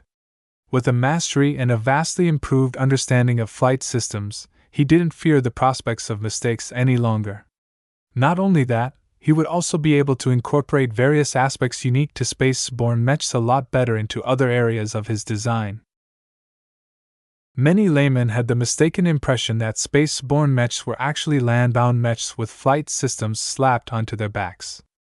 That was a gross simplification of the truth, as the lack of gravity and air in space led to a much greater divergence in design standards. VS learned many of these rules when he came into touch with many space-borne mechs as a head designer. However, repairing space-borne mechs was one thing. Designing them from scratch was an entirely different thing. The last mistake I can make in this design project is to underestimate the challenges of designing a space-borne mech. After some more thought, he added a sub-skill related to polarizing modules to his list. This would not only enable him to understand the working principles of this piece of technology, but also be able to tinker with it and adjust its parameters. Polarizing Shielding I, 20,000 dp. Polarizing Shielding 2, 40,000 dp. Unfortunately, the system regarded polarizing technology as something advanced, so it jacked up the prices for understanding it by a corresponding proportion. For a while, VS questioned whether he was spending his DP wisely. Polarizing technology did not see much use in the Bright Republic. The modules took up way too much space to be applicable to anything but heavy mechs. However, the tech was a bit more ubiquitous among second-class mechs such as those circulating in the Friday Coalition. It was possible to miniaturize the polarizing modules so that it became practical for them to be implemented in medium mechs, as long as expensive exotics took over the role of regular materials. VS could bear the price for polarizing Shielding I. Yet he wasn't satisfied with understanding the bare essentials. He wanted to tweak the polarizing module and tailor it to his upcoming design. That required a lot more understanding, and to meet that need he would have to get polarizing Shielding 2. It's still a hefty price to pay just to improve a single mech design a little better. He decided to bite the bullet and add the second tier of this line of sub-skills to his shopping cart. He rationalized it as an investment. In order to earn more DP, he needed to spend more DP. If I invest 60,000 DP into this sub-skill so that I can bump the quality of my Space Knight design to another level, the extra sales I get in return might pay back my investment in spades. His fatty mech design would definitely be a niche product that lacked the slightly wider appeal of his other two commercial mech designs. Since the target segment of his Space Knight would be those who specialized in piloting Space Knight, VS needed to offer them a product with excellent performance. The polarizing module was the key gimmick of his Space Knight design. Being able to implement it proficiently, and without introducing flaws or vulnerabilities would make or break his product. Alright, that's almost half of my DP budget gone. VS couldn't help but grumble about the system's inflated prices. Even though he agreed that it was only fair that the system charged more for rarer and more exclusive skills and sub-skills, as a consumer he couldn't help but feel as if he was being ripped off. Still, this led VS to an important question. What is DP anyway? The system presented him with design points as its internal currency, which VS could redeem for various goodies. All this time, he regarded DP in a similar fashion to merits used in many organizations such as the Clifford Society and the CFA. The concept behind merits was simple. Merits represented actual contribution earned by individuals. It was not money that could be traded or given away freely. Thereby, organizations were able to level the field for the less affluent. If the poor worked harder than the rich, then they ought to be rewarded for their earnestness. Issuing merits was a way of recognizing their individual hard work. As for useless rich fops, they may be able to buy their way into their positions, but if they wanted to get further, they couldn't solely rely on their wealth and connections to get them ahead. VS equated design points akin to merits because that was how the system operated on the surface. Yet now that he adopted a more critical mindset, he couldn't help but ask what design points actually represented. How do design points benefit the system? He openly asked. This was a very important question. For example, the graining mission that VS participated in allowed him to earn a generous amount of merits from the Clifford Society. The Society did not hand over these merits for free, but rather gained a substantial commission from House Kane. House Kane in turn gave the Society some concessions in return for V's service. Everyone gets something of value, whether it's money, merits, or services. Nobody loses out in this transaction. The question that VS had right now was how the system could possibly benefit from incentivizing VS with design points. VS did not believe that this was just a fictional currency programmed into the system in order to incentivize good mech design. Even the system must pay some sort of price whenever it injects a skill into my mind or materializes a new item. However, aside from providing the system with some exceedingly rare materials, VS mostly earned the system's appreciation by designing mechs. It all comes down to designing mechs. Why mechs? What's so special about them? For the supposedly mythical metal scrolls which contains knowledge on how to design the armament of the gods, you sure possess a one-track mind system. Well, VS couldn't blame the system for being brain-damaged. If the stories he heard were correct, then the metal scroll had been inadvertently destroyed during a secret power struggle. Even if it managed to recover, it obviously only regained a fraction of its former might. Maybe the metal scroll itself might even have been fractured into several pieces, each encompassing a single domain of weapons. That was a frightening thought. What if there was a system out there for designing infantry equipment, or starships? VS shook his head. Even if other fragments of the metal scroll existed somewhere across the galaxy, it had nothing to do with him. He was already content with the system's narrow focus on mechs. To a mech designer, that mattered the most. In the end, VS could speculate all he wanted, but he didn't come any closer to a solid answer. The system rewards me with DP whenever I design a mech or sell a mech. The amount of DP it rewards me varies according to the results I've achieved. Higher quality designs are worth a lot more DP than crappy designs. I also earn more DP from sales when my mechs are more expensive and are bought in higher volumes. These specific patterns led VS to believe they corresponded with the core activities of a mech designer. If VS tried to maximize his DP earnings, then his actions and behavior would conform to mech designers who continued to progress and advance. Simply said, the system wanted him to keep advancing. VS couldn't help but send a suspicious glance to his comm. Why did the system want him to advance so badly? Did it want something in return from VS once he advanced to master or something? That might be a very real possibility. If VS believed the Mech Designer System was just a simple piece of amazing software meant to help a mech designer without any further expectations, then he would be truly naive. The system first put him on the path to specializing in spirituality. The system also seemed to have a vested interest in helping him progress his mech designer career. It was as if the system was feeding a pig to the slaughter. VS couldn't get rid of his paranoia. From all the secrets he learned during his military service, he stopped believing in altruism. Nobody did anything for free or without a reason. Individuals always aimed to secure benefits for themselves, and VS bet that the system was no exception to this rule. When VS came back to the question where the system gained the energy or resources to do its magic, he threw out a guess. Design points are just standing in for something else, maybe. Perhaps the act of creation and the act of propagation, those creations injected the system with some sort of unknown energy that sustained its operation. Could it be spiritual energy? Out of all the options, spiritual energy seemed to fit the bill. However, there was no use speculating any further on this topic because VS would never be able to force an answer out of the system at his current state. VS threw a scheming glance at his calm. Someday I'll force some answers out of you.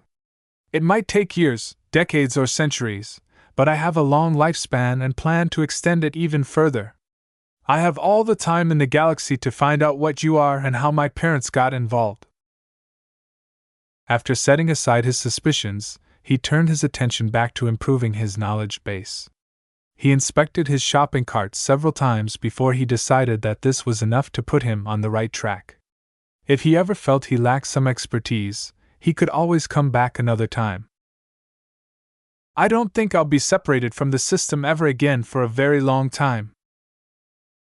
Chapter 1071 Specialized Machines. VS reserved the rest of the day to cope with all of the new skills and sub-skills injected into his mind. More expensive skills generally corresponded with more knowledge being dumped into his mind. While his expanded intelligence allowed him to cope with the huge influx of knowledge, the sheer magnitude of it still burdened him quite a bit.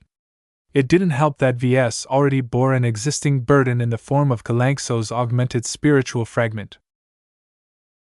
Despite the unpleasantries, VS endured the strain and tried to process the influx of knowledge as best he could.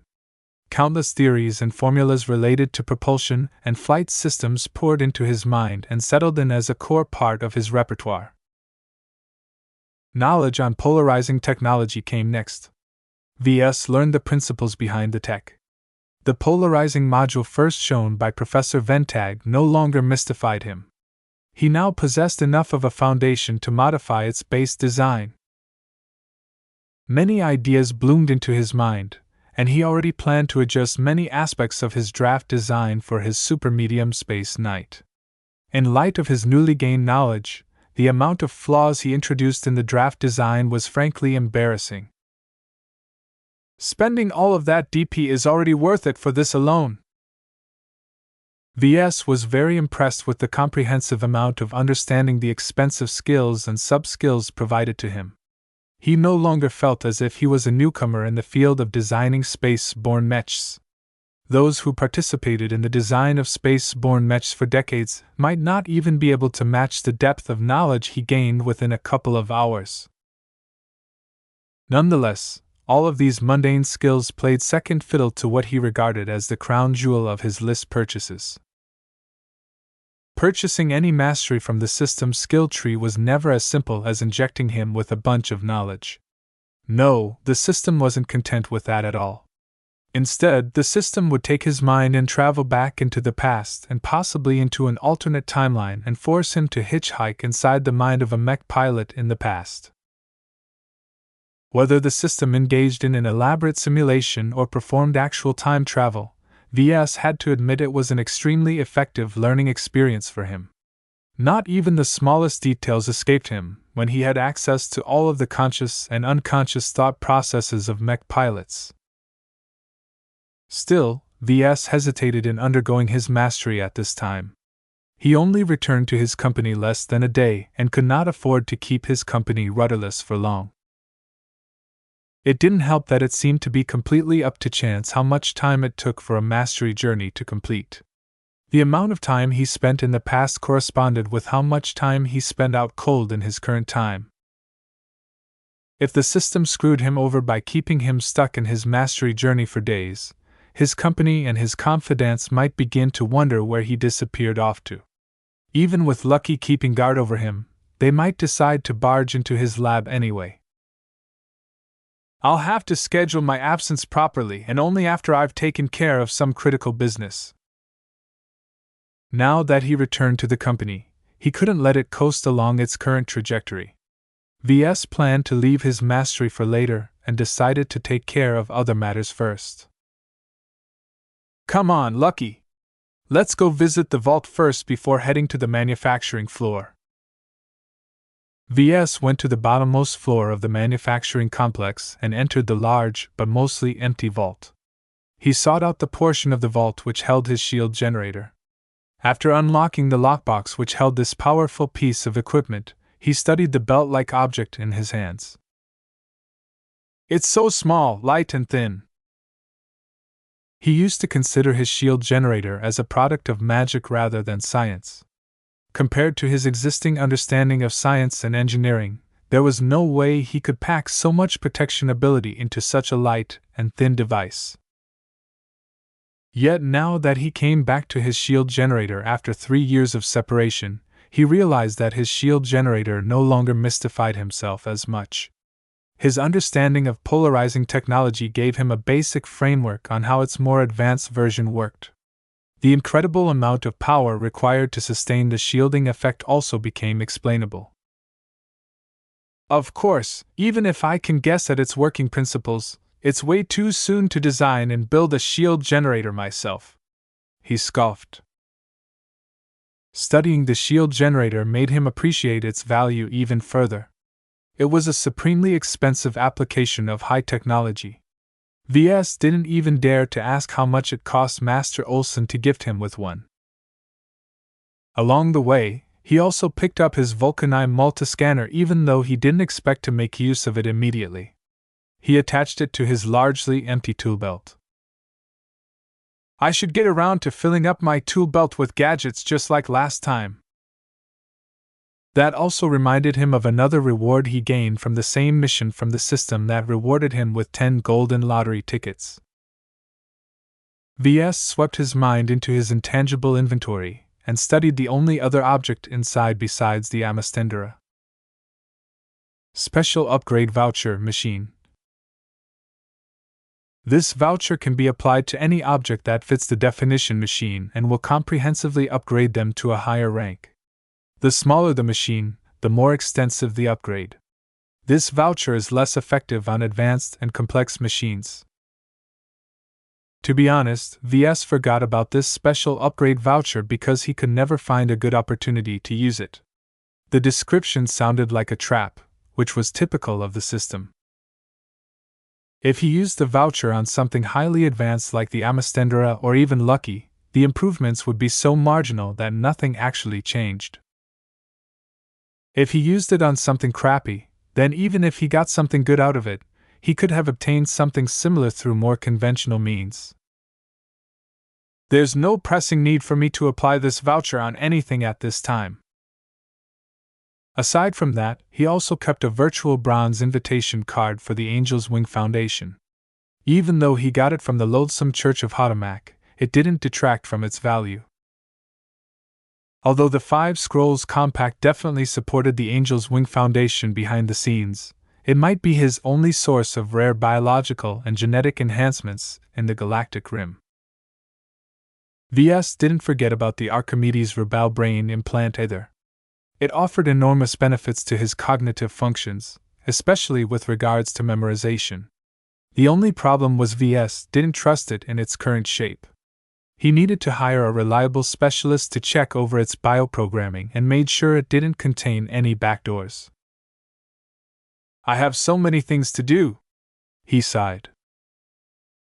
It felt bad for him to leave these goodies behind, but he could not figure out a good opportunity to make use of them right now. After he finished getting what he wanted from the vault, he took the secure elevators up to the manufacturing floor. The last time he visited the floor where all of the LMC's production took space, most of it was empty and hollow. Not anymore. With 1 Dortmund production line, 5 Benson production lines and 11 Hanover production lines, the manufacturing floor looked as busy and organized as the manufacturing facilities operated by the Caternavis Group. Hundreds of mech technicians operating in shifts worked on this floor. Ves saw to his satisfaction that they appeared to be motivated, diligent, and brisk in their work. Various guards bearing the uniform of Sanyal Security Services patrolled the different halls which hosted a number of production lines. Ves frowned a bit at the sight. He knew that it was difficult to expect the avatars of myth to match the capabilities of a professional security company from the Friday Coalition. It took a lot of time and effort to train specialized security guards. It took even more effort to set up a reliable virtual security arrangement. Despite these constraints, Ves felt a bit leery about giving a foreign company so much access to the heart of his mech company. He hoped he wouldn't have to rely on an external security company forever, especially once he and his company grew into greater prominence.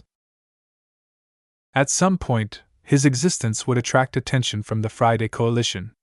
SAS originated from the Kansa clan, which was one of the many partners that made up the coalition. The structure of the Friday Coalition reminded him of the fractured duchies of the Ves Kingdom. The only difference was that the Friday Coalition were so disagreeable to each other that they never elevated someone to rule above their heads. Rather than treat them as a single coherent second-rate state, it was more appropriate to view them as a permanent alliance of squabbling powers. It was yet another topic of discussion when Ves intended to announce his upcoming plan to shake up the company. Under the guidance of a SAS guard, Ves found Chief Technician Cyril Hockett supervising the maintenance process of one of the company's new Hanover production lines. "It's a beauty, ain't it?" Chief Cyril said after welcoming him back to the fold. "Even though the price is high, the Hanover is worth every penny in my regard. It's certainly a machine that is geared towards speed." Ves could see that immediately from how big it was and how many specialized machines it contained. The Hanover production line did not depend on its 3D printer to fabricate all of the parts of a mech, but instead split some specialized processes to more dedicated machines that worked a lot more efficiently. The main advantage of doing this was that the production line could fabricate several different parts in parallel, thereby saving a significant amount of time. The specialized production machines dedicated to fabricating armor plating, structural supports, delicate components, processor chips, and more all did a much better job because they only needed to be good in one area.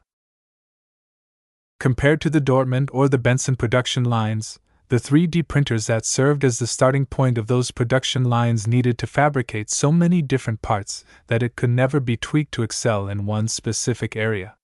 Their versatile nature was both their greatest strength and their greatest weakness. Of course, it was a lot cheaper to acquire a single machine that did everything decently enough than to acquire a handful of machines that split responsibility. Even if a single machine was still cheaper than a fully fledged 3D printer, the sheer amount of them that made up the Hanover production line still turned it into a hugely expensive investment. As Chief Cyril began to explain some of the ins and outs of the Hanover production lines, Ves gained a bit more appreciation for them. As much as he resented the decision to go into debt to fund this investment, the high rate of production they delivered in return more than made up for it. As long as orders kept coming in, the machines would be able to earn back their value sooner or later.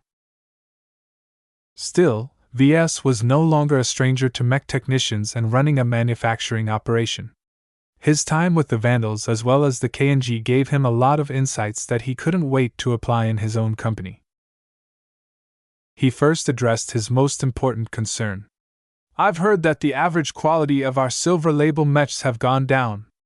What do you have to say for yourself, Chief? Chief Cyril shrugged. We're trying the best we can, but it's difficult to ensure quality when we are working on this scale. That's not good enough, Chief. Ves firmed up and crossed his arms. Please explain to me why quality has fallen. The chief looked a bit askance at his boss, as if he was afraid to engage in this topic. Yet V's calm but strong demeanor left no means of escape. Either the chief answered the question, or Ves would beat the answer out of him with his fists if he had to. Unlike with the system, Ves did not plan to let his subordinates weasel their way out. Now that he returned, Ves wanted to teach his entire company that he was firmly in charge. Chapter 1072 The Candyman. Frankly, I'm disappointed, Ves said as he crossed his arms. Chief Cyril brought him to his office to discuss the matter of product quality, as it was a sensitive topic. The situation facing the LMC for a long time sounded very simple. As the company's profit margin narrowed due to a combination of inflation and rising cost of raw materials, they came under pressure to cut costs wherever they could. The manufacturing floor became the focal point of the LMC's attempts at cutting costs. If they could manage to streamline the production processes and cut the total cost of producing a mech by 1%, then that would have quickly resulted in a 10% increase of the mech's meager profit. Chief Cyril remained unapologetic for that reason. Pursuing quality above efficiency is fine when times were good and when we only had access to a single production line. Yet now we've ballooned to the point where we are working with 17 production lines at once and shipping out hundreds of mechs a month. Every cost-saving measure we can squeeze out of our current processes directly helps with keeping the company afloat during the hard times. The LMC's reputation has declined. Is that worth the cost? Reputation can be regained. It's not as if we're the only mech company that's been cutting corners during these times. Besides, I think you're overstating the quality issue. With all the tests we've been carrying out at our testing ground, none of our finished mechs are shipped with defects. The complaints mainly come from repeat customers who ordered one of our earlier products. Only then is the difference in quality noticeable, but it's only some minor issues that they really complain about.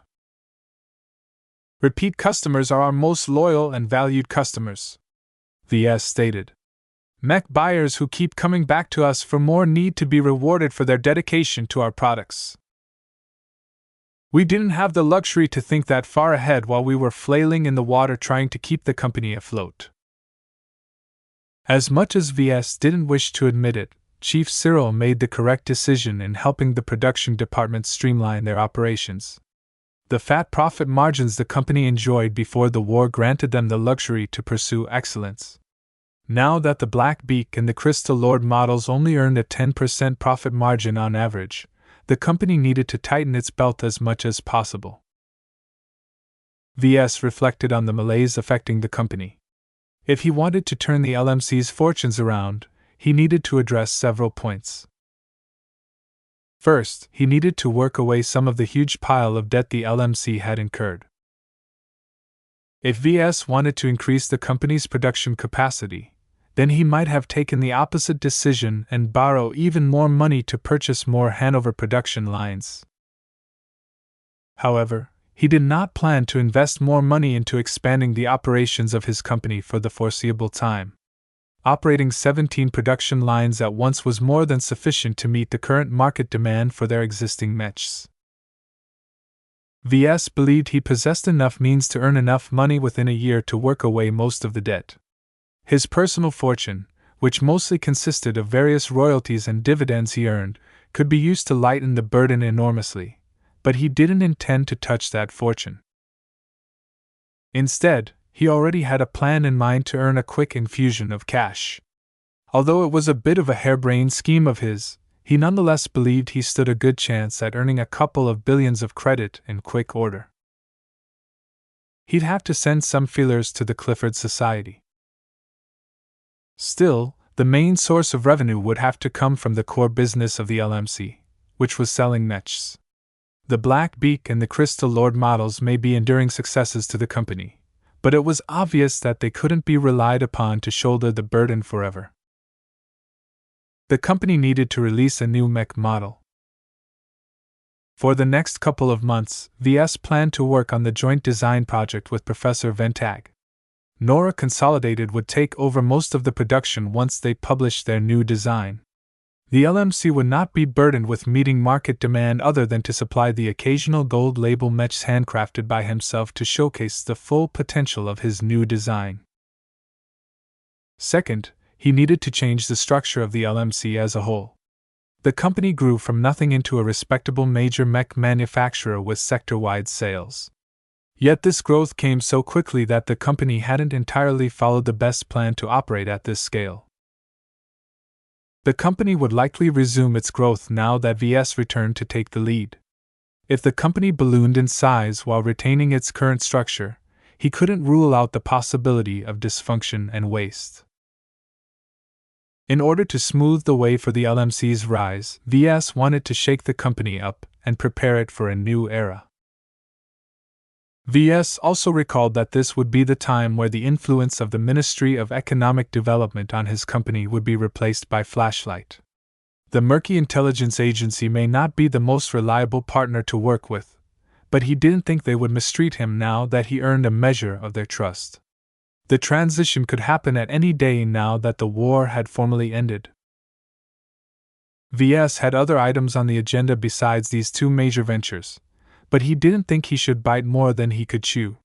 He still had an obligation to work on the joint design project, after all, so he couldn't be babysitting the company all day.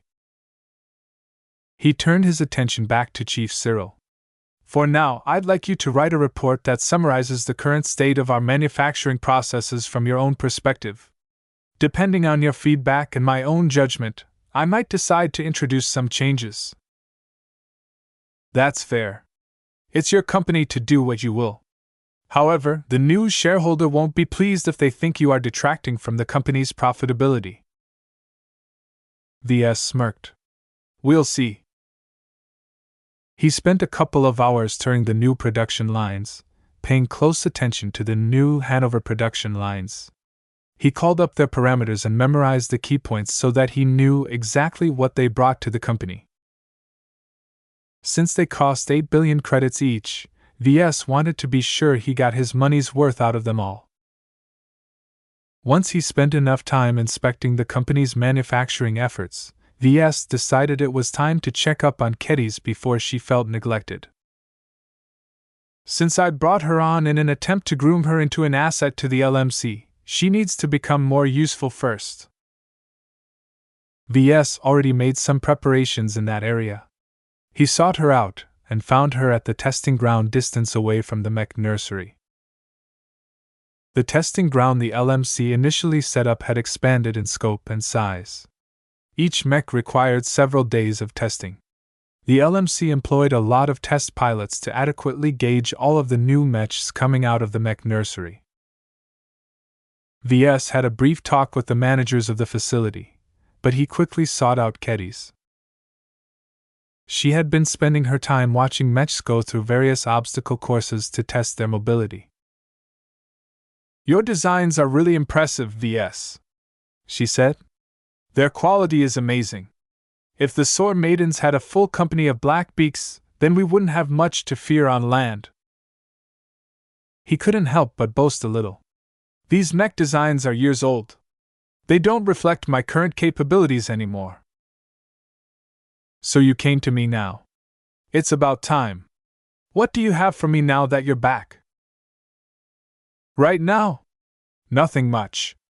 The design project I'm engaged in is in a very early stage. It's not time yet for you to contribute. Instead, I want you to hit the books and learn more theory in preparation for your upcoming tasks. Kedis adopted an annoyed expression. Learning. You keep pushing me to learn. When will it ever be enough for you? I want to design a mech, damn it, isn't that what mech designers are supposed to do, VS? I understand your frustration, but mech design is all about applying knowledge in creative ways. The more you know, the more options you have at your disposal. At your current state, you won't be of much help at all to a design project of this caliber. You need to shore up your fundamentals and delve further into your specialty. That means you need to master the contents of tons of textbooks. Forget about reading a ton of them. I won't be able to finish even one of them. It's so boring to study by myself. I've already anticipated that problem. Tell me, do you like candy? Sure. Kedis looked befuddled at the seemingly random question. Here. Take this. Ves placed a candy in her hand. She popped it into her mouth without a second glance. Wow, Kedis said as she felt a rush going through her mind. This is some candy. It's tasty as well. Here. Have another candy. Ves felt as if he was treating little girl to some treats. This time, Kedis experienced an even stronger rush. It took an entire minute for her to get over her high. Man, Ves, this candy is even better than the stimulants I used to use back when I was with the Sword Maidens. Ves fed her a couple more intelligence and concentration candies. Even though he forked out 30,000 DP in total for all of those attribute candies, he considered it to be a worthwhile investment. Out of every mech designer he knew, Kedis was the most appropriate candidate to bring into his design team. Not only did they spend a lot of time together, and became familiar with each other, they also trusted each other to cover their backs. Back when Ves first reunited with her at his penthouse office, he surreptitiously inspected her with the vision granted by the system in order to find out her mental attributes. Kedis. Intelligence, 1.3. Creativity, 0.9. Concentration, 0.6. Ves always knew that her intelligence was above average. She had to be in order to become a fully fledged novice mech designer in the frontier. Yet her god-awful concentration meant she was continually plagued with the attention span of a hyperactive teenager. Since Kedis didn't have anywhere else to go except for the Sword Maidens, Ves had faith that Kedis would not betray or leave him anytime soon. He decided to go big and experiment with upgrading her two most important mental attributes all the way up to the human limit. Unlike with Carlos, Ves didn't feel the need to hold back with Kedis. She was completely unknown in civilized space. It wouldn't be too outlandish for Ves to discover an amazingly talented mech designer from nowhere, especially since no one in the Komodo Star sector was familiar with her old capabilities. It was just like Master Olsen uncovering a freakishly intelligent young boy in some quiet star system of the Friday Coalition. Mech designers were constantly keeping their eyes peeled for people with limitless potential that they could shape into their perfect assistants. After eating 20 candies in a single instant, Kedis was so high with the constant mental explosions in her mind that Ves had to order some guards to bring her back to her apartment at the mech nursery. Candy. Gimme more candy, she drooled. It might have been a bit reckless of Ves to force Kedis to eat so many candies at once, but he already knew it was safe to consume them in succession. At worst, Kedis would be out of it for a couple of days. Ves looked forward to see how the new Kedis fared once she came off her psychedelic trip. She would probably require a lot of time to adjust to her new mental state, but once she did, she would certainly become an asset to the company. Chapter 1073 Without Direction. A day after Ves fed Kedis with a bunch of candy, he seated himself in his penthouse office and summoned the chief operating officer of the LMC. Jake Alton looked a little more aged than last time when he entered the office. The older man started out as a retainer of the family and ran some of the businesses owned by the Larkinson estate. Putting him in charge of all of the actual operations of the company was a big responsibility to fulfill, but from all accounts he did a decent job in keeping the LMC's administration in order. Jake. Long time no see. You've grown, VS. Jake nodded amiably at VS as he crossed the distance and took a seat in front of the desk. You have different air about you. I like it. You're just like the other Larkinsons now. Projecting strength is an essential trait in leadership. VS rapped his fingers against the surface of his desk. I didn't call you here to compliment me. There's business to be done. First, what do you think of the current state of the LMC? The Living Mech Corporation has become a respectable mech manufacturer, Jake said with pride. It's my child as well as yours. I'm glad to see it rise in its current splendor and turn into a huge asset for the Larkinson family. While we've gone through some hard times, I always believed you would return and drag us out of our slump. I'm glad you have so much faith in me, but please describe our strengths and weaknesses. Well, despite only offering 2 mech models in our product catalog, they are still profitable, which is quite a rare luxury these days for comparable mech companies. All the recent publicity has helped boost our sales, which in turn help us ease the pressure off our bottom line. What other strengths does the company have? I always felt a little dubious about basing the LMC in Cloudy Curtain as it is a large hassle to ship goods and mechs back and forth, but now I see the merits in it. We've been isolated of much of the unrest that has currently gripped Bentheim. Our company has grown to dominate half of the planet. We employ so many well-paid people that our existence has begun to have a ripple effect over Freslin. What role does Freslin play to the LMC? It's the closest major city to the mech nursery and is where most of our employees live and spend their time at when they are off duty. While Orinoco still functions as a bastion for the old guard, the city of Freslin is experiencing a renaissance. Under the influence of the LMC, it has become the planet's main hub for all mech-related activities. The social responsibility initiatives that we've undertaken, such as sponsoring the local Mech Academy, has earned us a lot of support from the locals. Sponsorship? VS raised his eyebrow. What is this about sponsorship? Didn't Kelsey already tell you? She allocated a couple of 100 million credits a year on boosting the LMC's influence in Cloudy Curtain.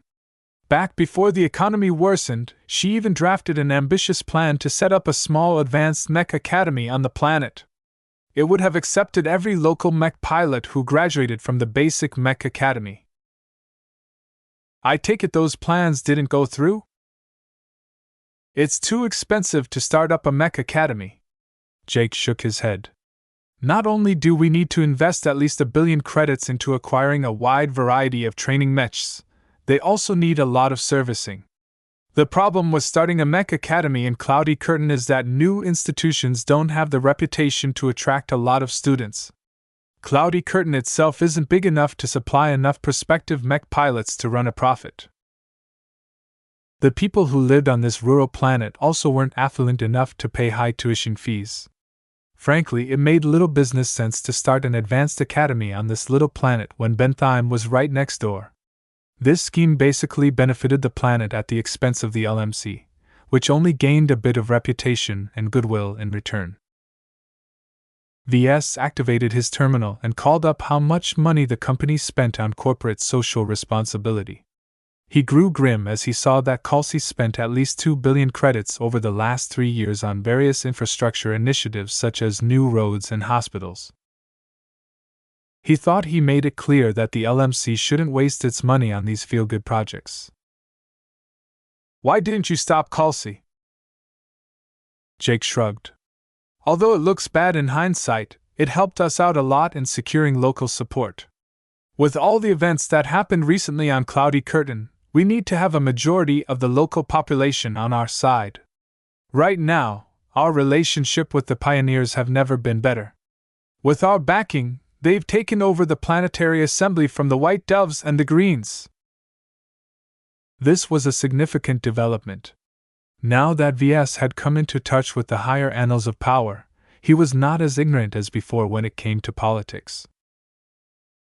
It became clear now that the 2 main farming consortiums based on this planet possessed their own backing. No matter how many setbacks they suffered recently, Their enduring resilience signified that they were here to stay. What kind of benefits have we received with the pioneers in charge? They've made life a lot easier for the LMC. Not only did they exempt any transports and cargo ships from stopping by at Orinoco Spaceport, they also reduced many taxes and fees which helped us remain afloat. Ves nodded in understanding. The pioneers had a vested interest in the LMC as well. Okay, I can see how our earlier initiatives has improved the local conditions. However, I don't want to keep funding expensive boondevils. Our reputation among many of the locals is already high enough that I hardly see the benefit in investing more in this aspect. Understood.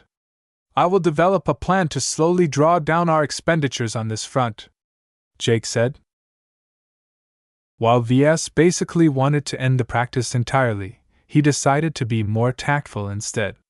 By issuing an order for a gradual pushback, he wouldn't be signaling to the locals that he was leaving them to dry.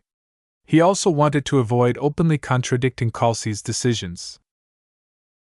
They moved on to the real reason why Ves called the COO to his office. The LMC is due for a shakeup. That's a big word, Ves. Changing the company extensively is a difficult endeavor and can backfire on us if we handle it badly, Jake said gravely. Do you believe the LMC is fine as it is? That it doesn't need any changes? The COO furrowed his brows. Now that you mention it, lately I've felt as if the company was too used to running on autopilot. Our workforce has grown a little stagnant, and they're used to doing the same work over and over again. That's fine for the moment, but I'm afraid the LMC isn't flexible enough to adjust to changing circumstances in the mech industry and mech market. In other words, the company had become too complacent. The current status quo would not last forever. At the very least, the upcoming arrival of the new mech generation would shake up the entire mech industry in its entirety. The last thing Ves wanted to see was the LMC failing to keep up with the rapid changes. Alright, what do you think we need to change? Ves asked. You know our company the best. What is the most pressing issue we need to address? While there are various issues that I can think of that we need to change, there's one overarching aspect about the company that definitely needs to be reformed. Our company culture lacked too much direction during your absence. Our employees don't possess a strong kinship with each other, and we don't even know what the company supposedly values. That was squarely on Ves. As Jake described his concerns about the corporate culture, he painted a picture of employees clocking in day by day without even caring too much about their impact on other people's lives. Since you're so aware of the problem, why didn't you address it sooner? I can't. Jake shrugged. I'm not a charismatic leader and none of our top management has managed to change the overall direction of the company. It takes a true visionary in order to shape the LMC's internal culture. We've all been waiting for you to return in order to set a strong example. Ves understood his point. Good leaders were hard to come by, and the LMC did not have the leverage to hire the best of the best. Most of the top management consisted of Larkinson retainers or former free agents who previously held positions in other mech companies. Fortunately, Ves believed he could fulfill the gap in their capabilities with regards to fostering a shared set of values among his workforce. He already witnessed good and bad examples from the various mech regiments and outfits he witnessed firsthand. The flagrant vandals, Walter's Whalers and Lydia's Sword Maidens each exhibited a strong sense of camaraderie and loyalty. They were proud to be a part of their forces. The distinct leadership style of Major Vull made a very strong impression on Ves. The mech major shouldered a huge responsibility in carrying the flagrant vandals through an arduous mission, but most of the vandals never gave up even when they were pushed to the brink. While it was true that the crew of the Finmoth Regal mutinied, that did not detract from Major Vull's overall success in shepherding his forces in and out of the deep frontier. Ves always admired the esprit de corps exhibited by the vandals and the aforementioned outfits. While they all exhibited various flaws, the members of those forces did not let that hold them back. If VS wanted to foster the same kind of spirit among his subordinates, then he needed to take the lead in setting forth a strong set of principles. It's best to begin with a simple motto. We can use that to serve as the heart of our core principles, Jake advised. Something that's too long and contains too many concepts or buzzwords will lack meaning to most of our workforce because it comes across as muddled. Haven't I already set the company's mission statement? VS recalled. I thought I set forth an aspiration that the LMC should endeavor to meet the needs of customers who are looking for a mech that feels alive to them. Our mechs aren't commodities. They are valuable partners who can complement their mech pilots better than any other mech. That is what we are working to achieve. Jake sighed. That sounds good and all, but it's a very vague mission statement, you know. None of us can really figure out what the name of our company actually stands for. While all of us feel that our mechs are a little different than the other mechs on the market, it's difficult to communicate that to our customers, let alone our own workforce. In short, most people don't have a clue what the LMC really stands for, is that right? Not everyone is as smart as you, VS. You're a unique mech designer, but some of the ideas you spout are rather eccentric. In fact, some of us think it's better if we change the name of our company to introduce more clarity to our corporate identity. We can't just keep operating on the belief that we are just a generic mech company led by mech designer with some very weird ideas. All of these faults made it clear that VS failed to propagate his beliefs to the rest of the company.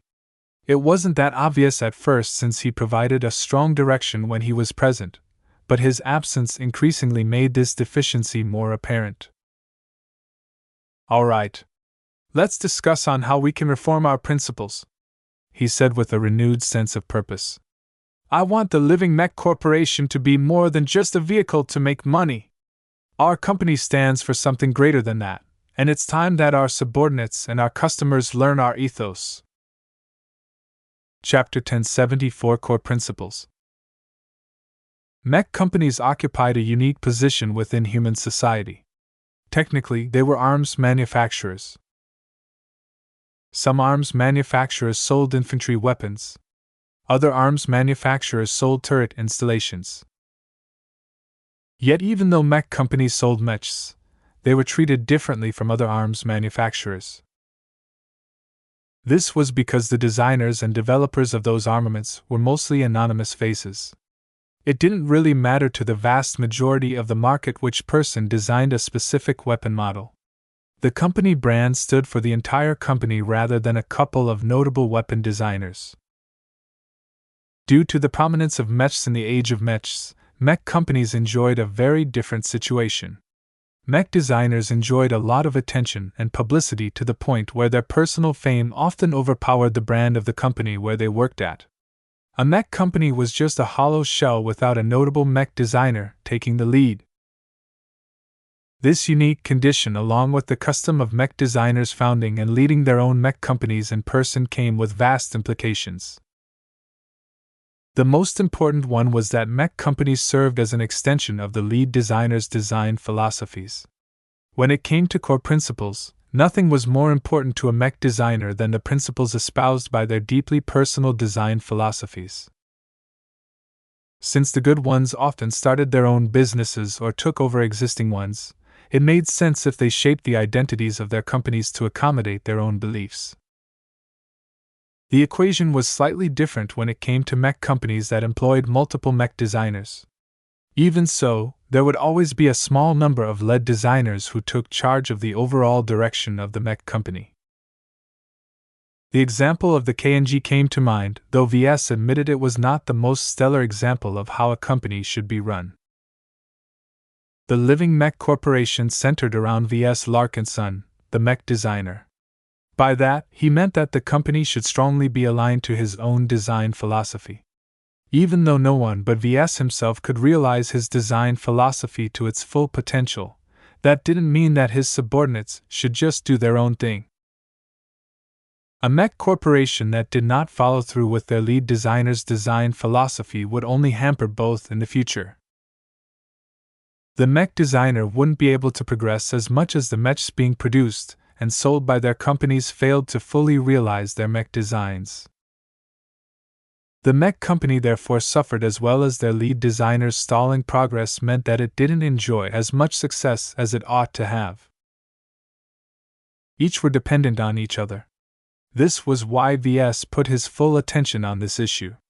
If his own company did not match him in lockstep, then he could forget about spreading the influence of his design philosophy across the galaxy. It starts with a motto, Ves muttered. No one else could help him set a motto for his company. As the lead designer of the LMC, only he could shape its principles. Even the system couldn't help him solve this important hurdle. Right now, Ves stared out of the high windows of his penthouse office, overlooking the darkening cloudy skies as evening set in. Most of the office workers, as well as the day's shift of mech technicians, ended their work for the day and returned to their homes. Thousands of workers filed out of the headquarters or the underground portion of the mech nursery. Company-provided transit shuttles and aircars waited at the vastly expanded landing zone at the far end of the company premises. His workers entered them in an orderly fashion and took them all the way back to Freslin, or one of its many suburbs. These people all rely on me to lead the company to prosperity. It was a daunting thought. The wrong decision could not only ruin his own career, but also destroy the livelihoods of many of his workers. Right now, he felt like he was leading his own miniature state. It was an apt analogy of the power he wielded and the responsibility that came with it. He no longer worked on his own but instead received the assistance of thousands of employees, all of whom shared in his fortune and misfortune. Meow. Lucky idly floated down on his lap and demanded to be petted. Ves interrupted his reverie in order to lavish some attention to his pet. As he looked at Lucky's mechanical form and sensed the spark of spirituality deep inside, Ves couldn't help but think if more machines could be like his cat. What would a mech look like that possessed Lucky's breath of life and spirit? It wouldn't be a mech anymore, he muttered and shook his head. A mech that has gained full autonomy is not really a mech anymore. It would be an entirely new sentient machine race. A mech was a large war machine that operated along the direction of a mech pilot. Ves needed to remind himself to stick with this definition. While Ves wanted to make his mech more alive in a spiritual sense, he did not intend to go the full mile and make an entire race of Sigrin-like sentient AIs inhabiting mech-like bodies. The living mechs that I aim to design are not alive in a literal sense. It's sufficient for them to be alive in spirit. Mechs should remain inanimate when no one actively piloted them. Whatever Ves might aspire for mechs, he wasn't extreme enough to think that they should be controlled by anything other than humans. Even if I believe that mechs should have more value and be more appreciated, it remains a fact that they are also tools who are meant to be used in the purpose they were designed for. In this case, mechs are designed to wage war. It was very dangerous for humans to outsource the capacity to wage war onto easily exploitable AIs or other vulnerable entities. Humanity long learned that they needed to take charge of their own endeavors, and Ves did not intend to upset that principle. However, that did not mean his design philosophy was impossible to fulfill. It depends on my definition of living mech, he muttered as he stroked Lucky's back. How can I define this term so that it recognizes the value I bring to mechs without sowing more confusion? Some mech designers adhered to very direct design philosophies. They wanted to design the most resilient mechs, or the most enduring mechs. Anyone could easily explain their main design focus in a couple of seconds. For example, under his guidance, Kedis managed to formulate her own design philosophy, which was to design swordsman mechs who wielded the sharpest swords. It's a simple ambition, but it fits her very well. Her design philosophy came from her heart. The groundwork for it had slowly took on its shape after many years of running with the Sword Maidens. As it was a sincere design philosophy that truly fit Ketty's well, Ves did not stop her from adopting her greatest ambition as her design philosophy. Sadly, Ves adopted a much more abstract design philosophy. This expanded his options but also raised the difficulty of fulfilling the aspirations of his design philosophy. His main problem, which hampered his ability to communicate his principles effectively, was that he was burdened by the need to keep his advantages secret. If he ever exposed what he learned about the X factor to the mech industry and the wider galaxy, he would not only lose his greatest competitive advantage, but also painted a huge target on his back. The MTA, CFA, and 5 Scrolls Compact would fight to take him into their custody. Ves already possessed one reason for them to covet him, as he ostensibly held the identity of a holy son of the 5 Scrolls Compact. He did not feel like compounding his own value to these powerful transgalactic organizations. I have to define living mechs in a way that isn't too direct but isn't too vague either. How could he possibly straddle the line?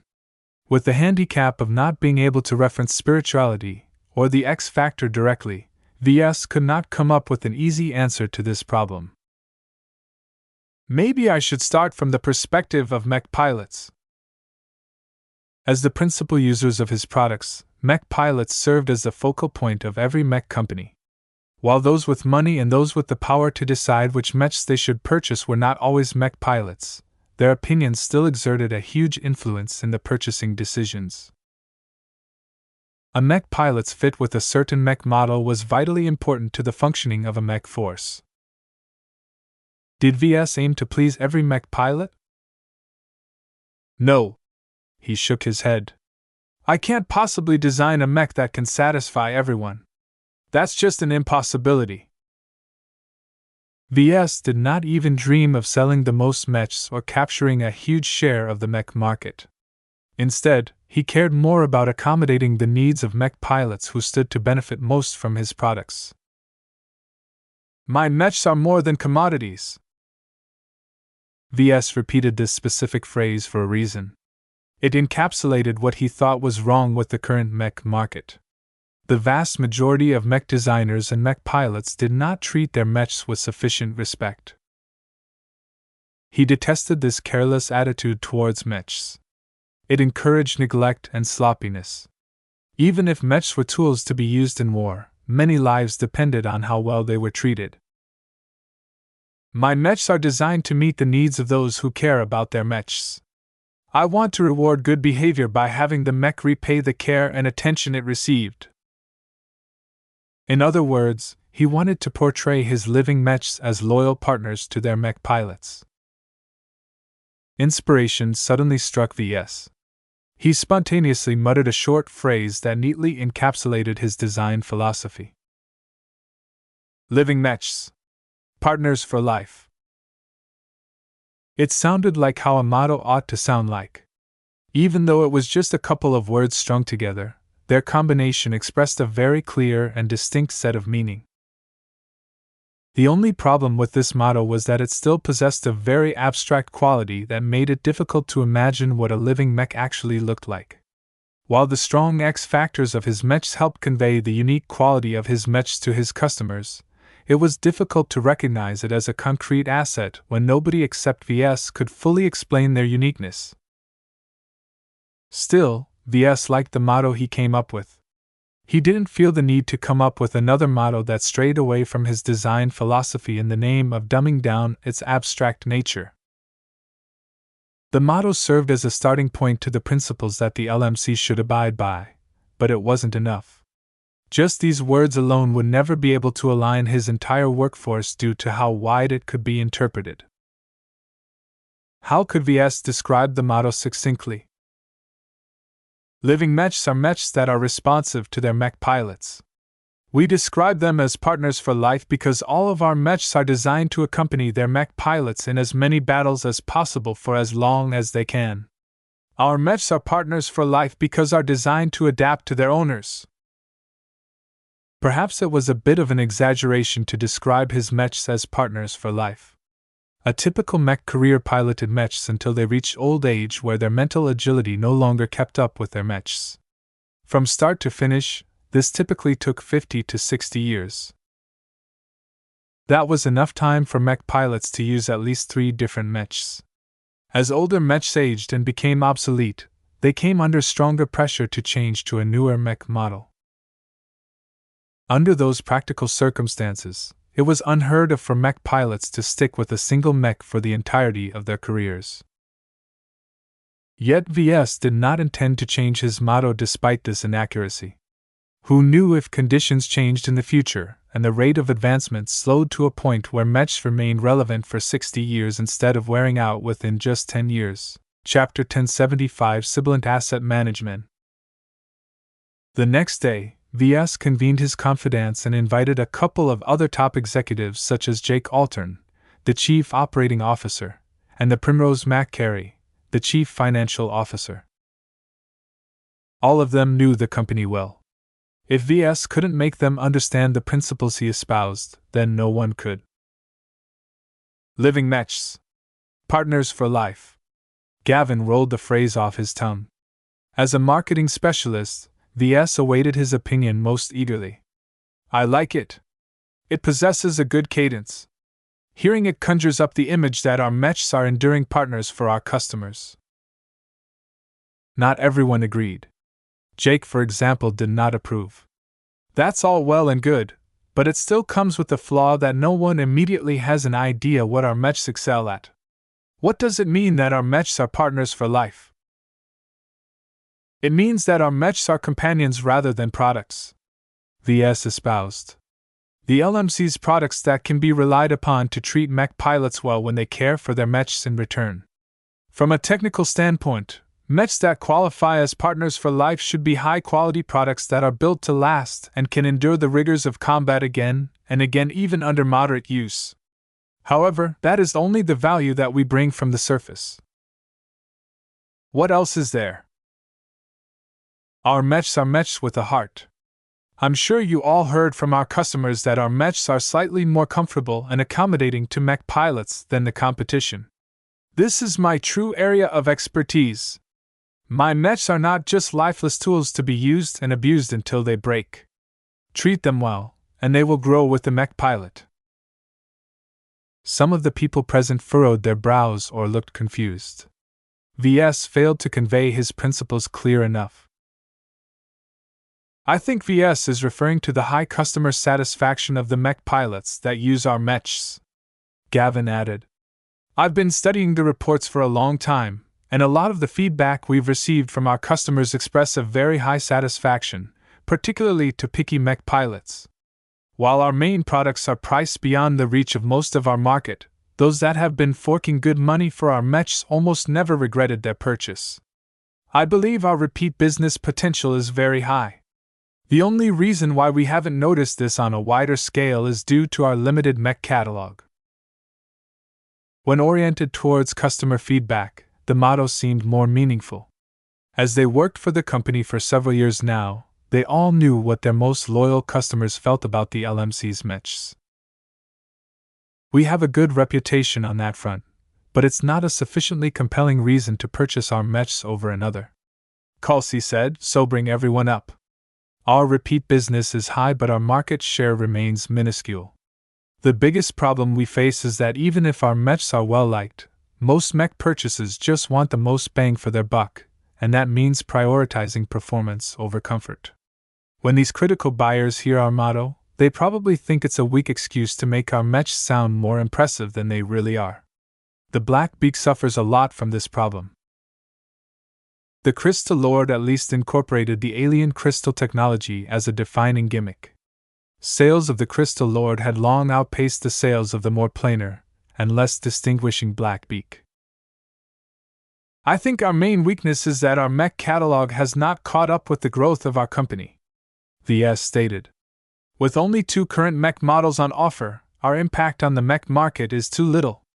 I know my motto sounds a bit too abstract and wishy-washy, but the good feedback from the few thousand customers we have shows that it actually has a kernel of truth. As long as I resume publishing new designs, the motto will gain more strength. He possessed the confidence to predict such an occurrence. Not only would he and his company gain more prominence once he advanced to journeyman, but his ability to design mechs with a B-grade X factor meant that each of his newer products would never fail to impress those who caught sight of his mechs. The most important consequence of his high X factor was that the mech pilots that used a black beak, or crystal lord, always exhibited more of their potential. As long as their mentality aligned somewhat with the X factor of their mechs, the resulting combination always led to a small but substantial improvement in performance. The more his mechs proliferated in the market, the more obvious this effect became. At that point, his motto would become a defining phrase that no other mech company could ever match as well as the LMC could under his leadership and direction. Eventually, Ves decided to adopt the motto for his company. They all drew plans to include it in various documentation and even have it appear on their product pages and in the company halls. Coming up with a motto is just the first step, he said. The LMC has done well so far, but the status quo won't last forever. I want to change the company from the ground up in order to prepare it for future growth. What do you want to focus on? Kelsey asked. It sounds like you already have some goals in mind. You may have heard this, but I used to serve as a liaison to the former Caternavis group a few months ago. Although I haven't been there long enough to study all of their operations, what I've learned from my experience showed me that the LMC has a lot to go before they can match the KNG. Our company is already running fairly efficiently. Ves nodded. That is all to your credit. However, we need a clearer organizational structure in order to take future expansion into account. What if we set up a branch office in the Ilvain Protectorate or the Reanald Republic someday? What if we set up a new manufacturing complex in a different star sector a decade from now on? While it sounds somewhat premature to be thinking of expanding our footprint, it's better to make our preparations now when we are at our current scale. His argument took hold. Primrose, their chief accountant, added in her own opinion. If you are about to shake up the LMC, then I would also suggest addressing our inconsistent licensing structure. Some of the licenses are registered in your personal name, which locks the company out of the royalties and fees that they earn. Fair point. Ves nodded. He wasn't unaware of the problem. His personal bank accounts were so flush with money that it was practically obscene. Have the accounting department and the legal department arrange the necessary details. All licenses will be put under company ownership. This includes both real and virtual licenses, component designs and mech designs, and licenses that we own and licenses we've acquired from other entities. This made things much simpler and put all the licenses that he and his company owned under a single name. Ves detached himself from personal ownership of all the licenses, including the much-prized Trailblazer engine and the Veltrex armor system, because he no longer obsessed over them. As a versatile mech designer, even if his company shuttered all of a sudden and Ves lost access to all of his licenses, he would still be able to pick himself up somehow by virtue of his ability. Only regular novices and apprentices clung to licenses obsessively. They didn't possess the earning power to acquire new licenses at will, so they treasured every license they obtained. They continued to talk about the transition and discussed what needed to change. Ves nonetheless reiterated the main priority of this initiative. Our goal here goes beyond changes in operations. What I truly want is to transform the LMC into a company our workers are proud to be a part of. They need to feel more belonging to our company, and they have to believe in our mission. Each employee should understand our motto and conform their work to our values, no matter if they are mech technicians, sales representatives, or managers. Basically, I want to introduce a strong company culture and identity to the LMC. In order to change the LMC to a form that Ves wanted to achieve, they needed to form an extensive and detailed plan to achieve the transformation. The LMC version 2.0 that they envisioned would not only be able to keep up with future growth without straining any of its existing processes, but it would also be made up of enthusiastic employees who all shared the same beliefs. Now that Ves set his overall goals, his confidants and his managers could take it from here. They already came up with useful suggestions. For example, Jake and Primrose already talked about getting consultants on board to help them guide their company's transformation. The LMC wasn't the only mech company in the Bright Republic that wanted to reinvent itself. Obtaining value external expertise in an area which they held little experience in wouldn't hurt. Kelsey issued a warning, however. If you want to rearrange large parts of the LMC, you will need the approval of the board as well. Oh, that. Ves smiled when he heard that. Don't worry about the board. A few days after Ves announced his intentions to introduce strategic changes to the way they ran the company, Flashlight finally fulfilled its prior commitment. After several months of preparation, the TNC Holding Group no longer owned a 24% stake in the company. Ves derived a lot of pleasure in informing the board of directors when they convened in the first meetings since he returned to the company. Your services won't be needed anymore, he said to the handful of directors appointed by TNC. As of yesterday, the TNC Holding Group has formally transferred its shares to Sibilant Asset Management. The two directors representing the Ministry of Economic Development appeared blindsided by the news. You can't do this. The ministry would never relinquish their stake on your company. They can because they already did. Two new projections appeared in the semi-virtual boardroom. One of them boldly shooed the toadies from Mini-C-Dev away. As of now, the TNC Holding Group will no longer be involved in shaping the Living Mech Corporation strategy. Before the representatives of the TNC could bark back a reply, Ves pressed a command on his comm which forcefully cut their projection feeds off. Since they were no longer directors of the company, it was within his right to kick them out of the boardroom. Ves addressed the other directors. Aside from his grandfather Benjamin and Marcella Bollinger, the other two directors were relatively independent if well-connected, which made them advisors more than decision-makers. While the TNC Holding Group still held sway, the independent directors strongly leaned on their side because they were stand-ins for the powerful Ministry of Economic Development. This time, Sibilant Asset Management displaced the role of the TNC Holding Group. Officially, they represented the interests of the Ministry of Foreign Affairs.